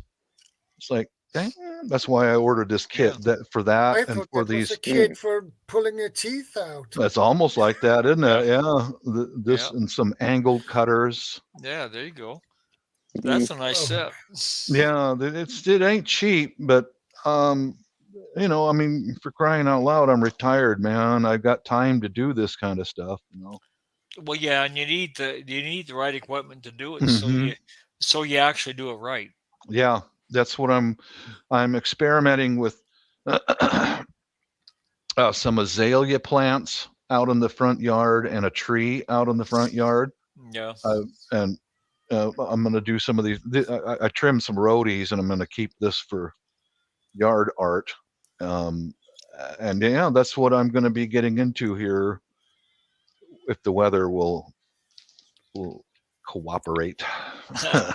Yeah, sounds Well, like you got to you're have a hobby. Yeah. Got to have a keep hobby. busy, right? Keep busy. Mhm. Yep. Keep busy. Keep doing something. We just Leonard. We just moved in. As long as you have something to do, Yeah, you shouldn't be ever bored. exactly, and that's Mrs. Instructions. You stay busy and don't get bored until we can retire and get out of here. All right, all right. Sounds like a good plan, man. Mhm. I got we just moved into this house last August or September, and the lady who lived here, she was Filipino, and she was divorced, and she got older and got sicker and got cancer, and she couldn't maintain the place. Right. And the front yard just shows you how good the neighbors are in this neighborhood. The front yard, the neighbors cut the grass for her and kept, neat appearance for that helped her out. Yeah. But the backyard was left derelict. I mean, so it's growing. Yeah, everything was growing, and before they sold the house, they had a contractor go in there and basically with a bobcat and pull all the, it was a mess from what the neighbors said. They said the blackberries and the morning glory ivy was, I still find evidence up in the trees, 8 and 9 feet in the trees. Yeah. That's left behind. Oh. So first thing I did was I took the rhododendrons around the deck and I narrowed them down so I can see through them, and the neighbors can see through onto our back deck.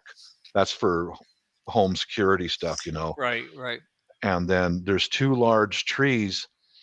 They're beautiful trees, but the neighbors can't see onto our back deck. So wife and I were discussing if we should just cut them down.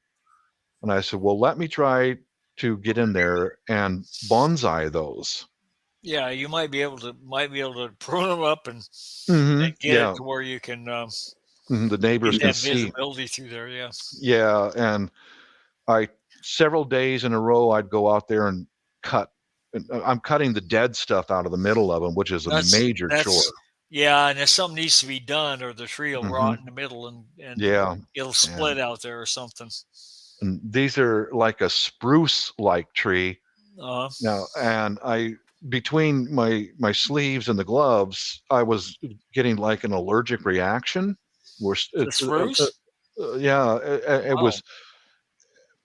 it was like, I'm hoping it wasn't an allergy. I'm hoping it was just because they're so sharp. But I was kind of blistering after 3 or 4 days, and so I stopped because I thought maybe I have an allergy. But but one thing I'm waiting on now is I Amazoned some gloves that are made for thorns. Oh, and they're made out of pig skin all the way down. So yeah. I got to clean the trash out of those trees. And I'm telling you what, Leonard, I've been working on one tree for several days just to clip out all the trash. Yeah. Oh my God. Yeah. It's very time consuming, and you got to be careful. I do. Yeah. I don't want to cut the greenery. I want to get the but dead you don't stuff want to out. fall out of the tree either. So, no, these trees are. Yeah, that'd be important. These trees are probably tie yourself off or something. No, I'm not up that high, but the trees are probably about 10 feet tall, and I can work for a few hours, and I start getting a snotty nose, and my hands are frozen, and it's like,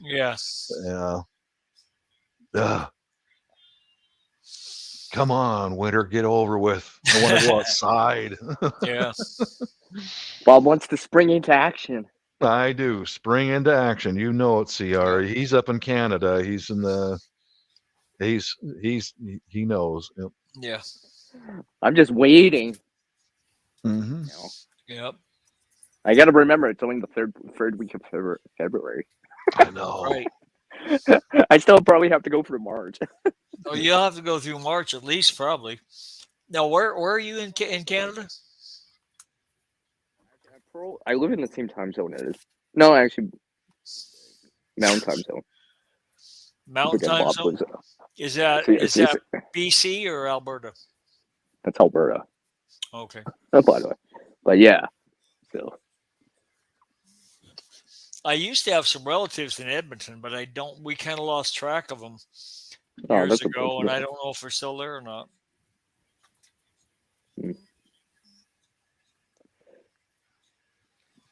Where'd Bob go? I just look. Bob just took off. I'm like, where'd Bob go? I just look at the screen. Bob was there. He just. I have to go to a bathroom break. I'll be back. That's probably okay. That's probably it. It's just like all that coffee these guys are drinking. It's like, yeah. Yeah, coffee's good for you, though. I haven't had lunch today, to be honest. Well, coffee will curb your appetite a little bit. I might have one in a little bit. But yeah, they've now finally released a study that says that people that drink 6 or more cups of coffee per day extend their life expectancy. Okay. Welcome back, Bob. Thank you. Have a look at my rhubarb. Ooh, rhubarb. Yeah, rhubarb. I got 4 plants in here, and this little guy right here is starting to bud or starting to pop. It's growing. You gotta watch out with rhubarb though, because that'll spread like wildfire. Mm-hmm. It's tough stuff. Yep. I just brought these in from outside. I'm trying to get them acclimated to the climate, and yeah. I can't leave them outside because it still gets frost. It still freezes at night here a lot, and then I'll show you my. Now I would kill them. So far, only one of them is budding. The other rhubarbs are just sitting there, not cooperating yet. We'll see. You only need one. Yeah,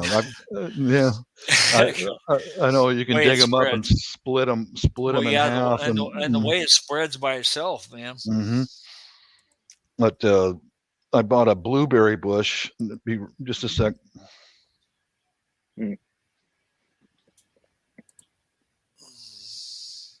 Oh, look, he's back, Leonard. He's back. Yeah, he's back. Oh yeah, Shadow's back. Bob left again. Yep, there he comes. No.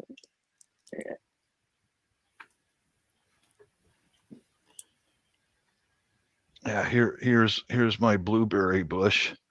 I just brought those in because the sun's going to go down any time now. Oh, yeah, you got to protect them. These leaves showed up today. Oh. Yeah, so. Awesome. So and how long? I think. How long has it been in that container? Just a couple weeks, I think. Yeah, just a couple weeks. Was that started from seed? No. This is a start I bought off of Amazon. No, it was at a local store. The starts come from New Jersey, and I just put this in one of my ceramic pots here, or kitchenware that I make turn into flower pots. And yeah, I was gonna say that looked like a mixing bowl. Yeah, that's what I'm using for flower pots. Is I got the right drill bits, and I drill my own drain holes in the bottom of these. And you can go to a secondhand store and buy these big soup bowls for $2, and they look better than a ceramic pot. So, but I learned this last winter when we went overseas. I had these out on the deck, and we went sub-freezing for some time and snow, and did they break? Yeah, a lot of them did. They shattered. Yeah, so I learned. Yeah, I'm familiar with freezing reactions. That was the shattering moment. Yeah. Bob didn't hear it. He was I taking was off going to the say you headphones. wasted it. He stepped away. Dang it! I wasted He just it. took his headset off when you said it.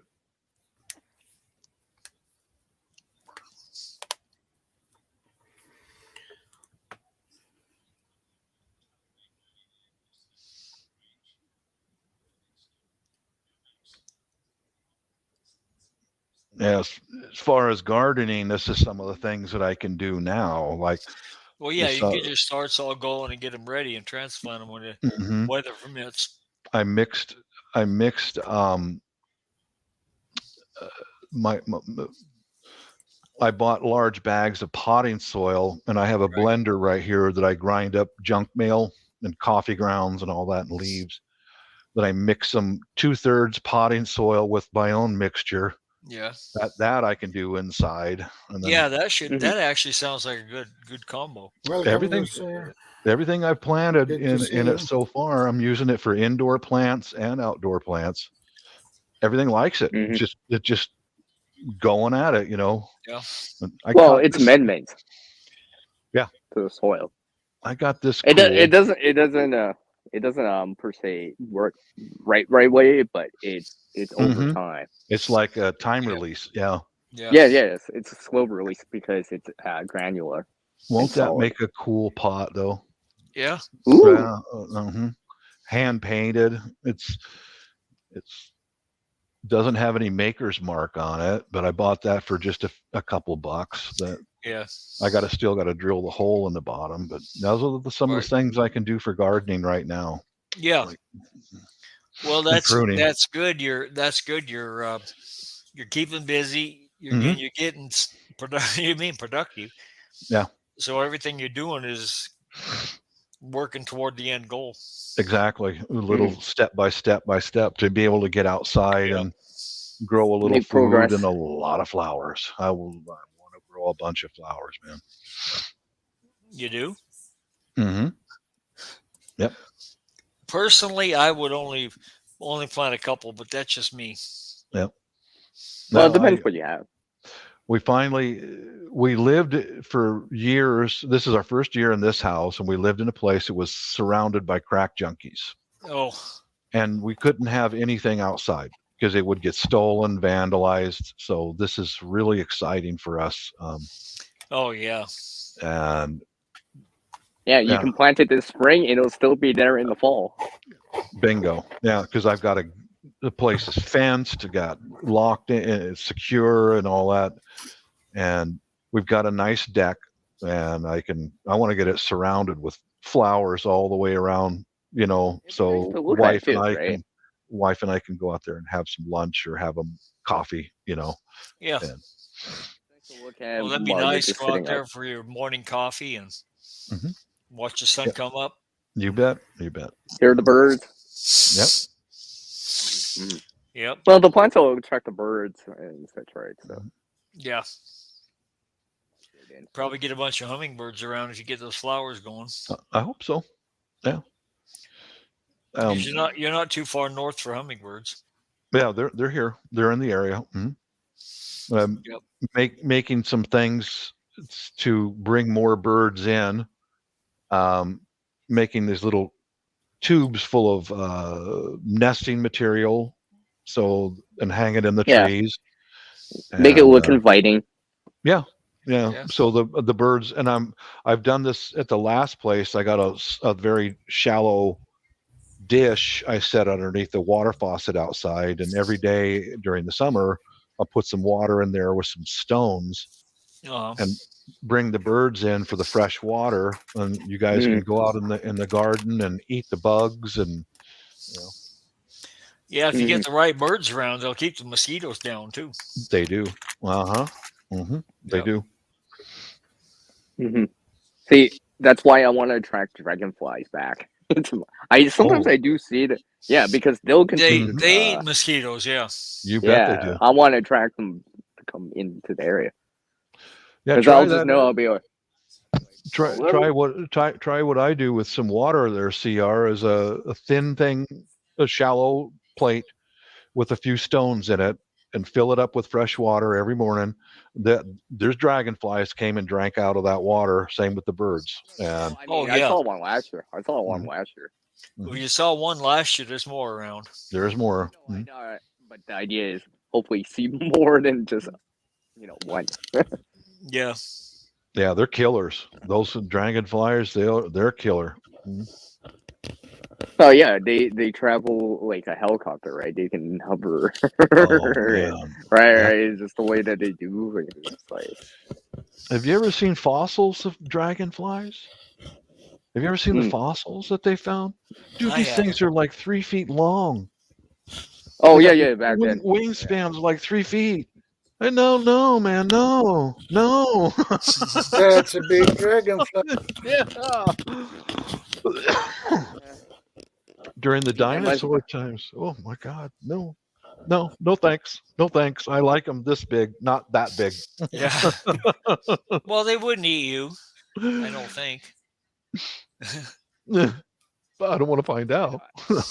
Right. What's the phobia? Yeah. What's the phobia? Mm-hmm. Yeah, I want to attract some of them back because they'll help. Yeah.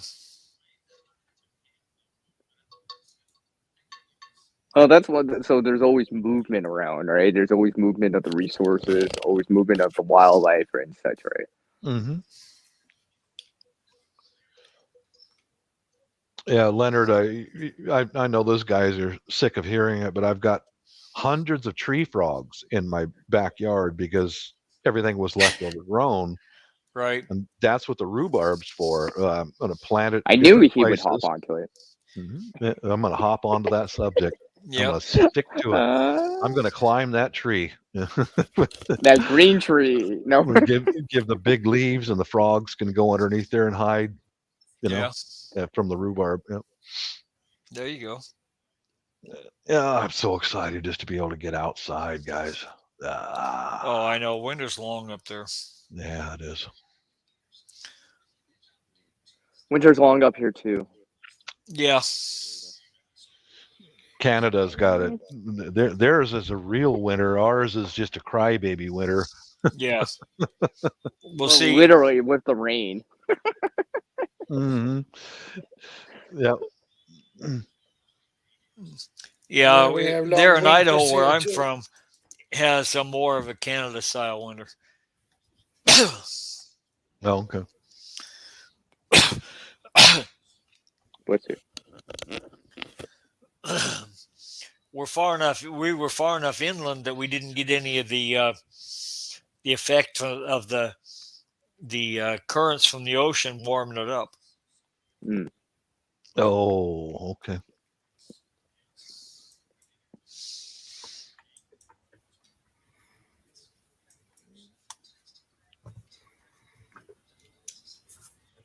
Yeah, we were basically just south of the BC and Alberta border, basically. Mm. So Montana. No, Idaho. Oh. Oh, wait. Yeah. Mm-hmm. Yeah, Idaho. It's only 60 miles wide there, but it's still there. Yeah. Mm. Now you're down in Texas. How you like in Texas? Yeah, it's okay. Before I came here, I spent 15 years in Phoenix, Arizona. Okay. And I got used to that weather, so. Yeah, you're acclimated to it. That's good. Yeah, I still don't need a coat, but, Mm-hmm. As long as I keep my hands and feet warm. Mm-hmm. Mm-hmm.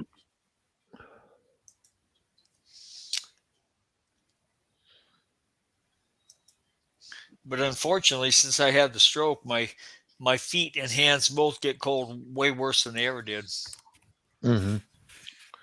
I've noticed that with myself also as I get older. My hands and feet just get cold, and it takes a long time to warm them back up again. Yeah. Mm. You should see Mrs. Jump when I try to put my cold hands on her boobs. Oh yeah, yeah. They Where all are you seem going? they all seem to do that.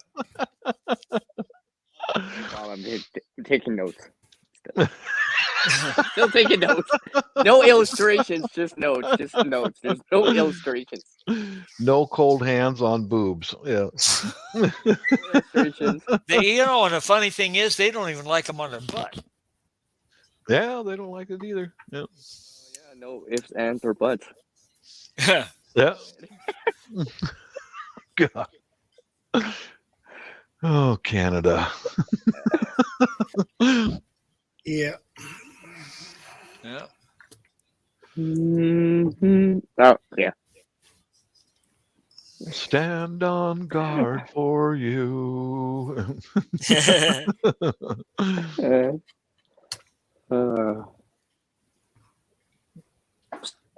So, are you guys seeing sun out today? I have not seen the sun out today. It's been cloudy all day. Same cloudy. here. No. Yeah.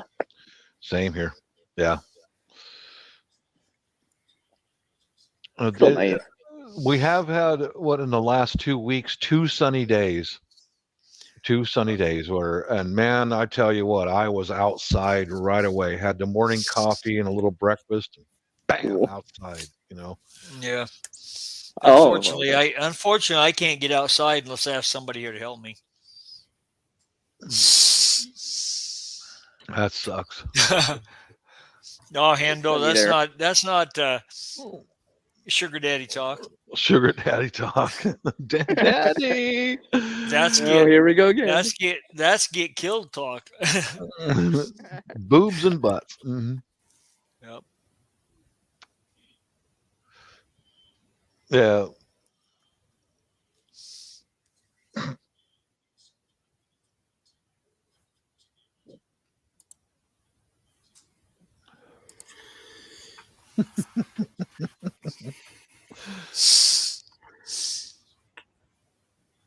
And probably next week I will have some moringa seeds too. Okay. You Yeah. gonna start them indoors? Yeah. It's the same lady who cleans at work. Oh yeah. Okay. Yeah. She had a lot of moringa seeds, so she promised me to give me some. Cool. Some of them. Yeah, keep us posted on how that stuff helps you. Nice of them. Yeah. If it does, because I don't have any blood pressure problem at all, and I've got my diabetes under control. Mm-hmm. My A1C is 5.2 the last time it was checked. Yeah. I've lost weight, so I've my diabetes doing pretty good. Are you type 2 or type 1 or? I don't know. Just diabetic. Yeah. Are you on insulin? Yes. Yeah. Mm-hmm. You know what your A1C is? I can't remember. Okay. Wife keeps track of all that stuff. Well, yeah. She's in the medical field, so that'd be That'd be Mister, blah blah blah blah blah. Okay, hon. Yeah. Okay.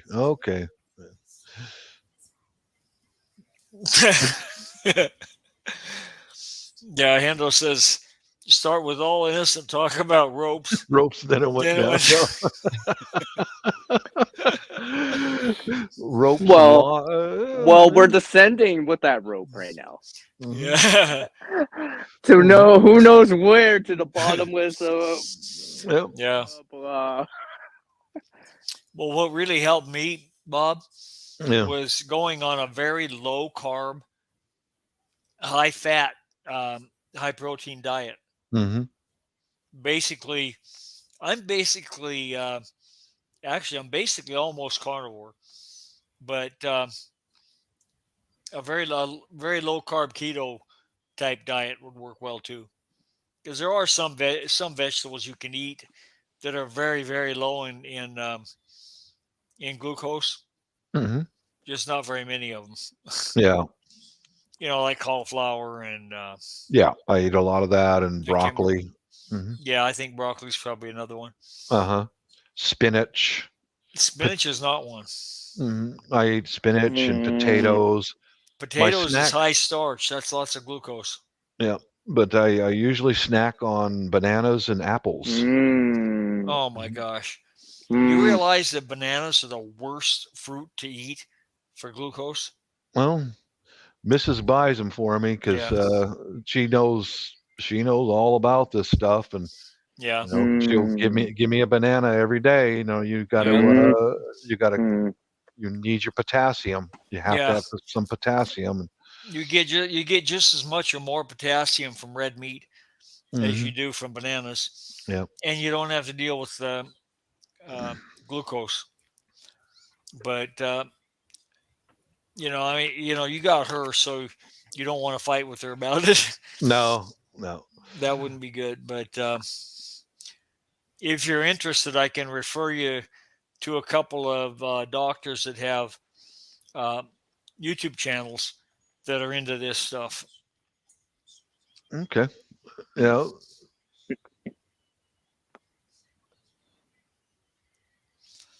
Yeah, you can watch a couple of their videos and see what you think about what they're telling you. Okay. You can tag them in the chat. Yeah. Or in the private chat. If you want. Oh yeah, I forgot about that. Yeah. I don't even know how to do that. It's in the in that chat area. Yeah, I see that. It's on a phone it would be a tab. Yeah. Well, it's like a tab up there, but okay, there I can type it. Okay. Yeah. Only people that are in the panel can see it. Yeah. Yeah. I think that's from StreamYard or something. Yeah. Hey, Hendo, I'm getting hungry now. I wonder why. Because you two had to talk about food. Yeah, I thought for sure we'd get away from that. Actually, I am. I'm going to have to bounce off pretty soon and go get something to eat. Yeah. Although the Mrs. left me starving half to death today. No breakfast, no lunch. I didn't even get that banana. No, nothing. Not even the banana. Well, it's easy to go bananas too. Oh.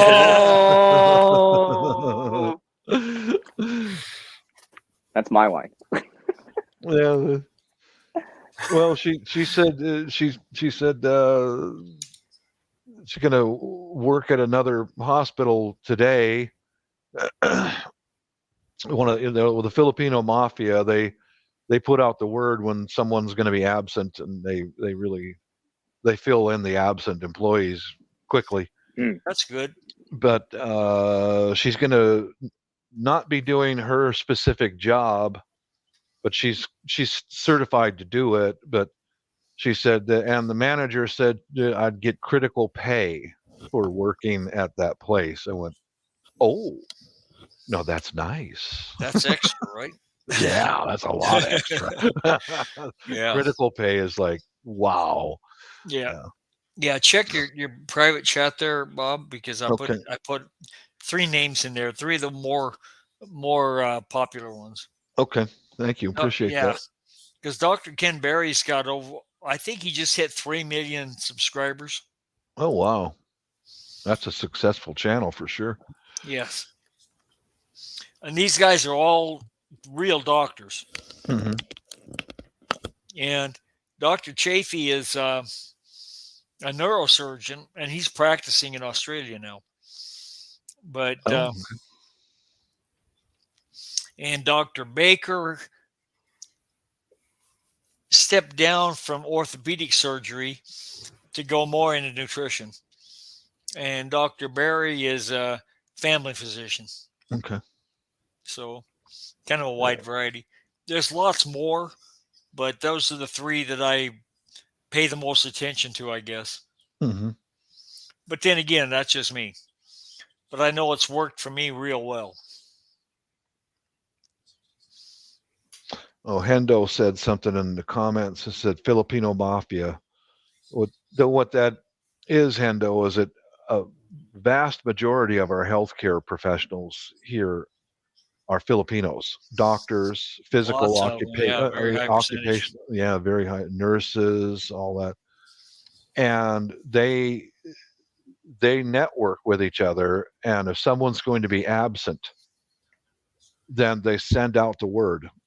Even like clinical managers, hospital managers, nurse managers, and they're Filipinos, and they'll put out the word that someone's going to be absent. There's overtime available, and they'll through Facebook and other things, they network together, and they make sure that every position is covered. And sometimes the managers will offer bonuses or a free lunch, or because the managers love Filipino healthcare workers because they don't really have to get involved in anything. They take care of it among themselves, and the managers just have to come up with a paycheck. Yeah, because the clinical setting is taken care of by the employees, and they'll just look at when they clocked in, when they clocked out. Okay, here's your paycheck. Yeah, that's heaven if you're a manager of some kind. Because there was a point in time that I heard of that a bunch of the major hospitals in the U.S. had people camping on the campuses during graduation and signing people up and getting their visas for them, like right on the spot. Oh yeah, that's true. And that's part of the reason there's so many of them here. Yeah. Mm-hmm. Yep. Well, like my niece example is she decided to stay there in the Philippines, practice nursing. It looks better for an agency if you've got a couple of years of experience somewhere. Right. So she's already met her 2 years, and she and some of her best buddies there, nurses, also went to an agency, and then they're all going to be practicing medicine here in the U.S. very soon. Yeah. I was hoping that we could get my niece up here in Seattle somewhere nearby, but yeah, she got Las Vegas instead. Yeah, there's a big shortage of nurses here in Houston too. Is it? Yeah, I believe it. Mm-hmm. So that's if you know somebody else, send them Houston way. Oh yeah. Yeah, I figure after she gets all settled in and all that, Mrs. I will probably fly down there and visit with her. And oh yeah, that's kind of compulsory. It is. Yeah. I was stationed there for 2 years in the Air Force, so I know that city pretty well. Yeah, my cousin was down there too, in the Air Force also. Oh, was it in Nellis? Yeah. Huh? Okay. Yeah. Yep. He went some other places, but he was there for. I don't remember how long he was in. I don't know if he retired or if he was just in for 4, 6, or 8 years or something. But I can't remember. But I did my 4 years, and that was they were having such massive budget cutbacks in the 80s. Because it was just following the Vietnam War, and they were cutting back on everything and all the extra spending. Yeah, and they were looking at getting the next generation of aircraft, purchased and on. So, I wanted to go do some more overseas duty, but they said no, wherever, you just stay here in the States. I want to go back to Europe. Come on, man. Nope. Wherever you're at now, that's where you're staying. And so I tried to get a different job. I wanted to get off the airplanes and get in. I put in for gunsmithing, machine shop, some different trades like that, and they said no budget for it. And I said, okay. See ya. Yeah, I think at that time they had a surplus of enlisted people. Yeah. And they were. Yeah. Mm-hmm. They didn't have a war going on anywhere, and they didn't need the additional staff. Yeah. So, in fact, one thing that led to a lot of frustration was Tactical Air Command, which is fighters that are based in the U.S., their head count was 80%. Yeah. And they said, well, that's close enough to 100. So you're constantly short on people to fix the airplanes. And dude, they worked us half to death. And, it was like, well, and they were going to cut even more budget. And I'm like, no, okay, thanks. Yeah. Bye. But yeah, go see my niece down there. It's only a 2-hour flight from Seattle down to Las Vegas, and I went there right after Mrs. and I got the jab, and we were able to fly out of here. We went to Las Vegas right away, and we stayed right there on freaky Fremont Street. Man, that was a blast. That was a blast. Yeah. I said, hon, do you want to go downtown and see all the Caesar's Palace? She said, no, I just like it here on Fremont. She spent most of the time in the room with her feet up, relaxing, while I was down on Fremont Street drinking beer and looking at the circus of weirdos. Yeah. You definitely got that in Vegas. Yeah, that's for sure. Yeah, I've been to Vegas. I've been to Vegas several times, but I've never. I've actually been there too. Have you? Okay. Yes, you I've guys been there know. too. So, oh yes. boy! Oh boy! Fremont Street when the sun goes down. Oh my god! Oh my god! There's a lot of flamingos out there. I know I'm not talking about some kind about the hotel. Whatever you want to call them. I remember there's lots of freelancers there, and wife and I just got checked in. We came down the elevator to the lobby. Wanted to go eat, and there was a gorgeous 30-something-year-old woman, blonde, built like a brick shithouse, fit. I mean, really a hot woman. And she knew that we were a couple, and she approached us and she says, "Hi, would you two care for some adult entertainment?" And the wife didn't really quite catch it. And I did. I knew what she was. Oh, we know you did. We know you did. Yeah, she was, and I went, no, thank you, miss. And my wife was like, "What the heck?" And I said, "She's a freelancer, hon. How about a threesome?" And she said, "Wife, no." Yeah, that's not a good thing. How about it, hon? Let's do it. That wouldn't be a safe thing to do around, or even suggest around most Filipinos. No, I knew the answer.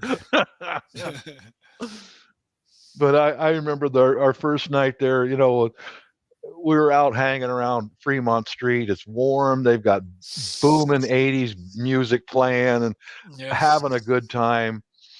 And the wife got hit with a blast of weed smoke, a big blast in her face, and she ain't used to it. And she goes, knock you down. Yeah, and she goes in, and it's nighttime now, and she calls me up and says, "Hun, get into the casino now. Get in here." And the table dealers were all hot, college age, and they're mini skirts and all that. And at nighttime, they turn into ledge dancers. And oh my God, my jaw hit the floor. The tongue flies out. Holy! I'm taking notes, Bob. I'm still taking notes about this now. Look at all this. Look at all this. We're gonna have to get the IP for CR's computer and nuking. He's taking notes. Yeah, he's taking notes on everything we're saying. Oh no. No. I mean, I'm illustrating it now. That's what I mean. Man, and I'm looking at all this sweet meat all up there, ledge dancers, and I didn't even notice. But my wife goes, "Look, hon, none of them have tattoos." wow, you're right. Bob didn't notice that at first. I'm looking at the TNA guys. Yeah, we know that. We know that. Yeah. Oh yeah, I think isn't it true that the freelancers, most of them in the Philippines, are tattooed?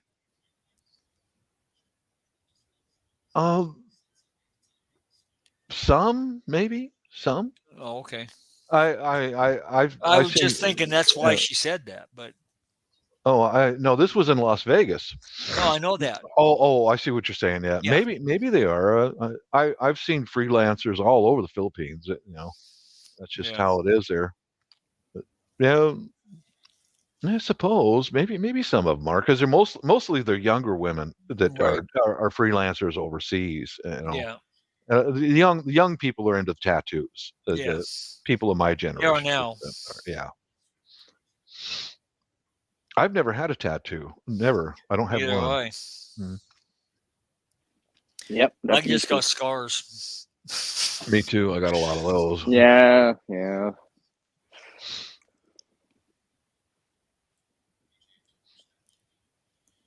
Oh, by the way, Shadow, I gotta go in like top hour.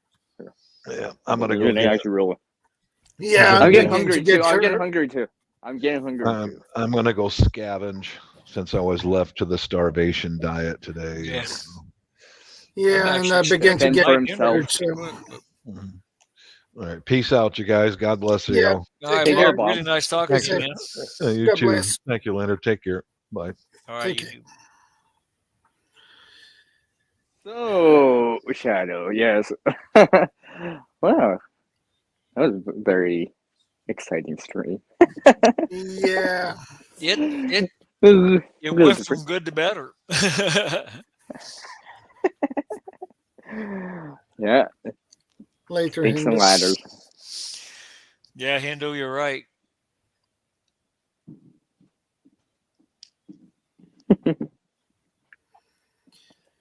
Well, I think I'm gonna wrap things up now. So. Okay, Shadow. This has been a nice. Thanks for having us on. Absolutely. Yeah. Thank you very much, Shadow. You're very welcome. Thanks for stopping by. Yep. Yeah, I think Lazy Larry's about ready to have a live stream too, so I'll be able to catch him. Yeah.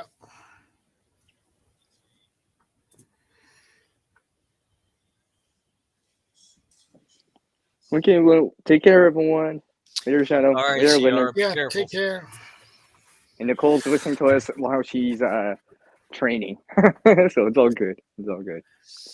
Take care. Stay safe. God bless everyone. Take care, everyone. Everyone, be safe.